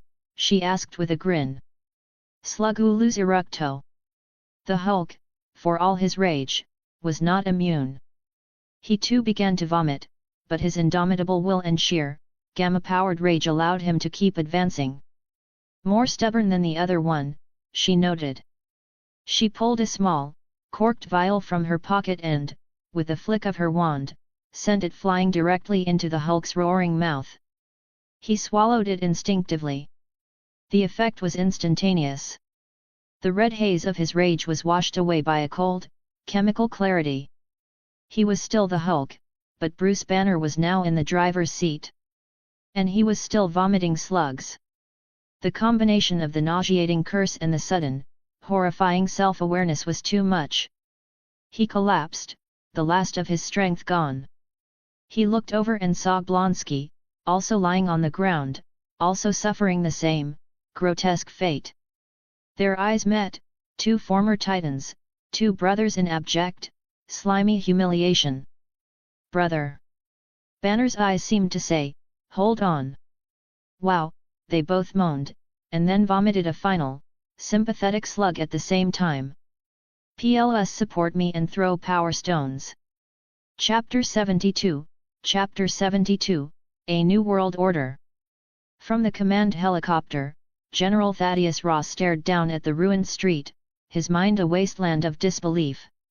He had just witnessed two of the most powerful living weapons on the planet, beings that had effortlessly annihilated his elite military forces, be brought low by a 12-year-old girl. She hadn't just beaten them, she had humiliated them, toyed with them, and then disposed of them with the casual, bored efficiency of someone taking out the trash. He looked at the broken, smoking craters, at the pathetic, slug-vomiting forms of Banner and Blonsky, and for the first time in his long, stubborn and obsessively driven career, he felt the cold, bitter certainty of his own obsolescence. The super soldier program, his life's work, the key to America's future dominance, it was a child's toy. A pathetic, outdated relic in a world that had just revealed its new, terrifying, and utterly magical set of rules. As the helicopter landed, Betty rushed out, her face a mask of frantic worry. "Bruce," she cried, running to his side. He looked up at her, a weak, grateful smile on his face, and promptly vomited a large, slimy slug onto her shoes. Betty froze, a look of profound, indescribable horror on her face. Hermione, who had been leaning casually against her broom, just grinned. "Don't worry," she called out, her voice full of a devilish amusement. "It's not fatal. Probably. He'll be fine after he gets it all out of his system." She was obviously a cute and harmless little girl, but the smile on her face at that moment was the stuff of nightmares. General Ross, his mind still reeling, finally pulled himself together. He marched towards Hermione, his military bearing a thin, fragile shield against the impossible reality he was facing. "Young lady," he began, his voice a low growl, "thank you for your assistance. The U.S. military will now be taking custody of these two criminals." "Nope," Hermione said, popping the pea. "Can't let you do that. They're part of a business deal I have with the boiled egg. They belong to SHIELD now." Boiled egg? Ross thought, his mind struggling to keep up. Then it clicked. Fury. "Impossible," he snarled. "This is a military experimental project. They are property of the United States Army." "And I don't care," Hermione replied with a dismissive sniff. Ross's face turned a dangerous shade of purple. He was a general. He was used to giving orders and having them obeyed. "The subjects will be turned over to my custody," he said, his hand moving instinctively toward his sidearm. Hermione just sighed, a sound of pure, put-upon exasperation. A torrent of brilliant, white-hot fire erupted from the ground around her. It coiled and twisted, forming the massive, roaring head of a gigantic serpent, its flaming eyes fixed directly on General Ross. The heat was a physical blow, a rolling wave of thermal energy that made the air shimmer and sent the surrounding soldiers stumbling back, their faces a mask of terror. What is that?" Betty screamed. Banner and Blonsky, the two brothers in slimy, pathetic misery, just looked at each other and let out a simultaneous, weak groan. "Here we go again." Ross just stared, paralyzed, his mind finally, truly broken. He remembered Fury's warning from the phone call, a warning that now sounded less like a threat and more like a profound, prophetic understatement. "If you anger her, don't blame me for not warning you of the consequences." Just then, his satellite phone rang, the shrill, electronic sound a jarring intrusion into the magical standoff. He answered it, his hand trembling. After a few seconds of listening to the cold, furious voice on the other end, he put the phone down, his face pale, his shoulders slumped in utter defeat. He gave one last, hateful look at Hermione, then turned and barked at his men. "We're leaving." A few minutes later, a sleek, black Quinjet descended from the night sky, its engines eerily silent. Nick Fury, in his signature black leather coat, strode down the ramp, his one good eye taking in the scene of absolute devastation. His agents, efficient and silent, moved in to secure the two naked, bound, and still occasionally vomiting super soldiers. "Thank you for your assistance, consultant," Fury said, his voice a low, formal rumble of gratitude. "You've averted a major catastrophe for the city of New York. We are in your debt." Hermione just nodded, a pleased, self-satisfied look on her face. She was in a good mood. The slaughter of Ross's troops had yielded a massive 5,000 soul energy points, and the prospect of S.H.I.E.L.ds alchemical materials was a delightful dessert to an already satisfying meal. For the first time, she gave the one-eyed spymaster a genuinely warm look. Fury, however, was in a state of quiet, professional terror. He had watched the entire battle through the helicopter's camera feed. The fire, the ice, the invisible blades of Sectum Semper that had torn through the abomination's gamma-irradiated hide, and the terrifying, reality-warping mirror dimension that had swallowed the Hulk whole. He had thought he was beginning to understand her power, but he had been wrong. He had been looking at the tip of the iceberg. And if she can do this, he thought, a cold dread washing over him, what in God's name is Dumbledore capable of? "If you're ready, consultant," he said, gesturing toward the Quinjet, "we can return to headquarters." No need, Hermione said lightly. With a casual wave of her hand, she tore a hole in the very fabric of reality. A swirling, sparking, orange portal opened in the air beside them. Through it, Fury could see the familiar, panoramic view from his own office window at the Triskelion, hundreds of miles away in Washington, D.C. Fury stared, his one good eye wide with a new, more profound level of horror. He had known she could teleport. He had assumed it was a short-range, line-of-sight ability. This was something else entirely. This was a violation of every known law of physics and security. The Triskelion, the most secure building on the planet, his fortress, was as vulnerable as a house with no doors. After you, Hermione said with a cheerful grin, and stepped through. Fury followed, his mind reeling. The moment they stepped into his office, the portal snapped shut behind them. He pressed a button on his desk. Bring them in. A moment later, a team of agents began to file into the room, carrying dozens of heavy, sealed, metal cases. They opened them one by one in front of Hermione. Her eyes widened. She had expected a few interesting samples. She had not expected a king's ransom. Inside the cases were glowing fungi from deep earth caverns, strange, crystalline mineral deposits recovered from meteorite impact sites, rare, exotic herbs from the heart of the Amazon that hummed with a faint, magical energy.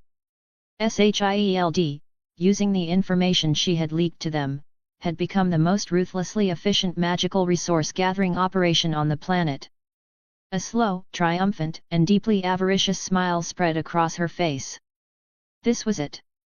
This was the beginning. She had a monopoly on magic in this world, and now, thanks to her new, unwitting business partners at SHIELD, she had the supply chain to build an empire. PLS support me and throw power stones. Chapter 73, Chapter 73, The Art of the Deal. Hermione moved through the opened SHIELD cases with the discerning eye of a master jeweler appraising a new collection. She would pick up a strange, glowing fungus, murmur its alchemical properties under her breath, and toss it into her ridiculously small, dimensionally improbable school bag. Skin of an African tree snake, powdered moonstone, extract of gurdy root. She muttered, her voice a low, satisfied hum. It was a treasure trove.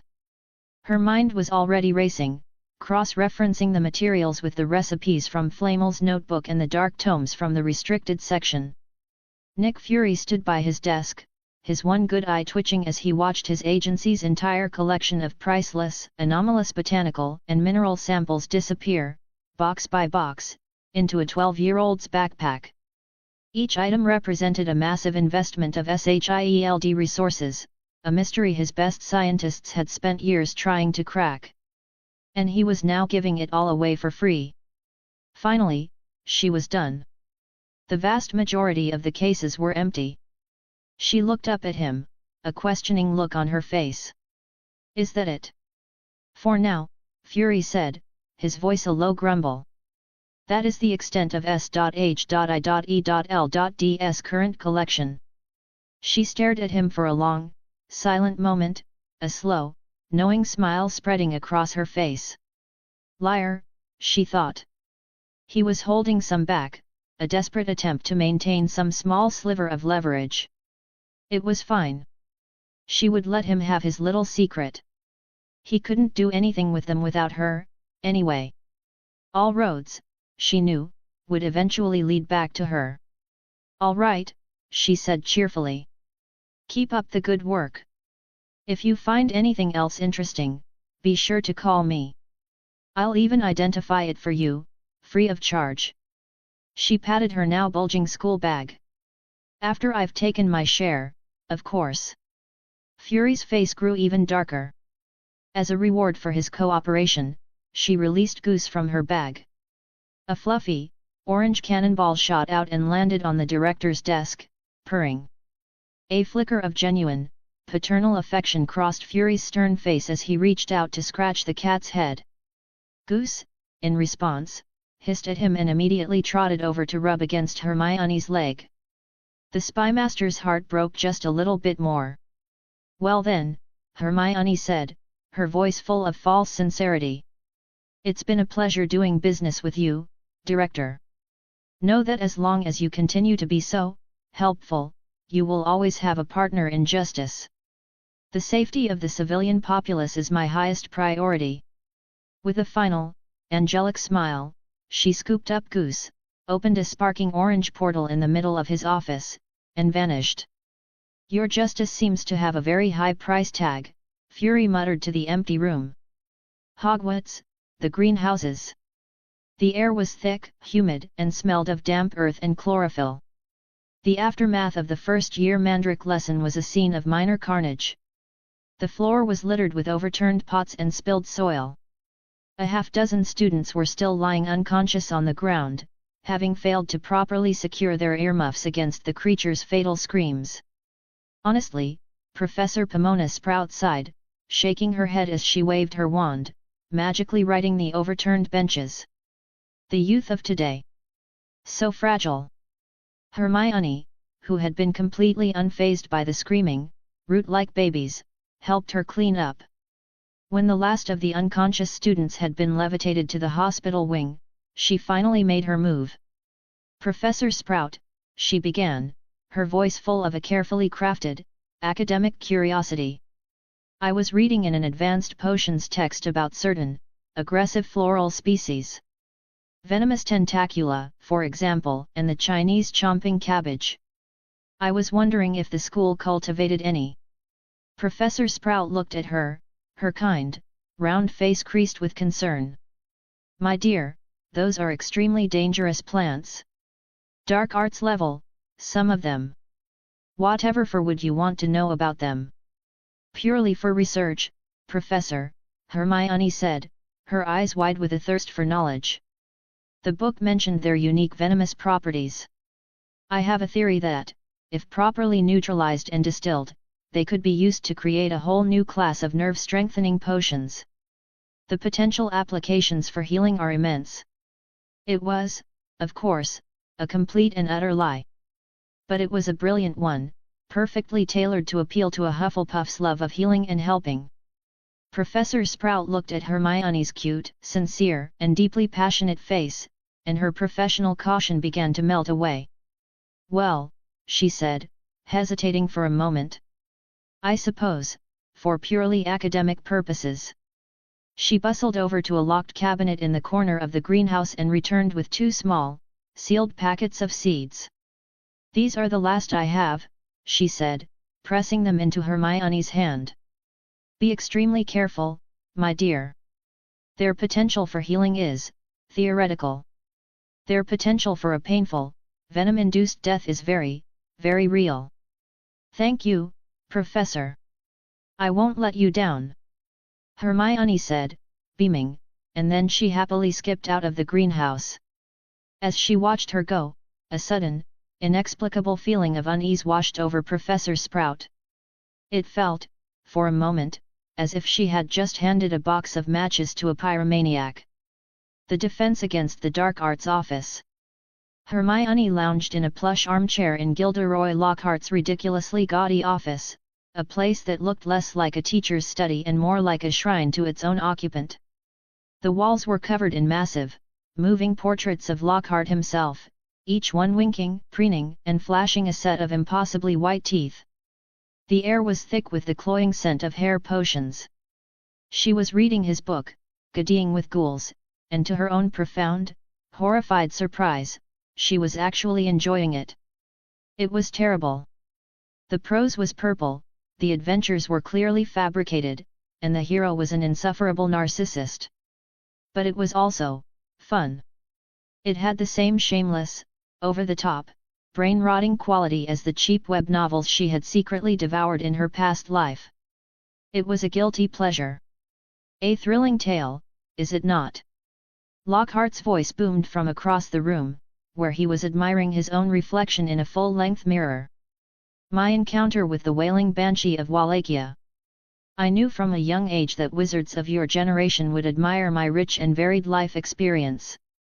He launched into a long, rambling, and completely self-congratulatory monologue. Hermione just tuned him out, her mind enjoying the trashy, escapist fiction. She eventually folded a corner of the page to mark her spot and closed the book with a soft snap.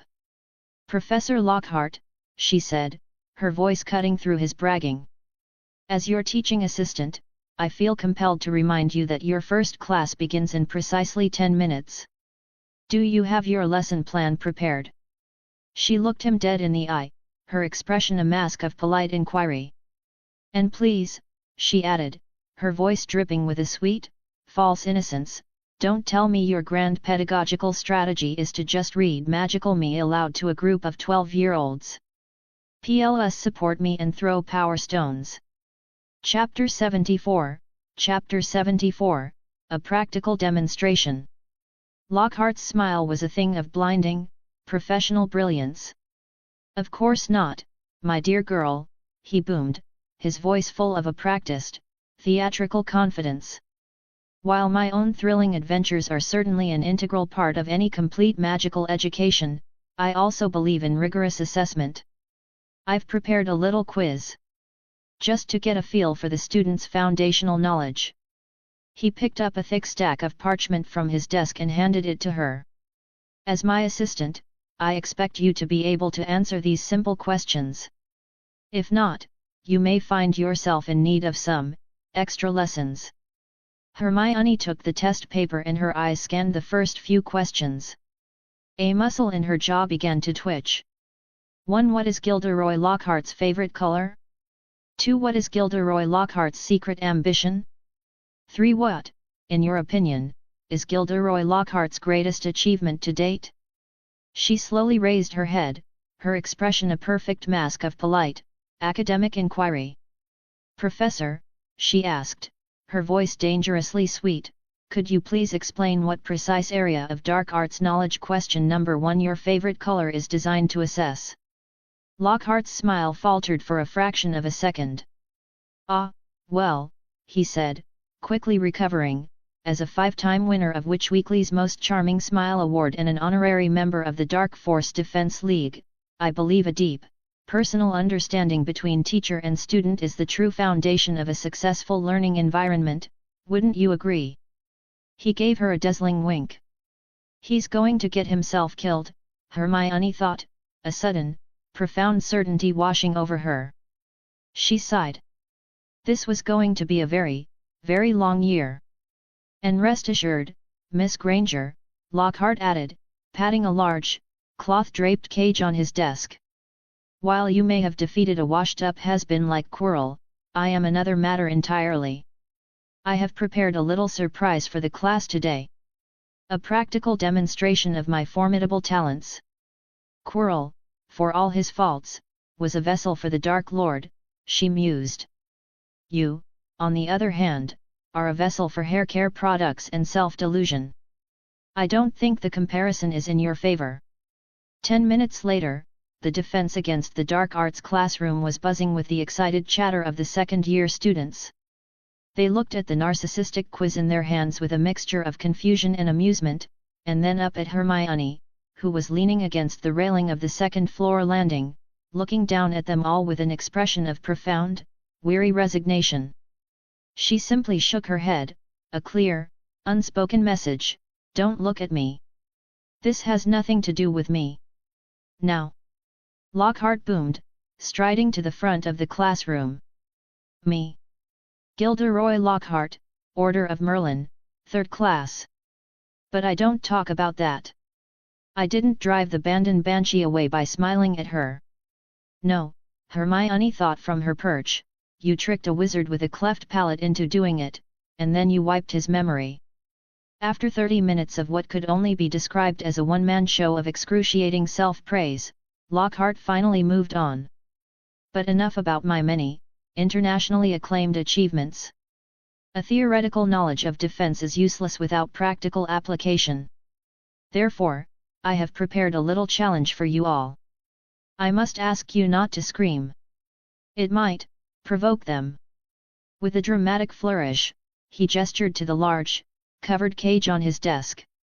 The students, infected by his theatrical tension, leaned forward in their seats.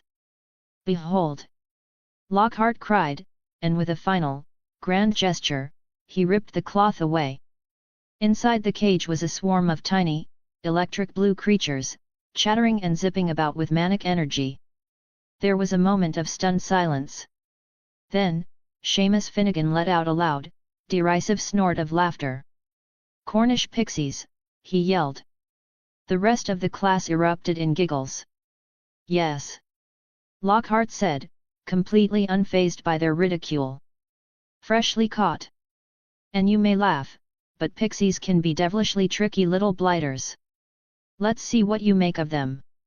And with an act of supreme, world-ending idiocy, he opened the cage door.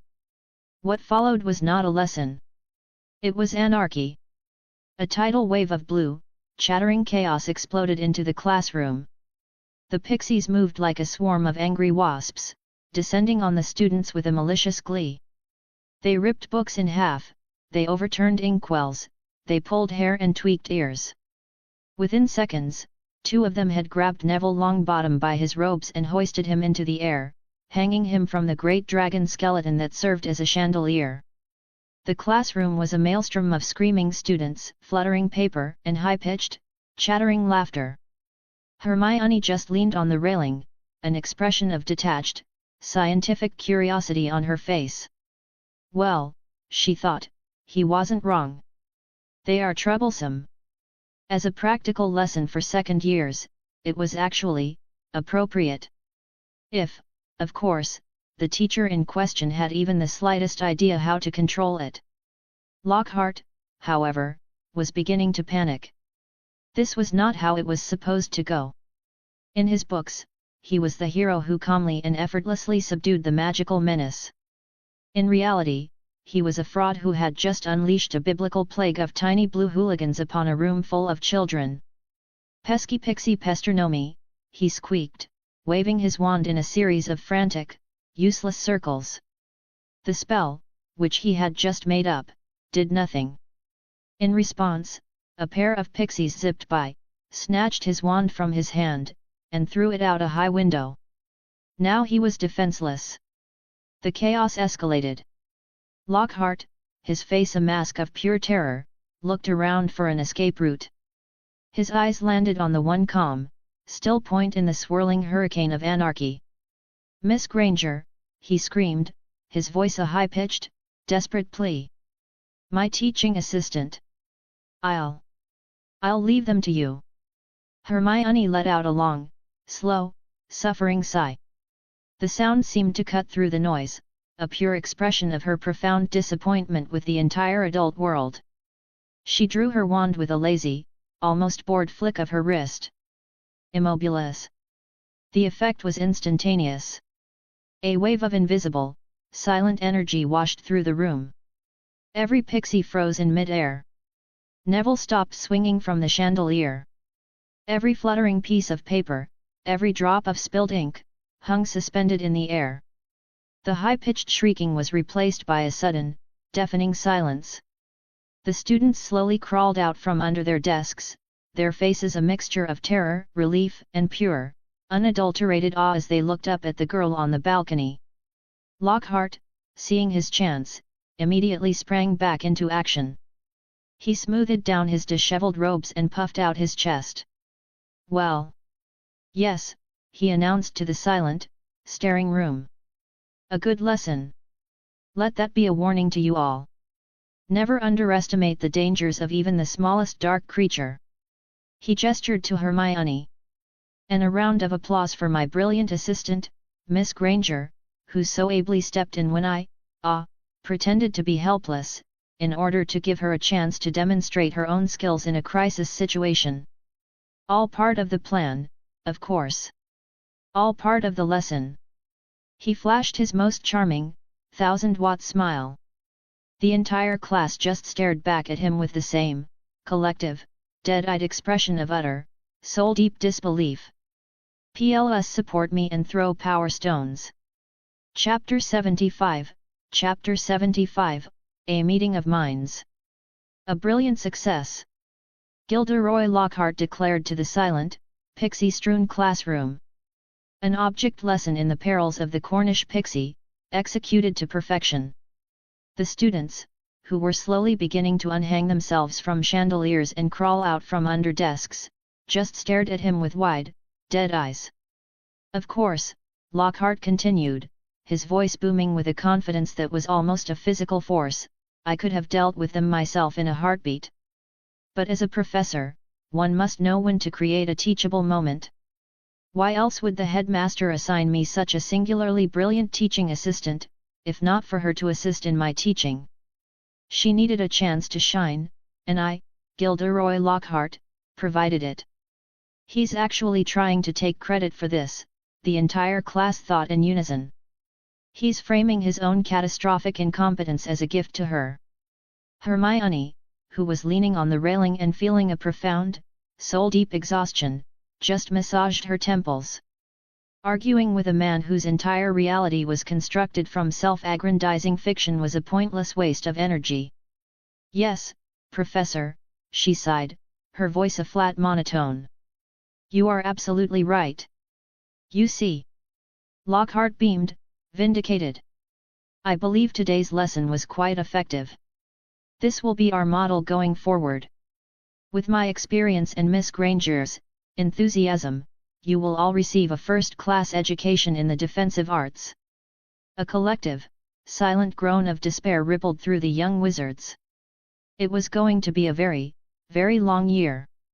Later that day, Hermione sought refuge in the one place at Hogwarts that made any sense, the library.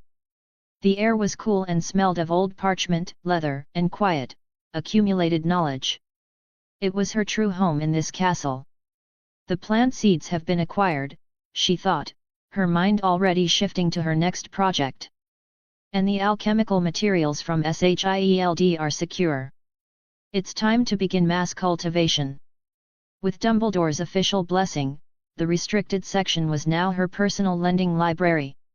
She walked with a quiet confidence toward the heavy, iron-bound gate, a book titled Flesh-Eating Trees of the World already clutched in her hand. As she entered, she heard the hushed, awed whispers of the other students. It's her, the Gryffindor witch. Look, she's going into the restricted section. Just like that. She ignored them and headed for her usual spot, a large, secluded table in a dusty corner alcove that everyone in the school now knew was, by unspoken agreement, hers. It offered a perfect vantage point and, more importantly, solitude. But today, someone was sitting there. A small, first-year girl with long, straggly, dirty blonde hair was perched on one of the chairs, her nose buried in a book. She wore a necklace made of butterbeer corks and had her wand tucked behind her left ear. Her pale, silvery eyes had a distant, dreamy quality, as if she were simultaneously seeing the world in front of her and another one entirely. It was Luna Lovegood. A flicker of annoyance passed through Hermione.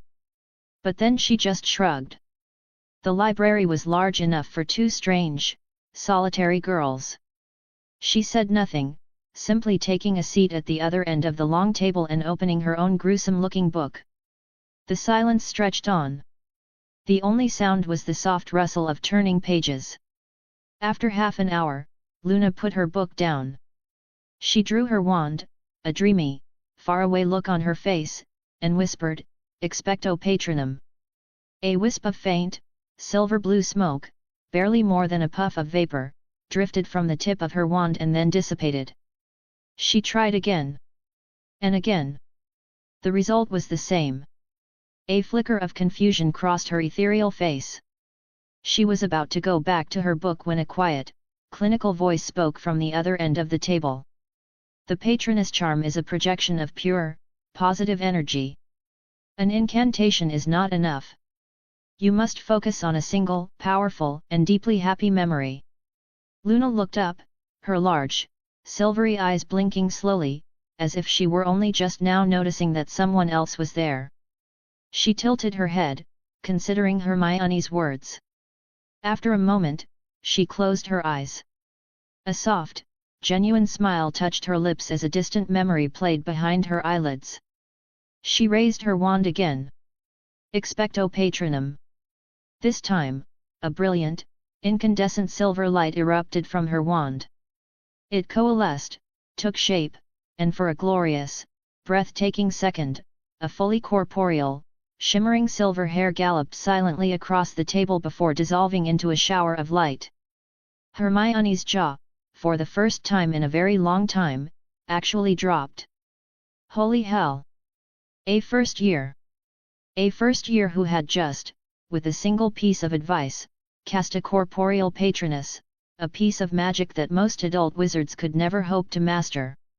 Even with her own grimoire and the mind of an adult, it had taken her weeks of practice to achieve that. This girl's raw, instinctual talent was on a level she had never seen before. The rare, happy smile on Luna's face made her look even more otherworldly. She put her wand away and looked at Hermione, her gaze direct and unnerving. "Thank you," she said, her voice a soft, melodic whisper. "I know you. You're Hermione Granger." "Luna Lovegood," Hermione replied, recovering her composure. "We met at the sorting." She nodded toward the advanced spellbook Luna was reading. "Why is a first year practicing the patroness charm?" Luna blinked her bright, protuberant eyes. "Oh," she said simply. "I've finished the standard curriculum for the first 3 years. I was looking for something new." "Of course you have," Hermione thought with a surge of exasperated admiration. "This school is just lousy with child prodigies." She had to admit, she felt a flicker of something she hadn't felt before, a sense of intellectual kinship. "If you're looking for something new," Hermione thought with a flash of dark humor, "you're in the wrong section of the library. The really fun stuff, mind control, torture, curses, the one that lets you eat souls, is all behind that gate over there." Luna craned her neck to see the title of Hermione's own book. "Introduction to Dangerous Magical Experiments," she read aloud. "Are you planning an experiment?" "Just some light reading," Hermione said patiently. "Oh," Luna said, her expression turning serious. "Well, do be careful. You wouldn't want to make a mistake and die accidentally. The Nargles are particularly attracted to misplaced magical energy." Hermione just stared at her. The warning was so blunt, so sincere, and so utterly bizarre that she couldn't help but let out a short, startled laugh. The two of them sat in a comfortable, shared silence, reading their respective books, while the rest of the library buzzed with whispers. "Oh my God, she's talking to her. I heard that last week, a 6th-year Slytherin tried to sit at that table, and she hexed him so badly he grew tentacles. But she's smiling. I've never seen the witch smile before." Later that evening, Hermione sat in Lockhart's gaudy, portrait-filled office, a massive stack of ungraded exam papers in front of her, her head in her hands. "Question 7, she muttered to herself, her voice a low groan of despair as she read from a 7th year's paper. "List 3 methods for identifying and combating a werewolf." Answer: 1. It is very hairy. 2. It howls at the moon. 3. Run. She drew a vicious, angry red cross through the answer. She picked up another. "What is the primary effect of the disarming charm?" Answer: it is very disarming. With a cry of pure, soul-deep frustration, she threw the paper on the floor. The state of magical education at this school was a criminal offense. Barty Crouch Jr., for all his faults, had been a far better teacher than any of these other clowns. No wonder so many people had fallen to Voldemort. The average wizard had the defensive capabilities of a stunned lemming. She looked at the mountain of incompetence still waiting for her, then at a portrait of Lockhart, who was cheerfully autographing a photo of himself. And she finally understood. He hadn't asked her to grade these papers to save himself time. He had asked her because he didn't know the answers himself. PLS support me and throw power stones. Chapter 76, Chapter 76, A Devil on the Shoulder. Lockhart, naturally, would never admit to the sheer, humiliating incompetence that required his 12-year-old teaching assistant to grade his own students' papers. I am simply too busy with my extensive fan mail, he had explained, a statement that was, for once, probably true. And besides, it is excellent training for you, my dear girl. Hermione just sighed, the sound lost in the quiet, cavernous office. She was beginning to understand Dumbledore's true, cruel genius. He hadn't just hired her to be a teaching assistant. He had hired her to be a glorified, unpaid babysitter for a narcissistic man-child. In the Marvel world, she had SHIELD and Stark Industries bending to her will. Here, she was grading papers. The irony was not lost on her. "Harry, my boy, Harry," Lockhart said, not looking up from the glossy photograph of himself he was signing with a flourish. "What a lesson for you in the perils of fame. Forced into detention, helping me with my correspondence. Still, there are worse things." Harry, who was sitting miserably at a nearby desk, dutifully addressing envelopes, could not, in that moment, think of a single one. "Fame is a fickle friend, Harry," Lockhart continued, his voice taking on a tone of deep, philosophical gravity. "A celebrity's work is never done. Remember that. And a celebrity's first instinct," Hermione thought, viciously slashing a red cross through an essay, "is to abandon his students and flee at the first sign of actual trouble." Harry shot a desperate, pleading look at her across the room. "Help me." She just held up the stack of truly abysmal OWL practice essays she was grading. "Want to trade?" she mouthed silently. Harry swallowed hard and immediately went back to his envelopes. The silence stretched on, broken only by the scratching of quills.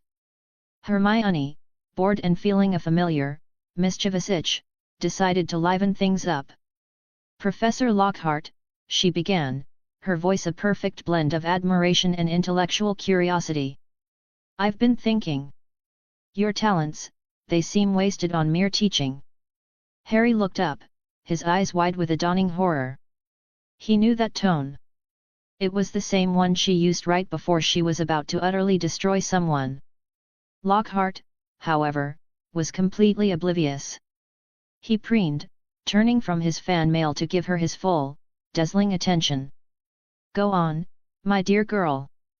"Well," she said, leaning forward conspiratorially, "with your heroic resume, your fame, your charisma, have you ever considered a career in politics? At the Ministry of Magic?" Lockhart was stunned for a moment. Then his chest puffed out. "It's funny you should say that," he said, rubbing his chin thoughtfully. "I have, in fact, considered it. Minister for Magic, Gilderoy Lockhart. It has a nice ring to it, doesn't it?" "It's perfect," Hermione said, her voice full of a bewitching sincerity. "You are exactly what the wizarding world needs."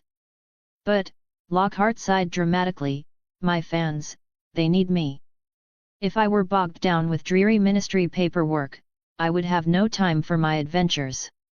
I couldn't possibly deprive my public of the thrilling new tales they so desperately crave." "He's afraid he'd be exposed as a fraud in 5 minutes," Hermione translated internally. "Ministry officials are harder to fool than first years." "But you're thinking too small, Professor," she pressed, her voice a devil's whisper. "Think of the material. Forget ghouls and banshees. Imagine the stories you could write from inside the ministry. Uncovering a deep state conspiracy. Capturing a ring of notorious dark wizards. You wouldn't just be an adventurer, you'd be a spy master, a hero of the people. The sales would be astronomical." Lockhart's eyes began to glaze over, a hungry, mesmerized look on his face. "And with that kind of public adoration," she continued, "going in for the kill, your approval rating would be unstoppable. You wouldn't just be a hero, you'd be a political powerhouse. Minister for Magic would be just the beginning." She even pitched a few sinister, PR-focused ideas about staged assassination attempts and planting false rumors about political rivals, just to see the look on Harry's face. Harry, meanwhile, was trying to sink through the floor. He was witnessing his best friend, the smartest person he knew, calmly and expertly plotting a course for a corrupt, political coup, and he wanted no part of it. Living with the Dursleys was suddenly starting to look like a much safer option. Granger, Lockhart breathed, his voice full of a raw, naked ambition. Do you really think I could achieve all that? Of course, Hermione said, her lips curling into a wide, predatory smile. With the right person advising you, anything is possible. For a glorious, shining moment, Gilderoy Lockhart saw it all, the power, the glory, the adulation. And then, the cold, hard reality of his own utter, fraudulent incompetence came crashing down. To do all that, he would have to actually do all that. He would have to fight real dark wizards. The dream died, replaced by a more familiar, and much safer, vanity. But his admiration for the small, terrifyingly brilliant girl in front of him had reached a new peak. She was a natural-born political strategist. A kingmaker. Just as the awkward silence was settling, Harry suddenly jumped, his head whipping around. "Did you hear that?" he whispered, his eyes wide. Lockhart, pulled from his reverie, looked around the dimly lit office. "Hear what, my boy?" "A voice," Harry said, his own voice trembling slightly. "Someone's talking." A sudden, irrational chill crawled up Lockhart's spine. He stared into the dark, shadowed corners of his own office. "No," he said, his voice a little too high. "There's no one here but us." "Professor, you didn't hear it?" Harry insisted, his expression grim. Lockhart looked at Hermione for help, only to find that she too was frowning, her head tilted as if listening intently to something he couldn't hear. That was all it took for Lockhart's carefully constructed bravado to completely evaporate. "It's nearby," Harry muttered, standing up now, his gaze fixed on the stone walls. "It's whispering." "Well, let's not be hasty, my boy," Lockhart stammered, his eyes darting around nervously. "It sounds like it wants to kill someone," Harry breathed, a look of pure horror on his face. Hermione, who had been listening with a detached, clinical interest, finally decided the game was over. She knew exactly what he was hearing. The basilisk. It was starting. She let out a long, theatrical sigh. "Harry," she said, her voice full of a weary, adult exasperation. "Honestly. Stop trying to scare the professor. Plus support me and throw power stones." Chapter 77, Chapter 77, The Writing on the Wall. Yes, of course Harry was teasing you," Hermione said, her voice dripping with a false, placating sweetness. She gave Lockhart a reassuring pat on the arm, a gesture that was both comforting and deeply condescending. "You see," Lockhart said to Harry, his bravado returning. "Just a joke." But his eyes were still darting nervously into the shadowed corners of his own office. "Right, well, it's late. Time for bed." He practically sprinted from the room, leaving a cloud of expensive perfume in his wake. The moment the door slammed shut, Harry spun on Hermione, his face pale with a frantic urgency. "I wasn't joking, Hermione. I heard it. A voice, in the walls. You have to believe me." Hermione let out a long, weary sigh. "I don't think you're lying, Harry," she said, her tone shifting from playful to serious. "But you need to think strategically. You're Harry Potter. You're already famous for surviving a dark wizard and speaking to snakes. If you start telling people you're hearing disembodied voices that want to kill people, they're not going to think you're a hero. They're going to think you're going mad. Or worse." She knew exactly what he had heard. A creature that talks, lives in the walls, and can only be understood by a parcel mouth? It was Slytherin's basilisk, plain and simple. It was an annoying, oversized snake with a bad attitude, but revealing its existence now would be inconvenient. Harry opened his mouth to argue, but then he went rigid, his eyes wide with a fresh wave of terror. "It's talking again," he whispered, his voice trembling. "It said, blood. I smell blood, let me rip, let me kill." He looked at her, his green eyes pleading. "It's going to kill someone, Hermione." Such a drama queen, Hermione thought, rolling her eyes. The basilisk had been slithering through those pipes for 1,000 years. It was probably just bored. "Maybe it lost at wizard's chess and is just venting," she said with a dismissive shrug. "Honestly, Harry. Ignore it. It's just a noise." But Harry looked unconvinced, a deep, primal unease settling over him that he couldn't shake. The next morning, Hermione was ripped from a pleasant dream by the frantic shaking of her bed curtains. "Hermione! Wake up! It's Ron. He says it's an emergency." Lavender Brown's voice was high with panic. Hermione groaned and rolled out of bed. She found Ron pacing frantically outside the girls' dormitory, his face pale. "Hermione, you have to come, now," he said, grabbing her arm. "Something's happened. Harry, he thinks it's because of the voice from last night." So the drama queen finally made its move, she thought. She followed Ron as he ran, her mind already calculating the possibilities. They rounded a corner on the second floor and skidded to a halt. Harry was standing there, in a corridor that was suddenly crowded with silent, whispering students. The first thing she saw was the writing on the wall. Scrawled in huge, glistening, blood-red letters were the words. "The Chamber of Secrets has been opened. Enemies of the air, beware." "Well," Hermione said, her voice a cool, analytical note in the horrified silence. "That's thoughtful. At least they left a warning." Harry and Ron just stared at her. Then they saw it. Hanging by its tail from a torch bracket, as stiff and lifeless as a taxidermy exhibit, was a cat. Its fur was matted, its eyes wide with a terror that had been frozen in time. "It's Mrs. Norris," Harry breathed. "Filch's cat."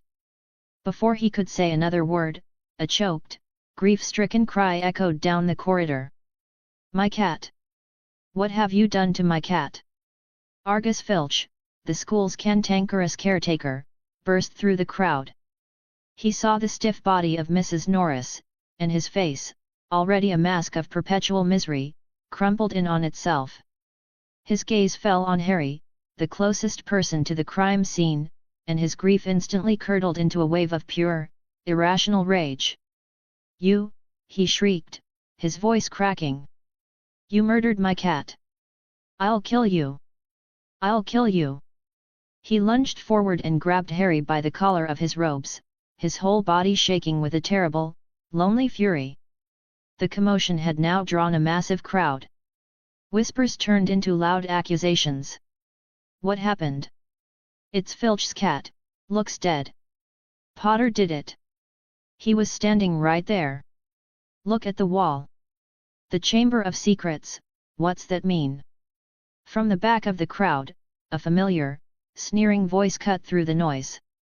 "It means you're next, Mudbloods," Draco Malfoy said, a look of triumphant, ugly glee on his face. He puffed out his chest, enjoying the fear his words caused in the nearby Muggle-born students. Then, his gaze swept the crowd and landed on Hermione, who was watching him with a cold, dead-eyed expression. He froze. The triumphant smirk vanished from his face, replaced by a look of pure, PTSD-fueled terror. "Oh, no! She heard me! It's over! My life is over!"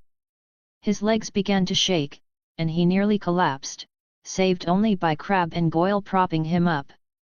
He waited for the inevitable, terrifying retribution, but to his profound, disbelieving relief, she just looked away, as if he were too insignificant to even acknowledge.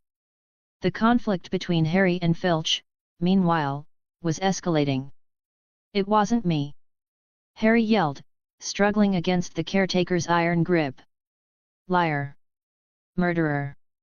Filch screamed, his face contorted with grief.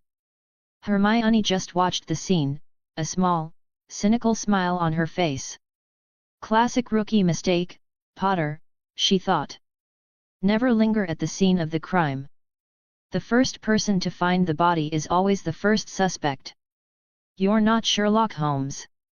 Just as Filch was about to throttle Harry, a powerful, commanding voice silenced the entire corridor. Argus! Let him go!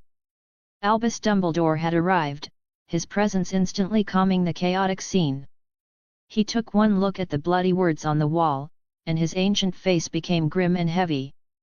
The other professors, including a preening Gilderoy Lockhart who clearly had no idea what was going on, appeared behind him. Everyone, return to your dormitories immediately, Dumbledore commanded. He gently but firmly removed Filch's hands from Harry's robes. We do not yet know who is responsible, Argus. We must be patient. Just as the crowd was beginning to disperse, a clear, confident voice cut through the murmuring. Actually, Headmaster, Hermione said, stepping forward from the crowd. I do. PLS support me and throw power stones. Chapter 78, Chapter 78, An Unscheduled Debriefing. Every eye in the crowded, silent corridor swiveled to Hermione. You know. Filch rasped, his voice a choked, desperate sound. He lunged forward, his gnarled hands grabbing the front of her robes. Tell me. Who did this? Was it him? He pointed a trembling, accusatory finger at Harry. Hermione gently removed the caretaker's hands. Honestly, she said with a long, theatrical sigh, turning to address the crowd as if she were a detective holding a press conference. The culprit is perfectly obvious. Weren't any of you listening? A confused silence was her only answer. She saw Malfoy in the crowd and a slow, wicked, and utterly malicious smile spread across her face. I seem to recall, she began, her voice ringing with a clear, prosecutorial authority, someone shouting, "You're next, mudbloods," just a moment ago. Now, what kind of person, upon first discovering a crime scene, would immediately issue a subsequent threat? It is, you must admit, highly suspicious. She paused, letting her gaze sweep over the crowd before landing, with the force of a physical blow, directly on Draco Malfoy. It is the classic behavior of a perpetrator, glorying in their crime and making a declaration of their future intent. Every head in the corridor turned to stare at Malfoy. The blood drained from his face. What? He stammered. So, the murderer has been identified, Hermione concluded with a cheerful clap of her hands. Case closed. Professors, I believe the Auror office can take it from here. She walked over to the grieving Filch and gave him a comforting pat on the shoulder. No need to thank me. Please, call me Detective Granger. The logic was so absurd, yet so superficially plausible, that for a moment, everyone just stared, their minds struggling to process it. Malfoy, however, understood completely. He was being framed by the one person in the world he was most terrified of. It wasn't me, he shrieked, his voice cracking with a new, hysterical pitch of terror. He looked at the suspicious eyes of his fellow students, at the cold, calculating smile on Hermione's face, and his mind simply broke. With a wild cry of despair, he began to slap himself, hard, across the face.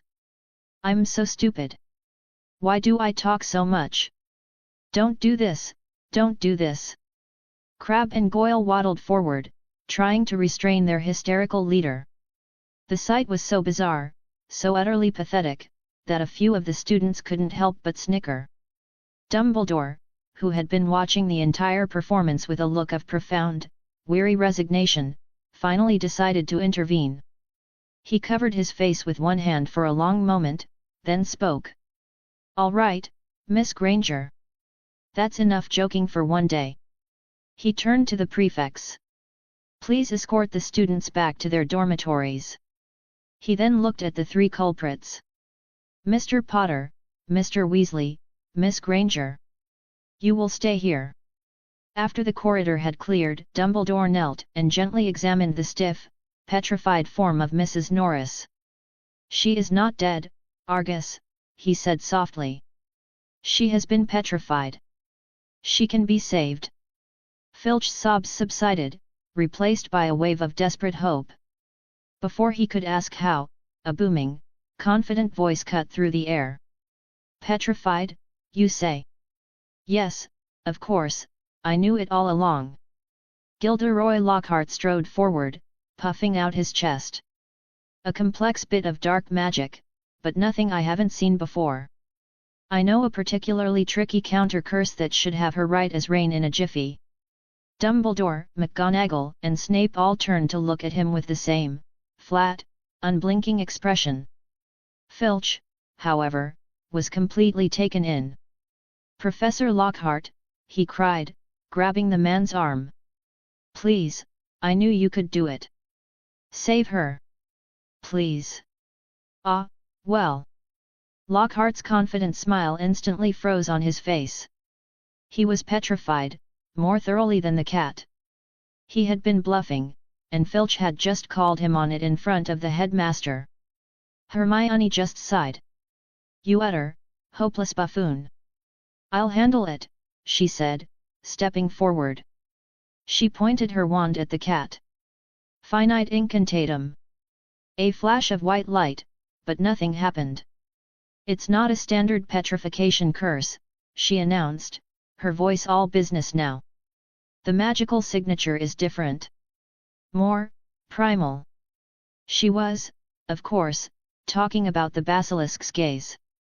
Indeed, Dumbledore nodded, a knowing look in his eyes.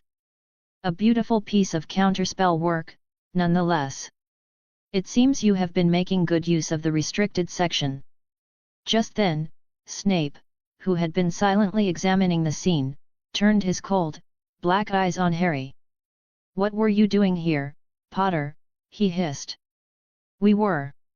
Harry began, but Hermione cut him off. Professor Lockhart and I were preparing for our next lesson, Professor, she said smoothly. I asked Harry to come and help me carry some books. Well, I can vouch for that as well. Lockhart began, eager to jump on the bandwagon. Snape ignored him completely, his gaze still fixed on Hermione. He looked from her to Harry, and after a long, tense moment, he gave a curt, reluctant nod. If she was providing the alibi, he would accept it. When the mandrakes are mature, Snape said, turning to Dumbledore, Professor Sprout and I can brew a restorative draught. It is the only cure for this kind of petrification. An excellent plan, Severus, Dumbledore began. Oh, right, Hermione said, as if suddenly remembering something. A mandrake restorative draught? I think I have a bottle of that on me. She slung her small school bag off her shoulder and upended it. A mountain of junk cascaded onto the corridor floor with a deafening clatter. Books, spare robes, empty potion vials, a Quidditch helmet, a half-eaten apple, a still potted plant, and a river of gold galleons spilled out, forming a pile that was soon taller than she was.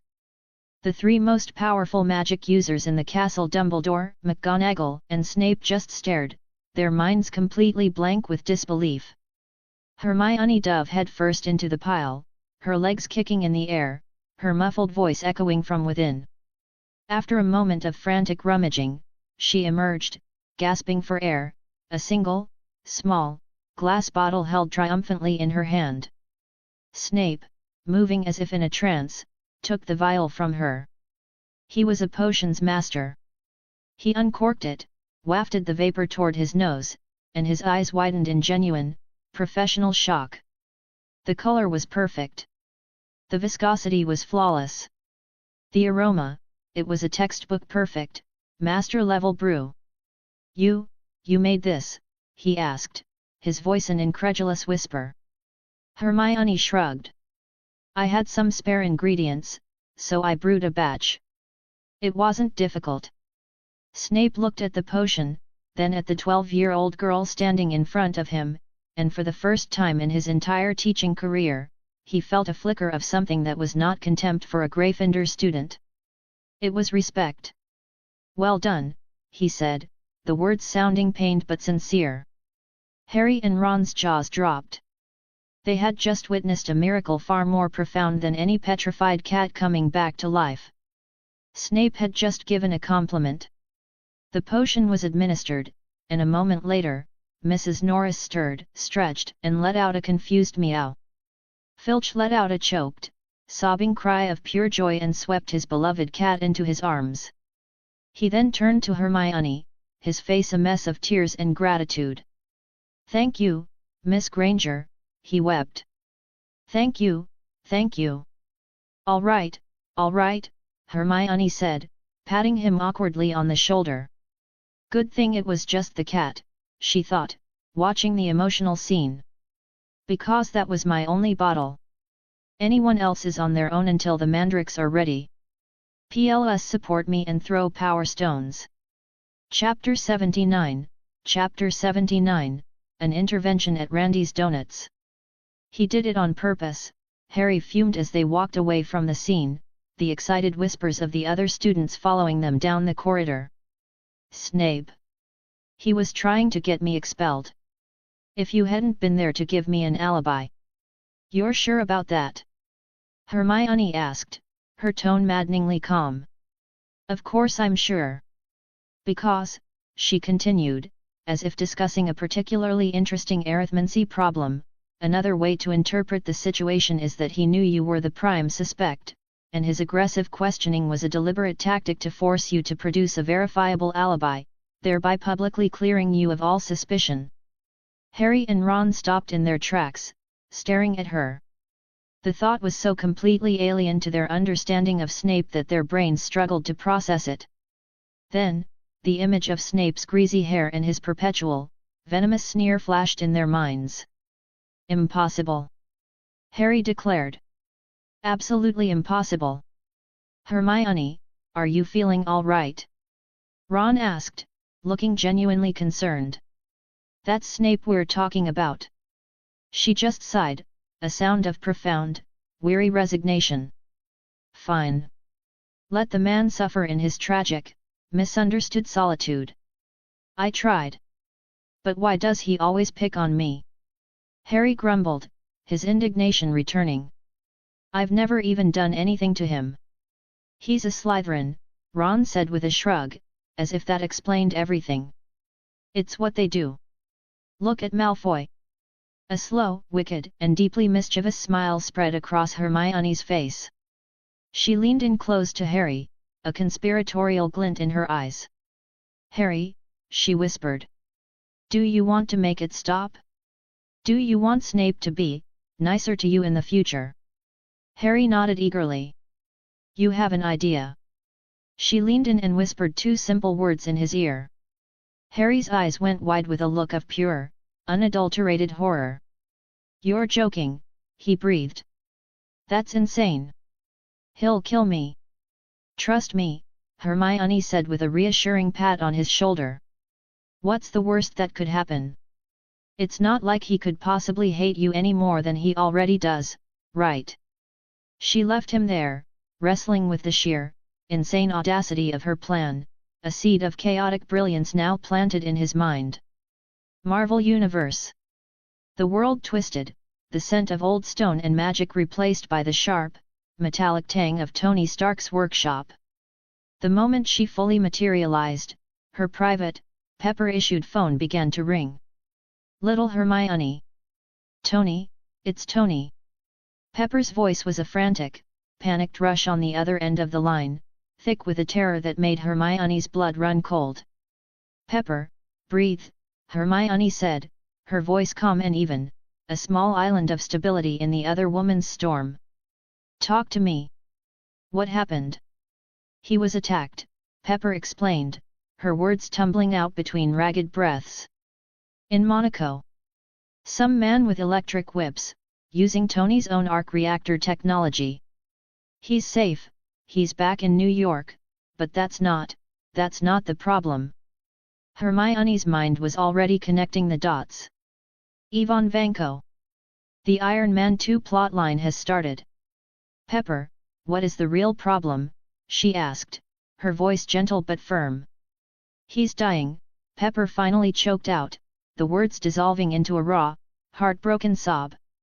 The palladium from the reactor in his chest, it's poisoning him. He's been hiding it for weeks, Hermione. He was just going to let himself die and not tell anyone. Ah, Hermione thought. So that's where we are. It's all right, Sister Pepper, she said, her voice full of a calm, absolute certainty that cut through the static of Pepper's grief. I have a solution. Randy's Donuts, a classic, unassuming Los Angeles donut shop, was now the stage for a high-stakes, superhero-level intervention. Nick Fury and Natasha Romanoff stood at a table, their expressions grim. Across from them, Tony Stark sat, his face a mask of defiant, self-destructive glee.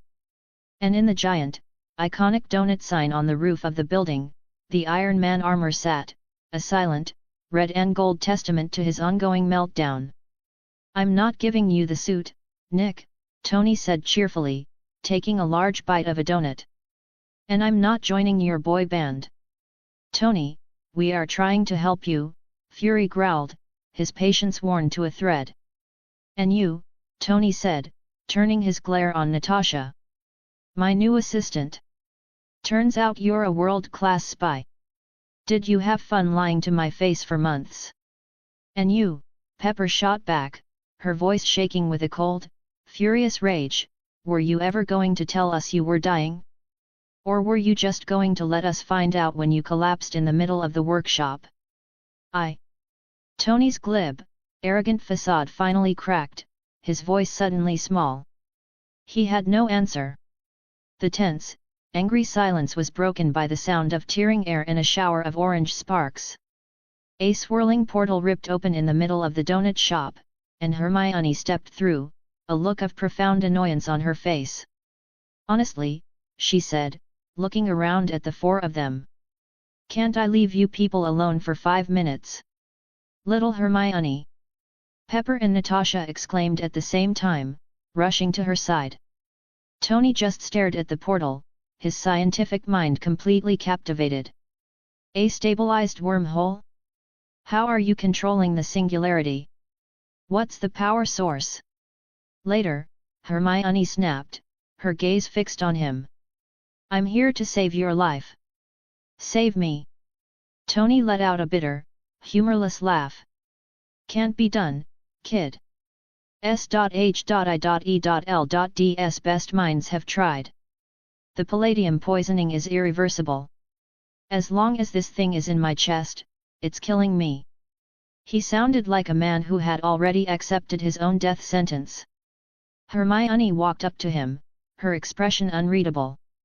Her eyes began to glow with a faint, pale blue light. Tony felt a strange, tingling sensation, as if he were being scanned, X-rayed, his every secret, every cell, every atom of his being laid bare and analyzed. You. He began, unnerved by the intensity of her gaze. The blue light in her eyes faded. The poisoning is severe, she stated, her voice all business now. But the degradation is slow. The core issue is the palladium. We simply need to replace it. She reached into her ridiculously small school bag and, to the utter bewilderment of everyone in the donut shop, pulled out a full-sized, bubbling, cast-iron cauldron, which she placed on the floor with a heavy thud. Fortunately for you, she said, pulling out a series of strange, wriggling ingredients in a worn, leather-bound notebook, I'm an excellent pody oneer. PLS support me and throw power stones. Chapter 80, The Price of a Miracle. The four of them stood in a tense, silent circle around the bubbling cauldron, the mundane, cheerful decor of Randy's Donuts a surreal backdrop to the medieval alchemy unfolding within. Hermione worked with a focused, clinical precision, pouring shimmering, mysterious liquids into the pot and adding ingredients that made Tony's stomach turn. He watched in abject horror as she picked up what looked disturbingly like a desiccant frog brain from the slightly sticky floor, blew the dust off it, and dropped it into the brew. "Are you insane?" he finally yelped. "You can't just, that's not sanitary. The 5-second rule doesn't apply to experimental chemical compounds." "Relax," she said without looking up. "The magical properties are inherent to the material. A little muggle dirt won't affect the efficacy. That is not the part I am concerned about." Tony screamed in his head. She pulled out a small, unlabeled vial and added a single, shimmering drop to the mixture. There was a soft fump, and a thick, green-tinged cloud of smoke in the perfect shape of a grinning skull puffed up from the cauldron before dissipating. To test the potency, she dipped a steel spoon into the brew. When she pulled it out, the bottom half of the spoon was simply gone, dissolved into nothingness. She nodded, satisfied. Everyone else's eyes widened in terror. "It's done," she announced cheerfully. She ladled the dark, viscous, vaguely shimmering purple liquid into a bottle and shoved it into Tony's hands. "Drink up." Tony stared at the bottle. It looked less like a cure and more like a bottle of concentrated, liquid death. He swallowed hard. "Before I drink this sludge," he said, his voice strained, "you're going to tell me what, exactly, it is." "It's an antidote," Hermione said, as if it were obvious. "I'm suffering from heavy metal poisoning, kid, not a snakebite," he argued, his scientific mind rebelling. "You can't just brew a universal antidote for radioactive isotope decay." "Who cares what kind of poison it is?" she retorted, her patience clearly wearing thin. "This is a magic potion. It removes things that are harmful to the body. It doesn't follow your boring muggle rules. Now, are you going to drink it, or not?" Tony forced a weak, brittle smile. "How about, you take a sip first? For quality control." "Don't be ridiculous," she scoffed. "This is an incredibly precious potion. I'm not going to waste it on a healthy wizard. It's for the sick." He just stood there, clutching the bottle, paralyzed by indecision. That was the last straw. Her cheerful, professorial demeanor vanished, replaced by a cold, hard fury. She lunged forward, grabbed him by the collar of his t-shirt, and pressed the tip of her wand to his temple. "You are trying my last nerve, Stark," she hissed, her eyes flashing with a dangerous, otherworldly light. "I spent hours brewing this for you. Now, drink it." Tony looked desperately to his allies for help. He looked at Pepper. Her expression was cold as steel. "Drink it, Tony," she commanded. He looked at Natasha. Her arms were crossed, her gaze stern and unyielding. "Drink." He looked at his last hope, Nick Fury. The director of SHIELD just gave him a single, curt nod. "Drink." Betrayed on all sides, his will to live warring with his instinct for self-preservation, Tony Stark gave up. He closed his eyes, thinking a final, fond farewell to Pepper, and chugged the entire bottle in one gulp. "Goodbye, cruel world, wait. Is that, mango? And a hint of cinnamon?" His eyes snapped open. "Hey," he said, a look of genuine surprise on his face. That's actually delicious." It was infinitely better than the foul, green sludge of kale and spirulina he'd been forcing down his throat for months. "How do you feel?" Pepper asked, her voice tight with a nervous hope.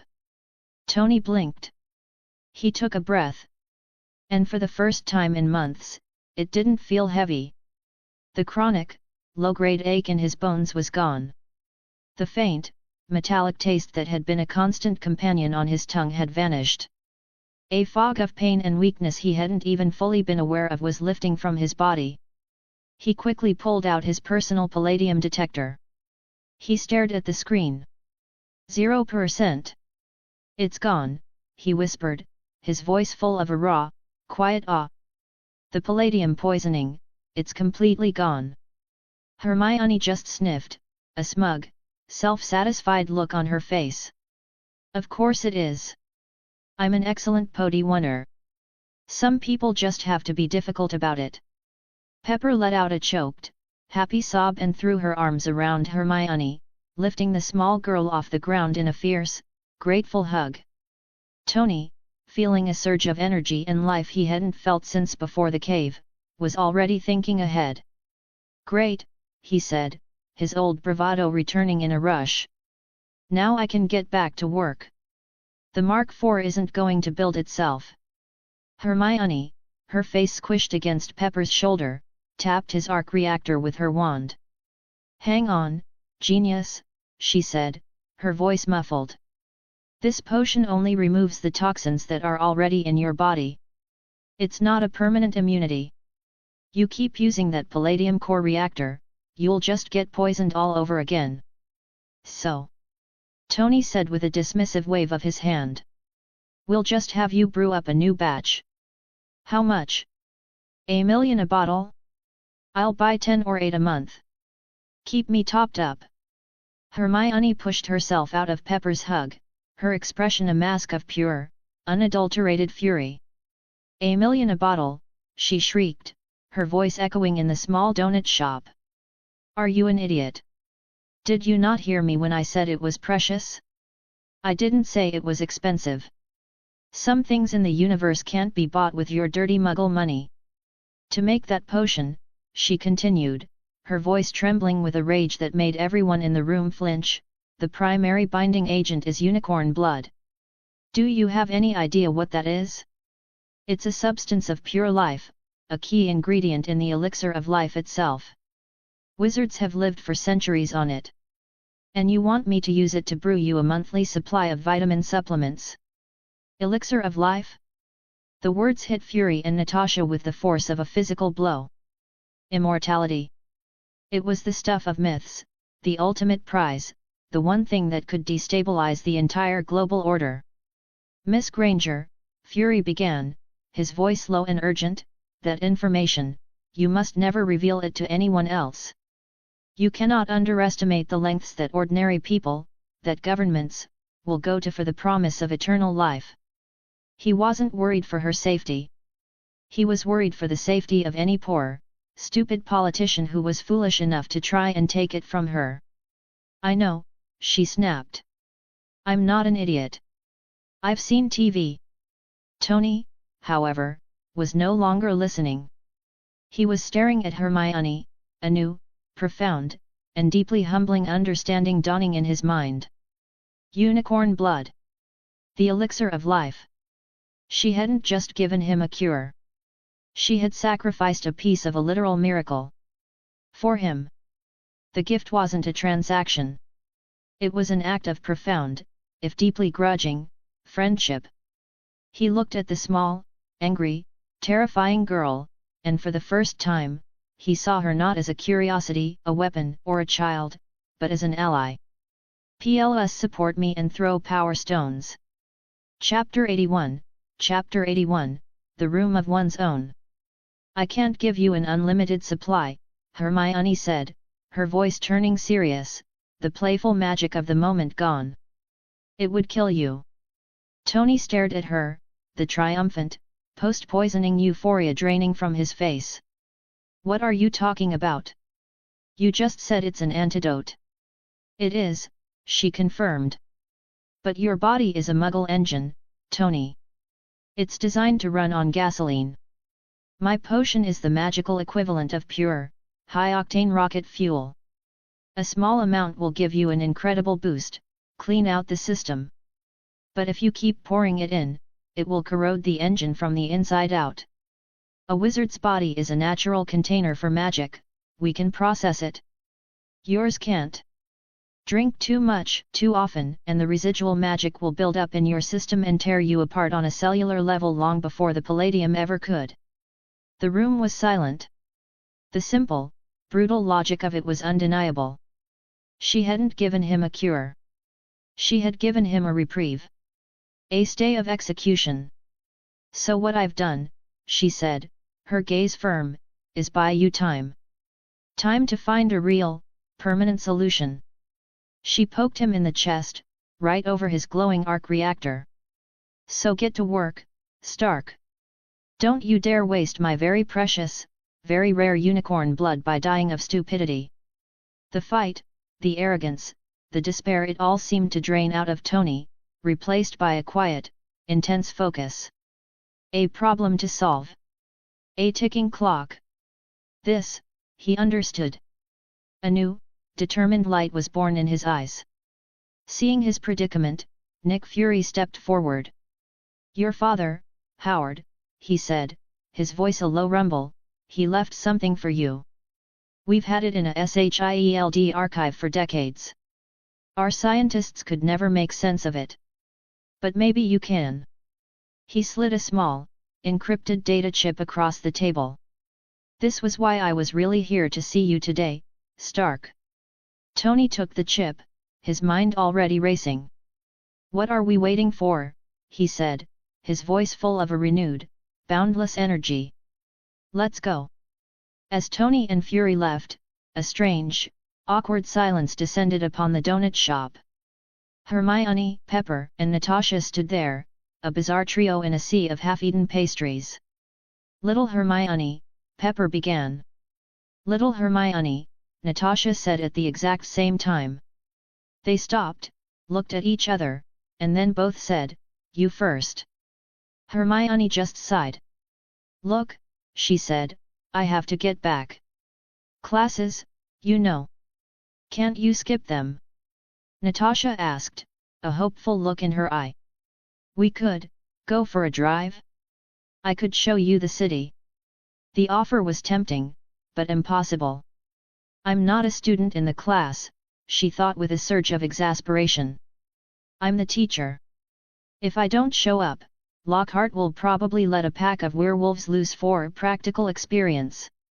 She was trying to formulate a polite excuse when she noticed the small, golden ball necklace Pepper was wearing. An idea sparked.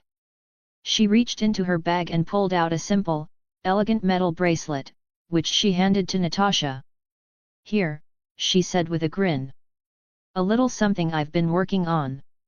It's a prototype personal cloaking device. Bends light around the wearer. I need someone to field test its durability. You'd be doing me a favor." Natasha took the bracelet, her eyes widening in surprise. It was a magic item. A gift. After all her professional manipulation, the girl was giving her a gift. A wave of guilt and genuine warmth washed over her. Seeing the exchange, Pepper's hand went to her own necklace. "I just remembered," she said, a soft smile on her face. "This is the golden snitch from your Quidditch match, isn't it? The one Harry caught." She hesitated.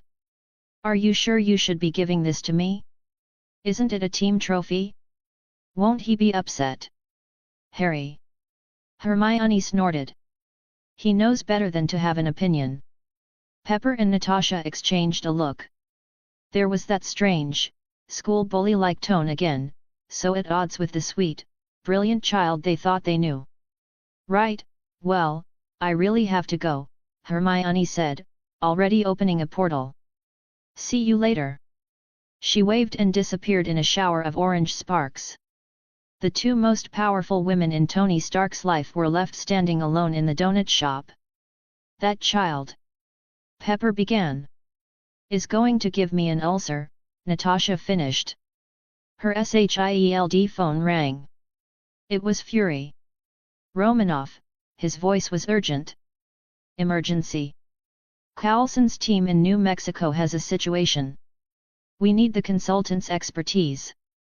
"What kind of situation?" Natasha asked, already dreading the answer. "He sent a photo," Fury said. "It looks like a hammer. Hogwarts, the 8th floor." Hermione walked down the deserted corridor, her eyes scanning the stone walls. She was on a hunt. She passed a large, ugly tapestry depicting the foolish Barnabas the Barmy attempting to teach ballet to a group of trolls. This was it.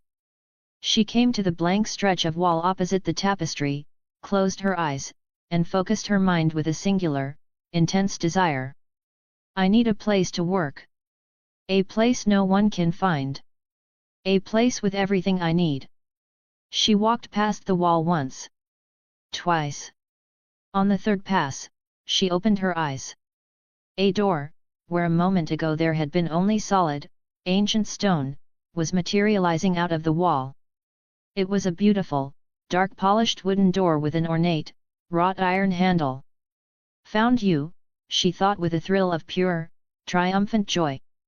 She pushed the door open and stepped inside. The moment it closed behind her, it vanished from the corridor, leaving only the bare stone wall, as if it had never been. The room she had stepped into was vast, larger than the Great Hall, and it was a perfect, impossible fusion of her two worlds. On one side stood rows of alchemy stations, bubbling cauldrons, and greenhouse planters filled with rich, dark soil, waiting for her dangerous new seeds. On the other side, a comfortable sofa faced a massive, stark-level holographic display. And beyond that, the far wall of the room was a floor-to-ceiling window looking out not on the Scottish Highlands, but on a calm, turquoise sea under a warm, sunny sky. This was the room of requirement. The come-and-go room. A magical space that could become whatever its user most needed. She closed her eyes again, her mind now filled with new possibilities. I need a library, she thought, with every book I read in the restricted section. She felt a strange, humming sensation. When she opened her eyes, one wall of the room was now lined with towering, floor-to-ceiling bookshelves, filled with the familiar, dark-spined tomes she had so painstakingly studied. A slow, wide, and utterly ecstatic smile spread across her face. This wasn't just a room. This was her kingdom. A place to experiment, to build, to create, far from the prying eyes of Dumbledore, Fury, and the rest of the world. This was where her real work would begin. PLS support me and throw power stones. Chapter 82, Chapter 82, A Different Kind of Magic. The room of requirement was more than just a room, it was a living, breathing miracle. Hermione had read about it, but the reality was something else entirely. It was a space that responded not just to need, but to desire. It was a physical manifestation of will, the most powerful and versatile piece of magic she had ever encountered. And now, it was hers. She stepped inside, and the door vanished behind her, sealing her away from the rest of the castle. The space that had formed around her was a perfect, impossible fusion of her two lives. On one side, rows of alchemical workstations stood ready, their copper and brass fittings gleaming in the soft, magical light. Beside them, long, deep planting tables were filled with rich, dark, fertile soil, just waiting for the dangerous and exotic seeds she had acquired. On the other side of the vast chamber, the cold, hard stone of a Scottish castle melted away into a floor-to-ceiling panoramic window that looked out onto a calm, turquoise sea under a warm, sunny sky, a memory of a Malibu she had only just begun to call home. This wasn't just a lab. This was her kingdom.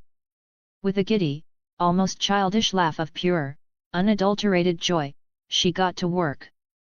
She carefully planted the seeds from Professor Sprout Mandrake, Venomous Tentacula, and Chinese chomping cabbage in neat, orderly rows.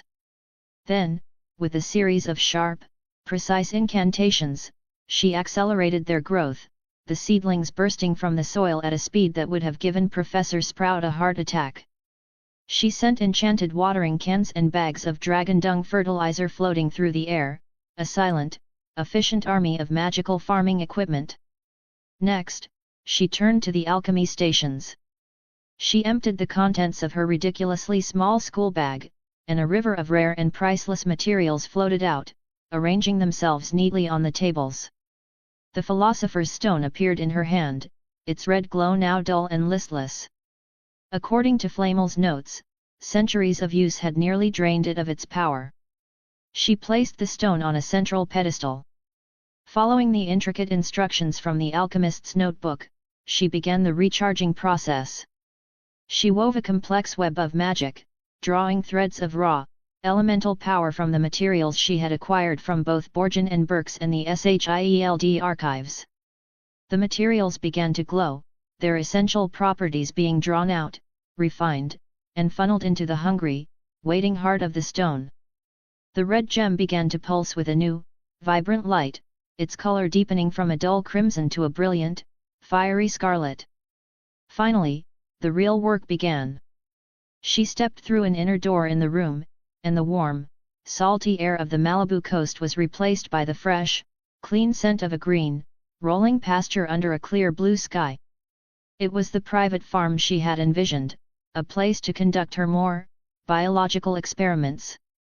She opened a small, enchanted pocket in her bag, and a simple, ordinary white mare trotted out, blinking in the magical sunlight. With a gentle, soothing murmur, Hermione approached the horse and, with a swift, practiced movement, injected a single, shimmering drop of the unicorn blood she had collected in the forbidden forest. The horse shuddered once, then sank to the ground in a deep, magical slumber, its body already beginning to subtly shift and change. She watched for a moment as a small, bony nub began to push its way through the white hair on the horse's forehead. So that's how it starts, she thought with a cool, scientific detachment. Hours passed in a blur of focused, joyful work. When she finally returned to the main hall of the room, her gaze fell upon the one part of the space that was not her own. In a far, dusty corner was a chaotic, mountain-sized pile of forgotten things, broken furniture, old books, discarded trophies, the lost and hidden detritus of 1,000 years of Hogwarts students. This was the room of hidden things, the default state of the space when one did not have a specific need in mind. She knew, from the books of her past life, that a certain diadem was hidden somewhere in that pile of junk. But that was a treasure hunt for another day. Back in the castle corridors, Hermione was walking, a notebook in her hand, her mind already plotting out the complex potion recipes she would now be able to brew, when she heard the sound of jeering voices from around a corner. "Lost something, loony?" a sharp, cruel voice taunted. "We're not telling you where your shoes are. Why don't you ask one of your imaginary creatures to find them for you?" Hermione rounded the corner. 3 Ravenclaw girls stood in the corridor. 2 of them were flanking a third, their arms crossed, mean-spirited smirks on their faces. The third girl, the one they were tormenting, was Luna Lovegood. She was standing there, her expression its usual dreamy, detached calm, one of her feet completely bare. The 2 bullies turned on Luna again. "You don't even belong here," one of them sneered. "You're so weird. And you had the nerve to talk to the Gryffindor witch. She doesn't have time for freaks like you." Luna just blinked her large, silvery eyes, about to say something in her strange, melodic voice, when she saw Hermione appear at the end of the hall. A bright, genuine, and welcoming smile lit up her face. "Hello, Hermione," she called out, waving as if they were just old friends meeting for tea, completely ignoring the 2 girls who were bullying her. The 2 bullies heard the name and froze. They turned slowly, their faces pale with a sudden, dawning horror. Standing there, her expression as cold and hard as the stone walls, was the Gryffindor witch herself. The Professor Slayer. The girl who had made Draco Malfoy cry. Senior Granger, one of them stammered, her earlier confidence completely gone. We were just having a laugh with Luna." Hermione said nothing. She just stared at them, her silence a more profound and terrifying condemnation than any shout could have been. She had seen this 100 times in her past life. The casual, thoughtless cruelty of children, the pack mentality of the insecure. She waved a hand, a simple, dismissive gesture toward Luna. Luna, understanding immediately, hopped over to her side on one foot, her expression still one of dreamy curiosity. Seeing that Hermione had no intention of interfering on their behalf, the 2 bullies bowed their heads in shame and scurried away, their whispered apologies lost in the echoing corridor. "I should probably go and ask them where they hid my other shoe," Luna said, her voice a soft, musical hum. Hermione looked down at Luna's bare, white foot. "Do you really think they'll tell you?" Luna just shook her head, a sad little smile on her face. Then why ask?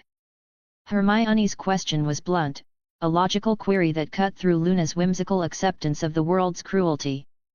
Luna stared at her, her large, protuberant eyes seeming to see something more than just a second-year student. How else am I supposed to get my shoe back? Where's your wand, Luna? Hermione asked, her voice quiet but firm. Luna pulled it from behind her ear. Can you use it? Of course, Luna said, a little confused. Should I try a summoning charm? No, Hermione said, her voice dropping to a low, intense whisper. You find them. And you hit them. Hard. With a hex so nasty it makes their teeth fall out. I promise you, you will never have to go looking for your shoes again. She was imparting a piece of her own, brutal, hard-won philosophy. In this world, and in the other one, the only way to deal with bullies was with overwhelming, disproportionate force. Luna stared at her, her head tilted, a strange, unreadable expression on her face.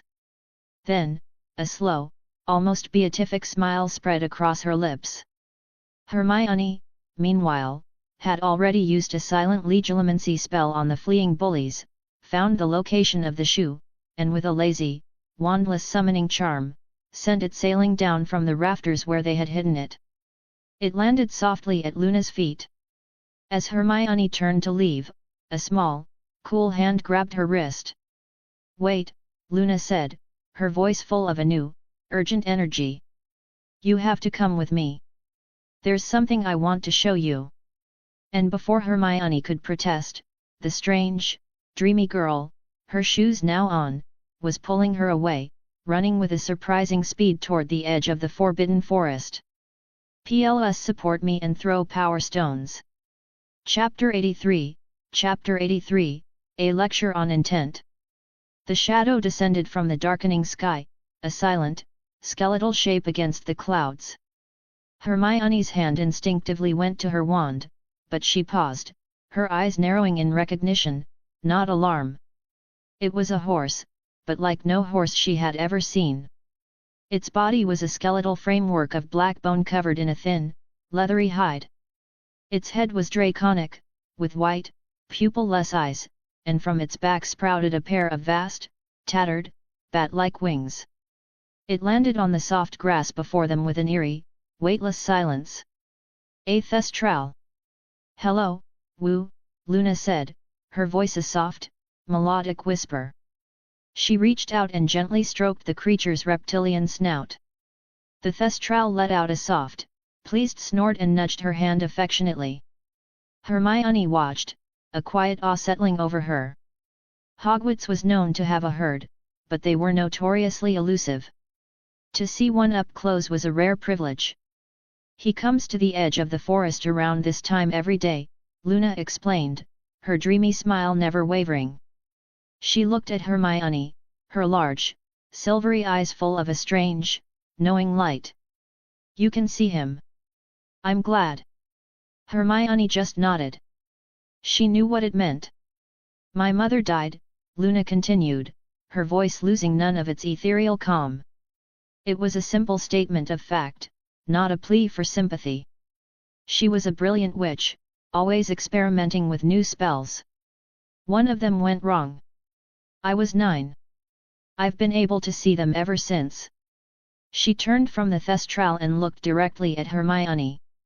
She was reading a book called A Study of Dangerous Magical Phenomena. The title was unnervingly similar to the one Hermione had been reading in the library.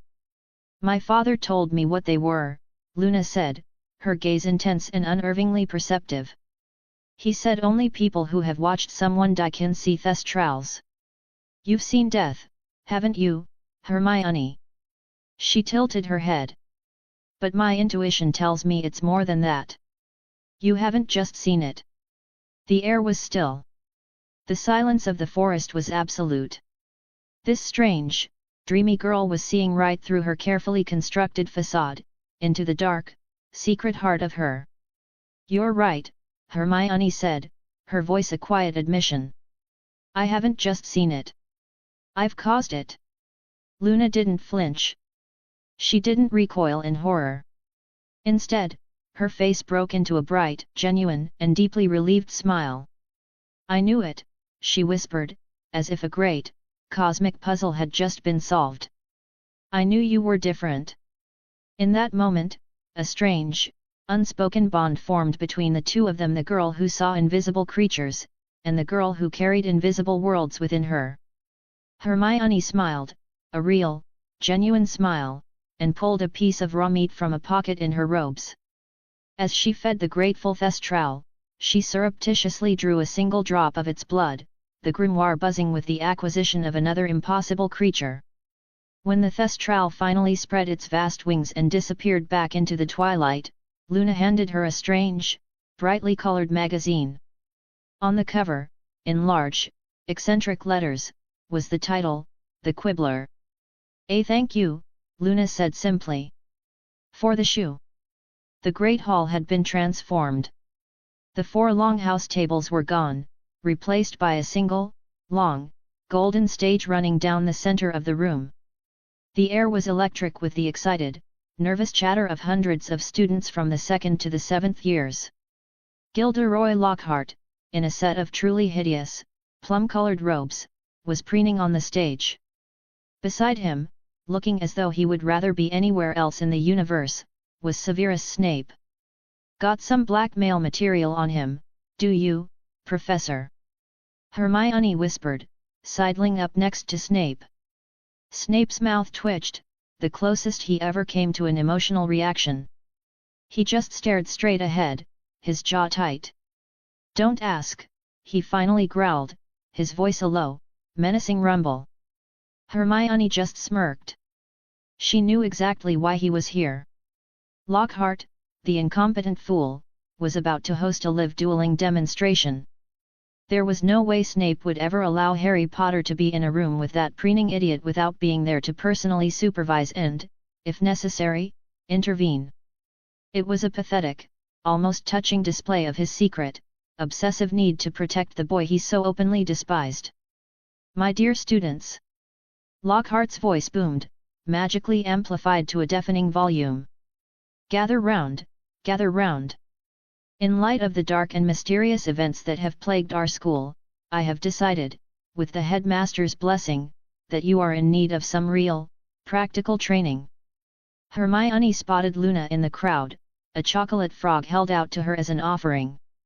She took it with a nod, her eyes still fixed on the stage. "Therefore," Lockhart declared with a grand flourish, "before we begin our practical demonstration, I have asked my brilliant teaching assistant, Miss Hermione Granger, to provide you all with a brief, foundational lecture on the nature of the dark arts."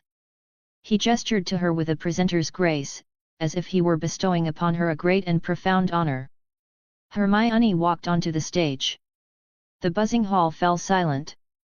Her presence, her quiet, unshakable confidence, commanded an authority that Lockhart's booming voice never could. "Defense against the dark arts," she began, her voice clear and carrying easily through the vast hall, "is not a theoretical subject. It is a practical science of survival. Before you can defend against something, you must first understand it." She swept her gaze over the hundreds of students, her eyes sharp and analytical. "So, who can tell me, what is dark magic?" The students shuffled nervously. This was not the kind of question they were used to. It was too broad, too philosophical. Finally, a Hufflepuff boy in the front row tentatively raised his hand. "Your name?" Hermione asked, her tone that of a seasoned professor. "Justin Finch Fletchley, Professor, Miss." "Which?" he stammered. The corner of Hermione's mouth twitched. "Proceed, Mr. Finch Fletchley." "Dark magic," Justin said, his confidence growing, "is any spell that is cast with the intent to harm, control, or kill another living being. It's evil magic." "A passable, if somewhat simplistic, definition," Hermione replied. "Intent is indeed the key. But not all harmful magic is considered dark, and not all dark magic is inherently evil. The world is not so simple." Her gaze hardened, a cold, serious light in her eyes that made the entire hall feel a few degrees colder. "Which brings us to the unforgivable curses," she said, her voice dropping to a low, chilling whisper. "The three pinnacles of the dark arts, so named because their use on another human being carries a mandatory, one-way ticket to Azkaban. Who can name them for me? Plus support me and throw power stones." Chapter 84, Announcement. I need some financial help, so the further chapters are available on my Patreon. This is only for my help purpose, please understand and support. Visit for further chapters. patreon.com/snowing_melody. Yours lovingly. Snowing Melody. Chapter 85, Chapter 84, A Practical Demonstration. At the mention of the unforgivable curses, a profound, chilling silence fell over the great hall. The playful, competitive energy of the dueling club vanished, replaced by a heavy, oppressive tension. These were not just spells, they were legends, boogeymen from the darkest corners of their world, words that were only ever spoken in hushed, fearful whispers. Justin Finch-Fletchley, who had been so confident a moment before, took a deep, shuddering breath. "The Unforgivables," he began, his voice barely a whisper, "are the imperious curse, for control, the Cruciatus curse, for torture, and..." He hesitated, the final name a poison on his tongue. "And the Avada Kedavra. The killing curse." "Correct," Hermione said, her voice cutting through the silence like a shard of ice. "Control. Torture. Death. The unholy trinity of the dark arts. And I have always believed that the only way to truly defend against such things is to first understand them. To look them in the eye. How can you fight an enemy whose capabilities you do not comprehend?" She paused, a slow, cold smile spreading across her face that made a fresh wave of unease ripple through the crowd. Snape, who had been watching with a detached, bored expression, suddenly went very still. She wouldn't dare, he thought, a flicker of genuine alarm in his dark eyes. "So," Hermione announced to the silent, staring hall, "let us witness, with our own eyes, precisely what these curses can do." Lockhart, who had been preening on the sidelines, almost choked. "She's going to what? This wasn't in the lesson plan. This was illegal. The Ministry believes that young wizards are too fragile to learn of such things," Hermione continued, her voice now a low, contemptuous purr. "I disagree. I believe that to be prepared for the darkness, one must be willing to face it." She reached into a small, unassuming wooden box at her feet and pulled out a spider. It was large, hairy, and deeply unpleasant, but it was just a spider. Then, she pointed her wand at it. "Engorgio." The spider convulsed, its spindly legs kicking as it grew at a horrifying, unnatural rate. In a matter of seconds, it was no longer a simple arachnid, it was a monster, a half-grown acromantula, as large as a wolfhound, its multiple black eyes glittering with a malevolent intelligence, its fangs dripping with a viscous, green venom. A wave of screams and panicked shouts erupted from the students. Parvati Patil let out a piercing shriek and practically climbed lavender brown like a tree. Justin's face went white, his legs trembling so violently he could barely stand.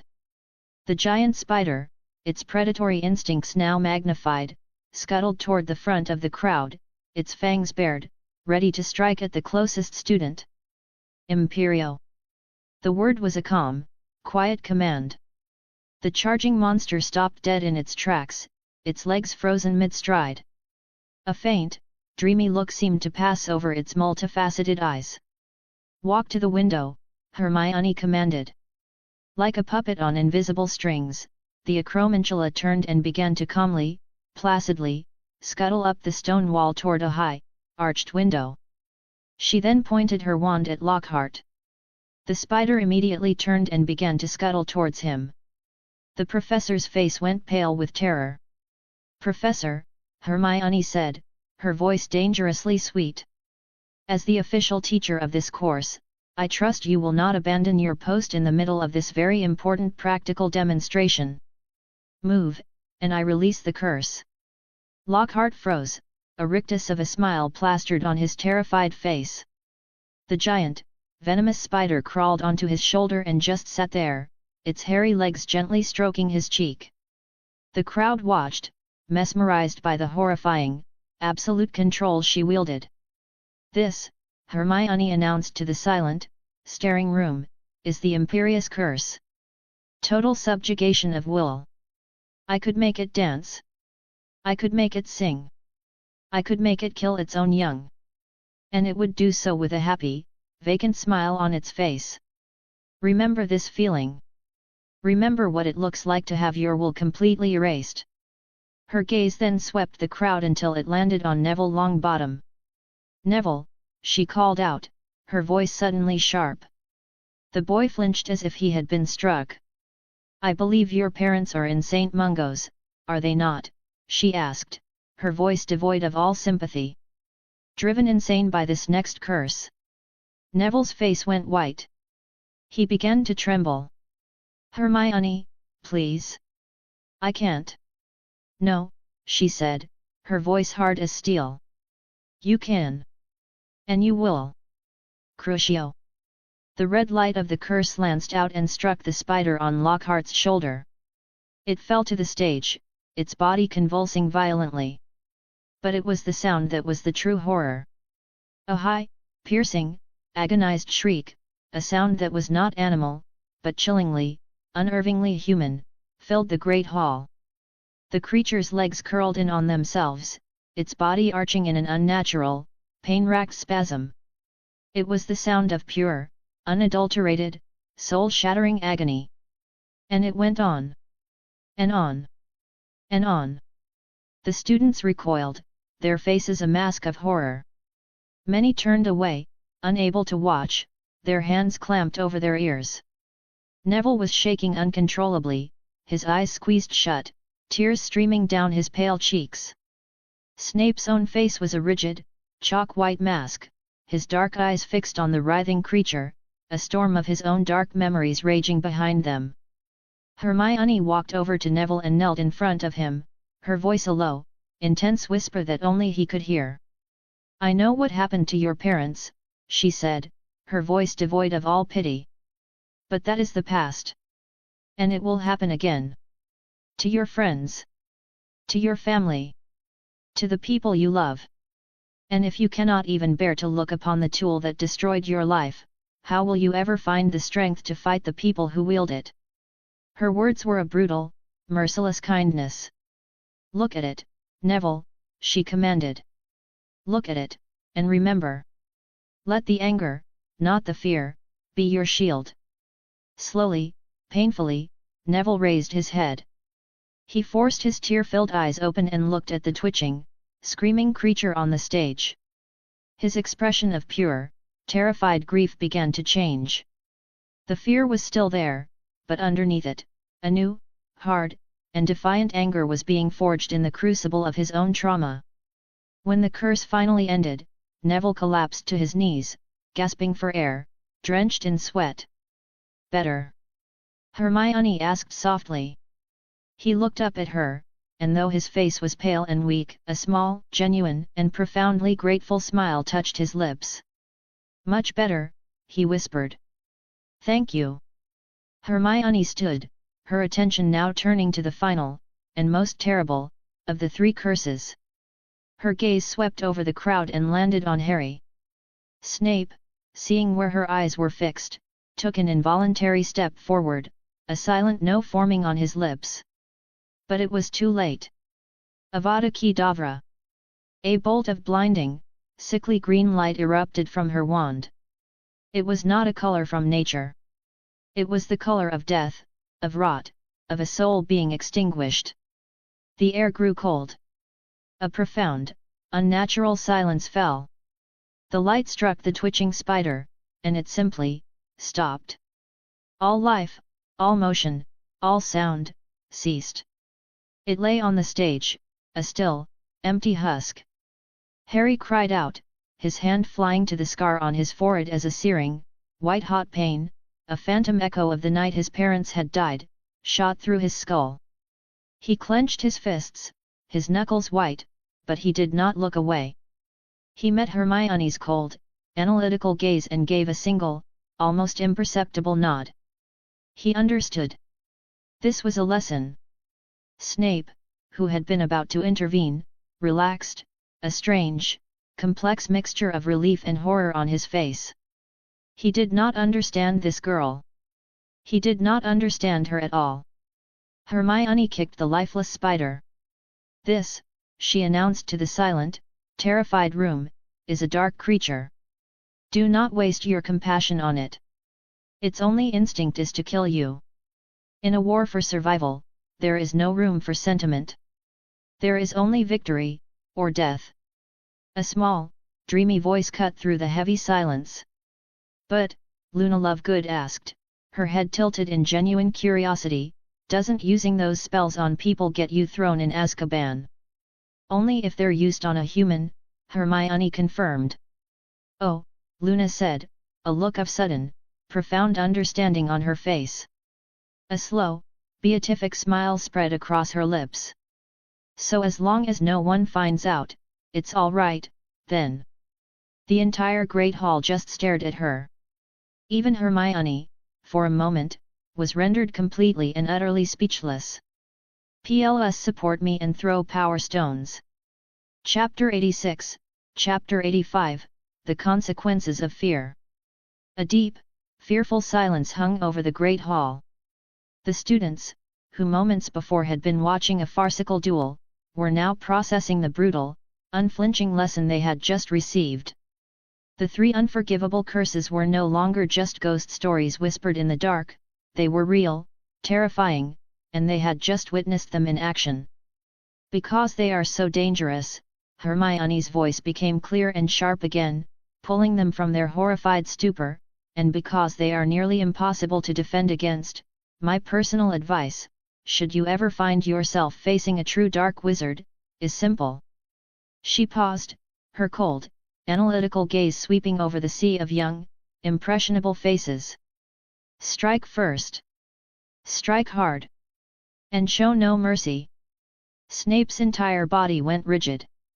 This isn't defense against the dark arts, he thought, a wave of pure, cold fury washing over him. This is the Durmstrang curriculum. She was teaching these children not to defend, but to kill. He flicked his black robes, about to step forward, to put a stop to this madness before she started handing out copies of the anarchist's spellbook. Therefore, she continued, her tone suddenly shifting, becoming bright and professorial again, the disarming charm, Expelliarmus, will be the most important defensive spell you learn. It is the foundation upon which all other dueling rests. She turned, a sweet, innocent smile on her face, and gestured towards Lockhart. And now, Professor Lockhart has graciously agreed to demonstrate its proper usage for us. Snape stopped dead in his tracks, the angry retort dying on his lips. A crack appeared in his furious expression. She had pulled back from the brink. She had been testing him, seeing how far she could push the lesson before he intervened. He was relieved, but also deeply, profoundly unnerved. He had seen the look in her eyes as she cast the killing curse. The cold, dispassionate focus.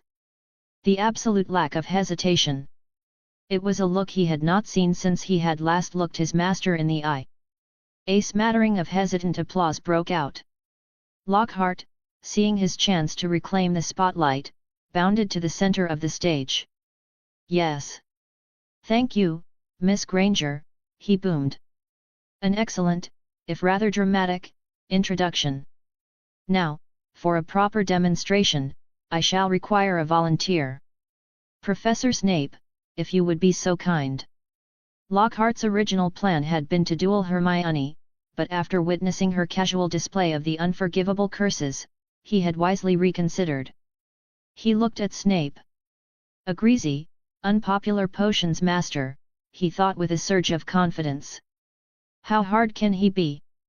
Snape looked at Lockhart as if he were a particularly disgusting potion ingredient he was about to chop up. But he gave a curt, reluctant nod and stalked to the center of the stage, his black robes billowing behind him. "Don't worry, Harry," Lockhart called out to the crowd with a dazzling wink. "I'll go easy on him. I'll be sure to return your dear potions master to you in one piece." Snape's lip curled into a silent, venomous snarl. He just raised his wand. The two wizards bowed, Lockhart with a theatrical flourish, Snape with a stiff, contemptuous nod. They turned, walked 10 paces, and spun around. Lockhart immediately struck a ridiculous, over-the-top dueling pose. On the count of 3, he declared. 1, 2. Expelliarmus. Snape's voice was a bored, lazy drawl. A jet of scarlet light shot from his wand. It wasn't fast. It wasn't powerful. It was a slow, almost gentle cast. And Lockhart, who was still in the middle of his dramatic countdown, was completely unprepared for it. The spell hit him square in the chest, and he was lifted off his feet, flying backward through the air in a comical, undignified arc before landing in a heap at the far end of the stage. His wand went skittering across the floor. The hall was silent. No one was surprised. Lockhart lay there for a moment, a dazed, confused look on his handsome face. He quickly scrambled to his feet, dusting off his robes. "An excellent demonstration," he announced, his voice a little shaky. "A fine example of the disarming charm. Though, I must say, Professor Snape, your intent was a little too obvious. An expert duelist like myself could see it coming a mile away. I simply chose to allow it to hit me, for educational purposes." A wave of poorly suppressed snickers rippled through the student body. Even Luna Lovegood, who had been dreamily observing the whole affair, let out a soft, musical giggle. Snape just stared at him with an expression of pure, unadulterated loathing. "Right then," Lockhart said, desperate to change the subject.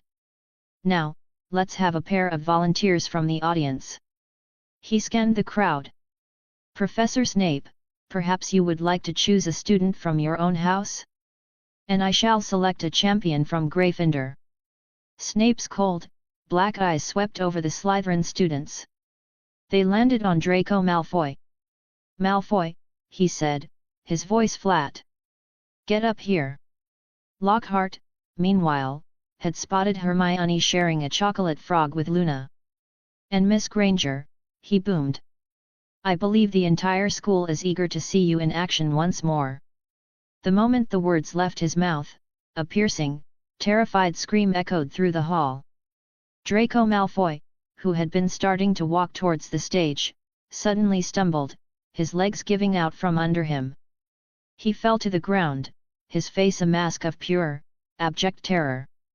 "No," he shrieked, his voice cracking with a fear that was primal and absolute. "Not her. Please, change partners. Anyone but her." He began to scramble backward on his hands and feet, away from the stage, away from Hermione, his eyes wide with a horror that no one could understand. "Don't let her come over here," he screamed, his voice dissolving into a pathetic, whimpering sob. He finally backed into Snape's legs and clung to them as if they were a life raft in a stormy sea, completely abandoning the last, tattered shreds of his pure-blood pride. The entire hall just stared, stunned into a new kind of silence. Snape, who had been looking down at Malfoy with an expression of profound disgust, was now the one who looked surprised.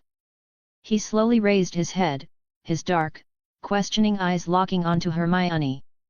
His expression was no longer one of anger or irritation. It was one of genuine, deep and troubled confusion, as if he were silently asking, "What in Merlin's name did you do to that boy? Plus support me and throw power stones." Chapter 87, Chapter 86, Drawing Fire. Hermione shrugged, a gesture of casual, unconcerned innocence that was utterly at odds with the terrified, whimpering wreck of a pure-blood aristocrat currently clinging to Professor Snape's leg. She popped the last piece of chocolate frog into her mouth and offered a piece to Luna. Lockhart, his face a mess of confusion and frustration, finally gave up on Malfoy. Right then, he announced, his voice a little too loud. A change of partners. Mr. Potter, if you would be so kind. In the collective imagination of the student body, Harry Potter was the only one who could possibly stand on the same stage as the Gryffindor witch. Now that she was out of the running, he was the only logical choice. He gave Hermione a hesitant look, but nodded and made his way to the stage. The moment he was announced as the new opponent, Malfoy's terror vanished, replaced by a familiar, arrogant sneer. He scrambled to his feet, dusted off his robes, and shot Harry a look of pure, venomous contempt.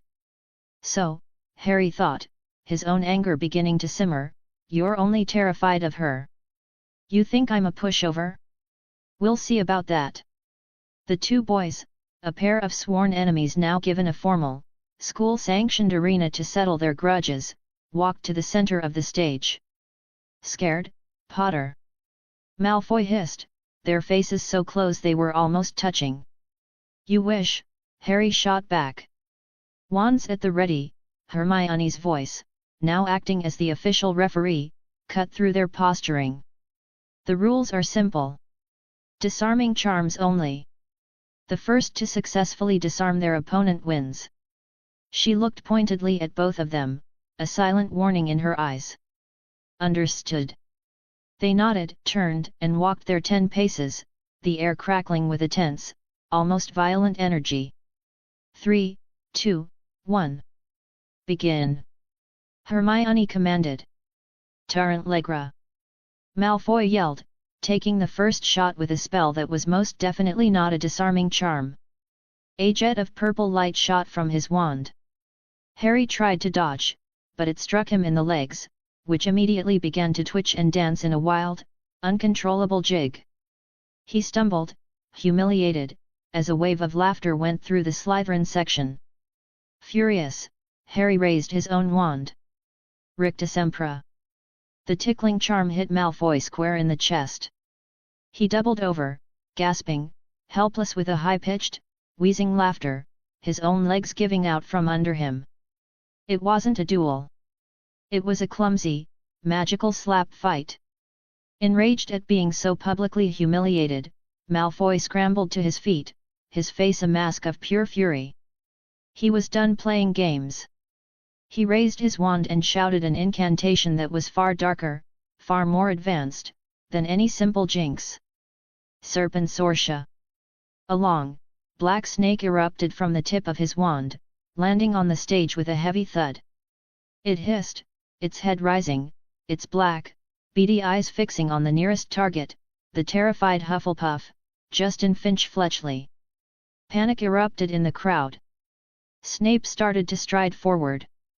I'll get rid of it, Potter. Allow me, Professor. Lockhart shouted, seeing another opportunity to be the hero. He gave his wand a theatrical flourish. Alard Ascender. The spell, instead of making the snake vanish, simply launched it 20 feet into the air. It came crashing back down to the stage, now thoroughly enraged. It hissed, its fangs dripping with venom, and slithered directly toward Justin. And then, a strange thing happened. Harry, who should have been terrified, felt a strange, unnatural calm. He didn't see a monster. He just saw a snake. And he understood, with a certainty he couldn't explain, that it was angry and confused. Say-a-hash-say-hath-as-hate. A strange, hissing sound, a language of whispers and sibilants that did not belong in a human throat, spilled from Harry's lips. He took a step toward the snake, his eyes unfocused, his mind a quiet, calm place. He was telling it to stop, to leave Justin alone. The snake, which had been poised to strike, froze. It turned its head, a look of what could only be described as reptilian confusion in its eyes, and looked at Harry. It hissed back, a soft, questioning sound. Then, Harry became aware of the silence. The profound, absolute, and deeply fearful silence that had fallen over the great hall. He looked up. Every single person in the room, Ron, the other Gryffindors, the Ravenclaws, the Hufflepuffs, even Lockhart and Snape was staring at him with the same, horrified expression. They weren't looking at him with awe, but with a deep, primal fear. They were looking at him as if he were the monster. Teaching Accident 3.0, Hermione thought with a sigh. She raised her wand. Vipera Evanesca.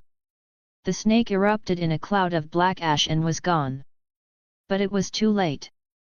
The damage was done. To control a situation, you need to control the narrative. And to control the narrative, sometimes you have to create a bigger, more frightening story. She pointed her wand, not at the ashes on the floor, but at the two boys on the stage. I believe, she said, her voice a low, dangerous whisper that carried through the silent hall, the rule was disarming charms only. Did you both think I was joking? Before they could answer, an invisible, crushing force seized both Harry and Malfoy by the throat. They were lifted off their feet, their hands flying to their necks as they were hoisted into the air, dangling like puppets. A collective gasp of terror went through the crowd. Hermione's aura, which was usually so carefully controlled, was now a palpable, terrifying presence in the room. Her eyes were cold and hard as chips of ice.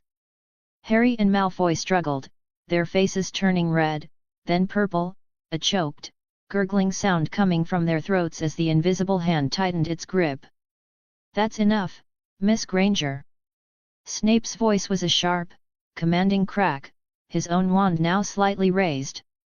Hermione turned her cold, furious gaze on him. For a split second, Snape felt a jolt of something he hadn't felt in over a decade. A feeling of pure, cold, dominant power, an aura he had only ever felt in the presence of the Dark Lord himself. The feeling was so shocking, so utterly unexpected coming from a second-year girl, that he was momentarily stunned into silence. In that moment of hesitation, she had won. I'm sorry, Harry and Malfoy managed to choke out, their voices thin and reedy. Hermione released the spell. The two boys dropped to the stage in a heap, gasping for air, greedily sucking in breath. A new kind of fear now filled the room. The strange, unsettling incident with Harry and the snake was forgotten, completely overshadowed by the terrifying, and very public, display of overwhelming power from Hermione. Lockhart, his face pale, quickly announced that the dueling club was over. The students filed out in a strange, whispering silence, all of them giving Hermione a very, very wide berth. In the corridor, Harry and Ron finally caught up to her. Hermione, wait! Harry panted. I'm sorry. I shouldn't have. Apologize once, she cut him off, her tone impatient. And don't let it happen again. If you ever ignore my rules in a duel again, I won't be so polite. That was polite? Ron and Harry thought at the same time. And, thank you, Harry said, his voice quiet but sincere. Oh. I know what you did back there, he said, looking her in the eye. He was young, but his childhood had taught him to see the things that other people missed. Everyone was looking at me like I was a monster. So you became a bigger monster. You drew their fire. To protect me. Hermione just looked at him, a flicker of something almost like surprise in her eyes. She hadn't expected him to understand the cold, brutal logic of her actions. She just gave a slight, almost imperceptible nod of acknowledgement. Luna, who had been standing beside her the whole time, just smiled her dreamy, faraway smile, her gaze fixed on Hermione with an expression of profound, and slightly unnerving, understanding. Plus support me and throw power stones. Chapter 88, Chapter 87, A Conversation on Dangerous Things. One more thing, Harry said, his voice quiet as the last of the students hurried away, leaving the three of them and Luna alone in the vast, empty hall. Why were they all looking at me like that? Like I was? He trailed off, unable to say the word. A monster. Hermione just looked at him. You really don't know? Harry shook his head, a look of genuine, painful confusion on his face. Ron, for once, was the one who had to explain. He stepped closer to his friend, his own expression a mixture of awe and deep-seated unease. "It was when you spoke to the snake, mate," he said, his voice a low whisper. You weren't speaking English. What are you talking about?" "You were hissing," Hermione clarified, her voice clinical and precise. "You spoke parcel tongue. The language of serpents." She let the words sink in. "It's an exceedingly rare magical ability, Harry. And it has always been considered a mark of a dark wizard." She let the final, devastating piece of the puzzle fall into place. The most famous Parselmouth in all of history was Salazar Slytherin himself. Harry stood there, the color draining from his face as the horrifying implications crashed down on him. The Chamber of Secrets has been opened. Enemies of the heir, beware. A Parselmouth. The heir of Slytherin. It all fit. The entire school didn't just think he was strange, they thought he was the one attacking students. They thought he was the monster. "No," he breathed, shaking his head as he looked at Hermione, his eyes wide with a panicked, pleading light. "No, I'm not. I swear, I'm not." "I know," she said simply, and the unwavering certainty in her voice was a lifeline. Harry's relief was so profound it almost buckled his knees. But it was immediately replaced by a new, more immediate terror. "But if it's not me," he began, his voice trembling, "then the real heir is still out there. In the school. Which means, we're all in danger." Hermione let out a long, suffering sigh. "Harry, think for a moment. Use that excellent reasoning Dumbledore is so fond of. The heir is targeting Muggleborns. Who is the most famous, most powerful, and by a very wide margin, the most theatrically brilliant Muggleborn student in this entire castle?" She gestured to herself. "I am the logical primary target.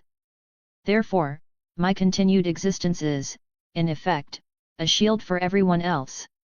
So long as I am walking these halls, you have nothing to worry about. So please, stop panicking. It's inefficient." The sheer, breathtaking arrogance of her statement was so absolute that it was, in its own weird way, comforting. "We'll protect you, Hermione," Ron declared, a look of fierce, if completely outmatched, loyalty on his face. "If the day ever comes that I need you to protect me, Ron," she thought, "we are all well and truly doomed." She just gave a dismissive wave and walked away, leaving her two loyal, terrified followers standing in the quiet corridor. The headmaster's office. "She is a danger, Albus. I will not have it." Severus Snape burst into the headmaster's office, his black robe sweeping behind him like a storm cloud, his face a mask of controlled, furious panic. "Good evening, Severus," Dumbledore said calmly from behind his desk, not looking up from the letter he was reading. "To what, or to whom, are you referring? You know perfectly well who I am talking about." Snape hissed, leaning over the desk, his hands planted firmly on the polished wood. "That Granger girl. We cannot allow her to remain so close to Potter." Dumbledore finally looked up, his expression one of mild, grandfatherly curiosity. "I seem to recall you being quite an admirer of Miss Granger's talents, Severus. Your praise for her potion-making was, I believe, unprecedented." "That's because," Snape began, then stopped, a flicker of a deep and ancient pain flashing in his eyes.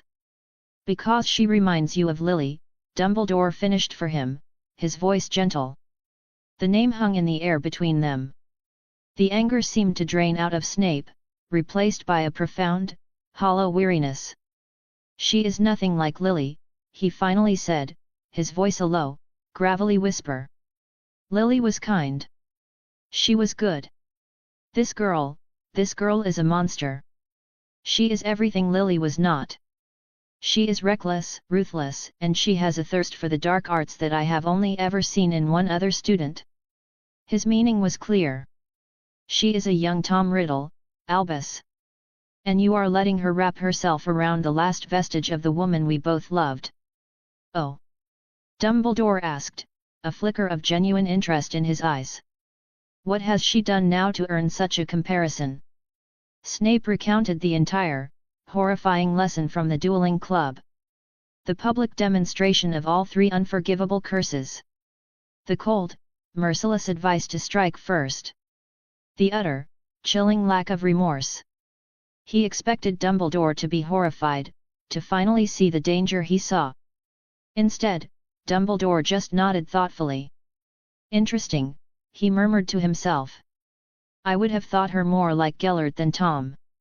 Snape stared at him, his mouth agape. Gellert. Albus, have you gone mad? She taught children the killing curse.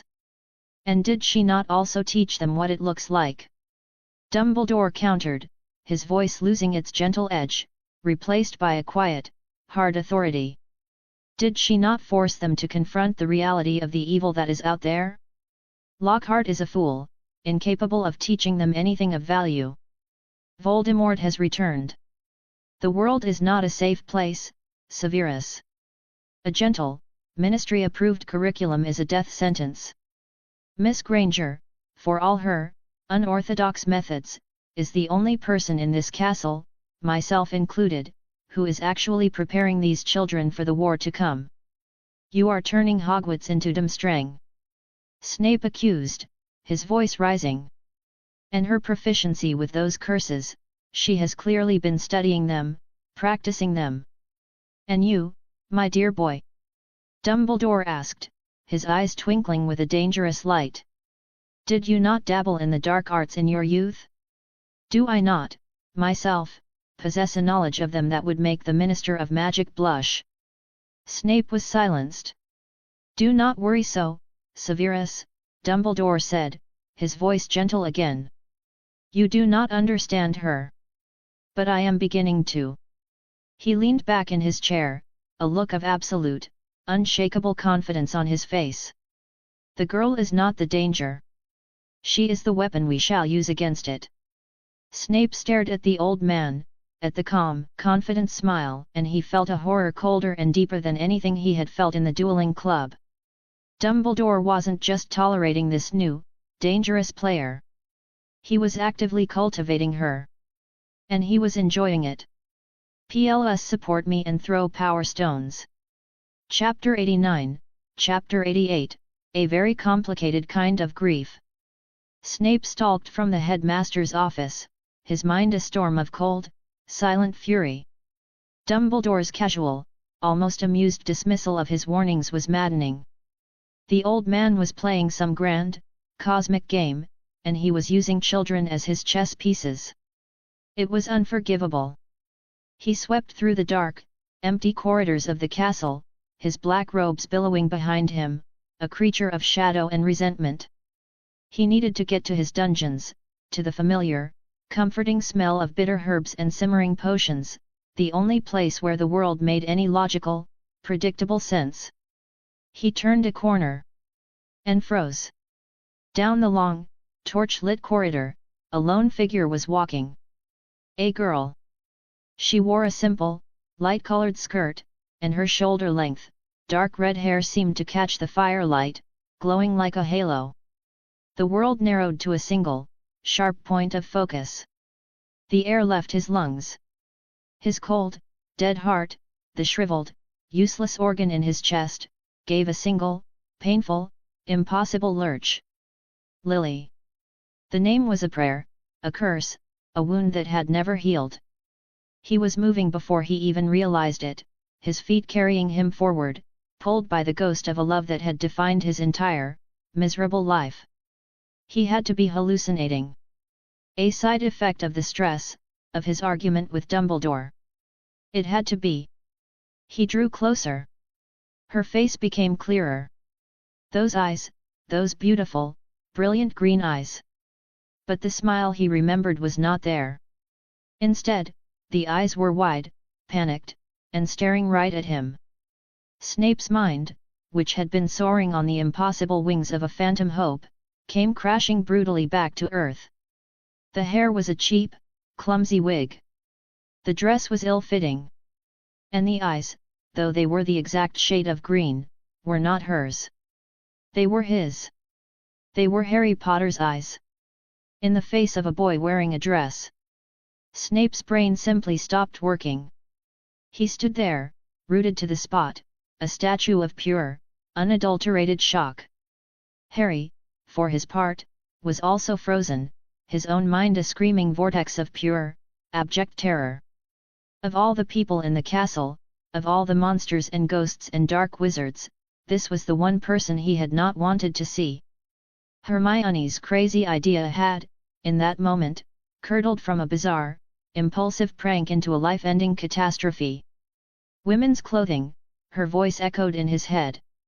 A memory from just an hour ago.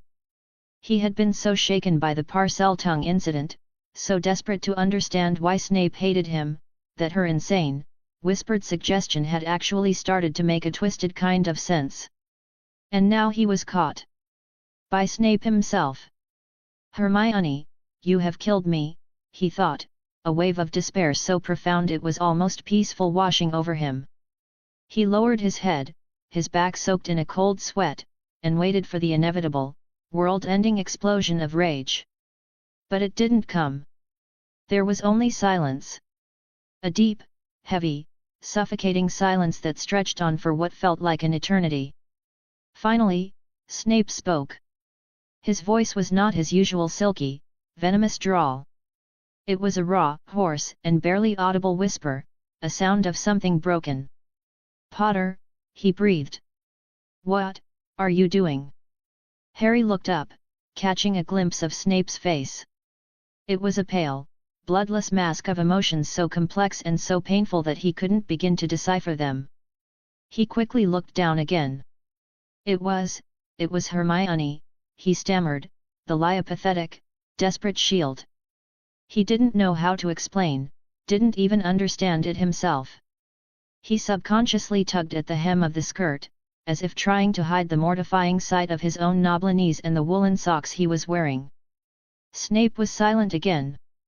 He stared at the boy, at the absurd, tragic, and deeply confusing tableau before him. He saw the clumsy wig, the cheap dress, and beneath it all, he saw Lily's eyes, staring up at him from a face that was a pale, terrified echo of James Potter's. The collision of the two images, of the woman he had loved and the man he had despised, was a new and exquisite form of torture. "Change," Snape finally said, each word squeezed out, as if it were causing him physical pain. "Change it back. Now." Harry didn't need to be told twice. He turned and fled, not even daring to look back, though he could have sworn that, for a second, he had seen a glint of moisture in Snape's cold, dark eyes. Snape stood alone in the empty corridor for a long, long time, his hand braced against the cold stone wall, his composure completely shattered. The ghost he had just seen had torn open a wound he had thought long scarred over. And in the midst of his own profound, bottomless grief, a new, strange, and deeply unsettling thought began to form. Perhaps, he thought, his mind replaying Dumbledore's words from earlier, a friend like Hermione Granger is exactly what Potter needs. Marvel Universe. "And you're sure there are no more surprises?" Hermione asked, her voice a skeptical drawl over the phone. "Consultant, I promise, the only thing we've collected is what you see on this list," Nick Fury's tired voice replied. "Fine," she said. "Send the materials to Stark Tower. I'll identify them when I have time."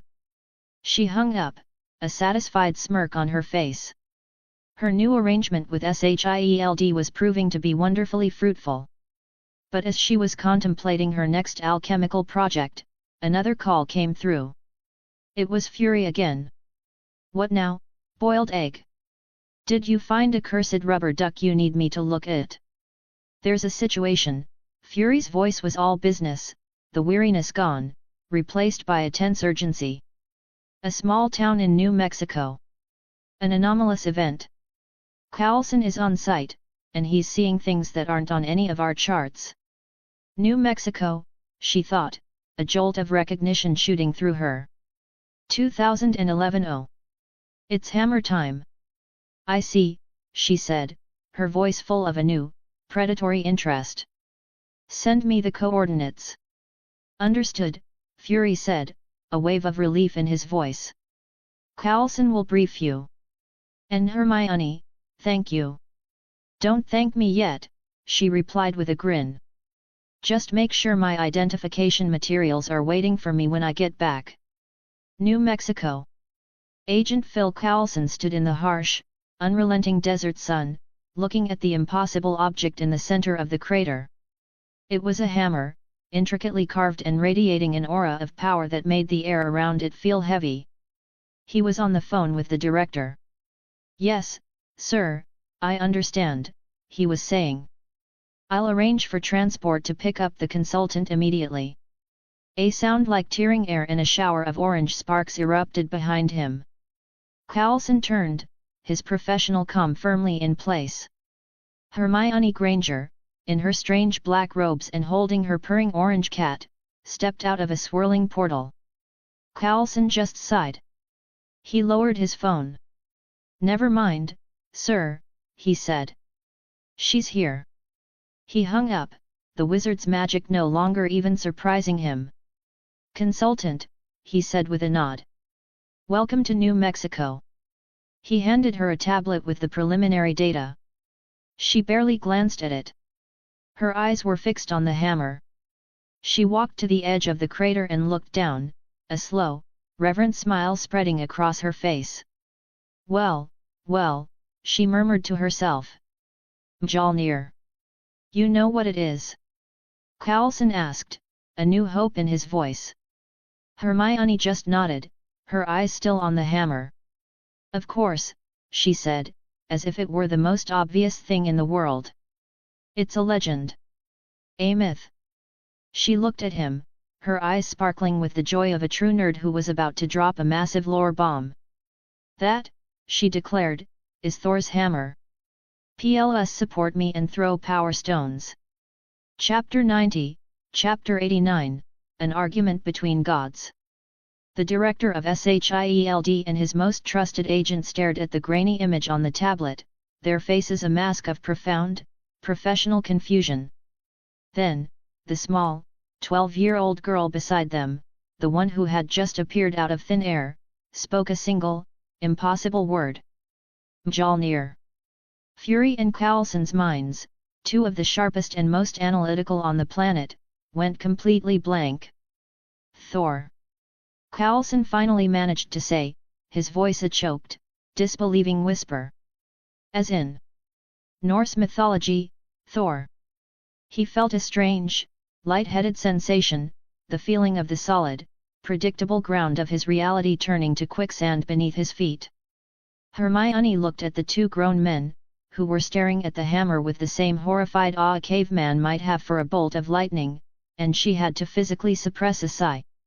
Relax, she said, her tone that of a weary parent explaining a basic concept to a small child. The so-called gods of your ancient myths were just a technologically advanced, long-lived alien species with a flair for the dramatic. Their magic is just a form of science so far beyond your comprehension that your ancestors mistook it for divinity. The explanation, while still insane, was just plausible enough for the two spies to latch onto. It brought the problem back from the realm of myth into a category they could, at least in theory, handle, a highly advanced, unknown extraterrestrial threat. What I'm more interested in, Hermione continued, her eyes sparkling with a familiar, dangerous, and deeply nerdy excitement, is why Thor's primary weapon is currently sitting in a hole in the middle of New Mexico.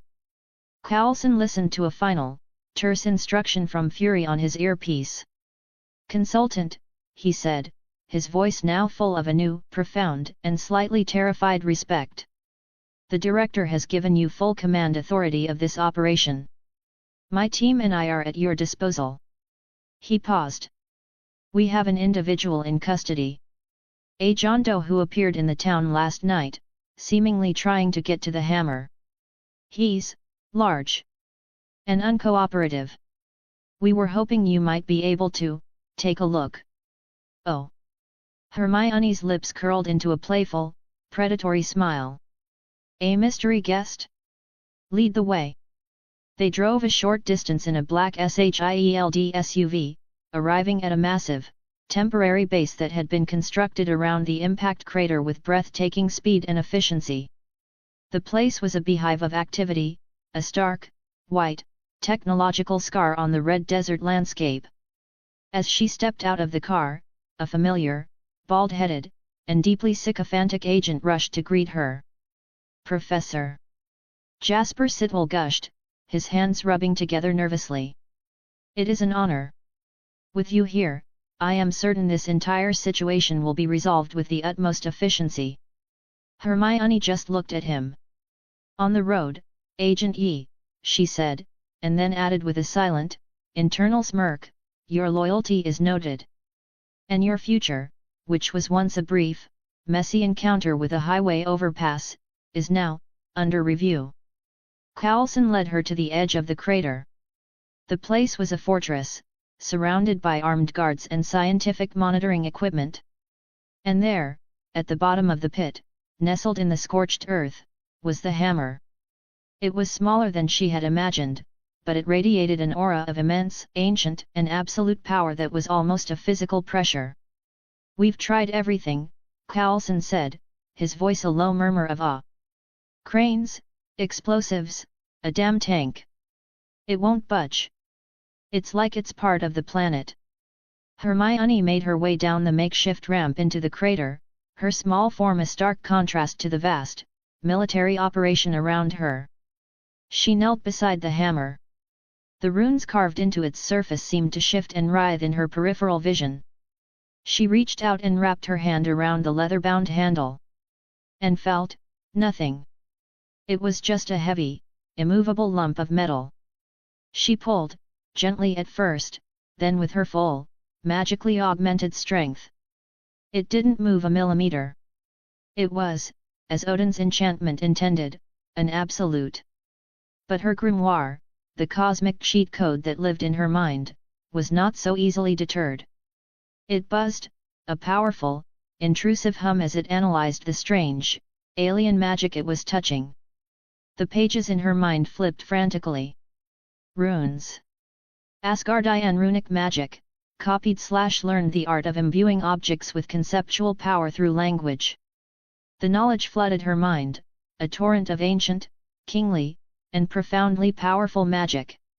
It was not the subtle, flexible magic of wizards. It was a magic of pronouncements, of absolute decrees. A king's magic.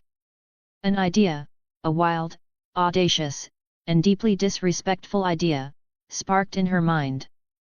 Can I use his own magic against him? She gripped the hammer again, this time channeling her own formidable magical power into her palm. She focused on the new, alien language in her mind and whispered a single, runic word, a command not of force, but of concept. Unworthy. The effect was instantaneous and apocalyptic. The runes on the hammer flared with a brilliant, blinding white light. A wave of pure, divine power, the fury of an absent, sleeping god, erupted from it. The sky, which had been a clear, endless blue, was instantly blotted out by a swirling vortex of black, angry clouds. A hurricane-force wind tore through the base, sending agents and equipment flying. Thunder, a sound so loud it was a physical blow, cracked directly overhead. Hermione felt a will, an ancient, majestic, and unbelievably powerful consciousness, crash down upon her. It was Odin. Not his full attention, but a fragment, a magical sentry he had left to guard his son's weapon. And it was furious. She felt the pressure of a god's rage trying to crush her, to annihilate her for her insolence. For a terrifying second, she almost buckled. But then, her own pride, the unyielding will of a soul that had already died once and refused to be cowed by anyone, roared back.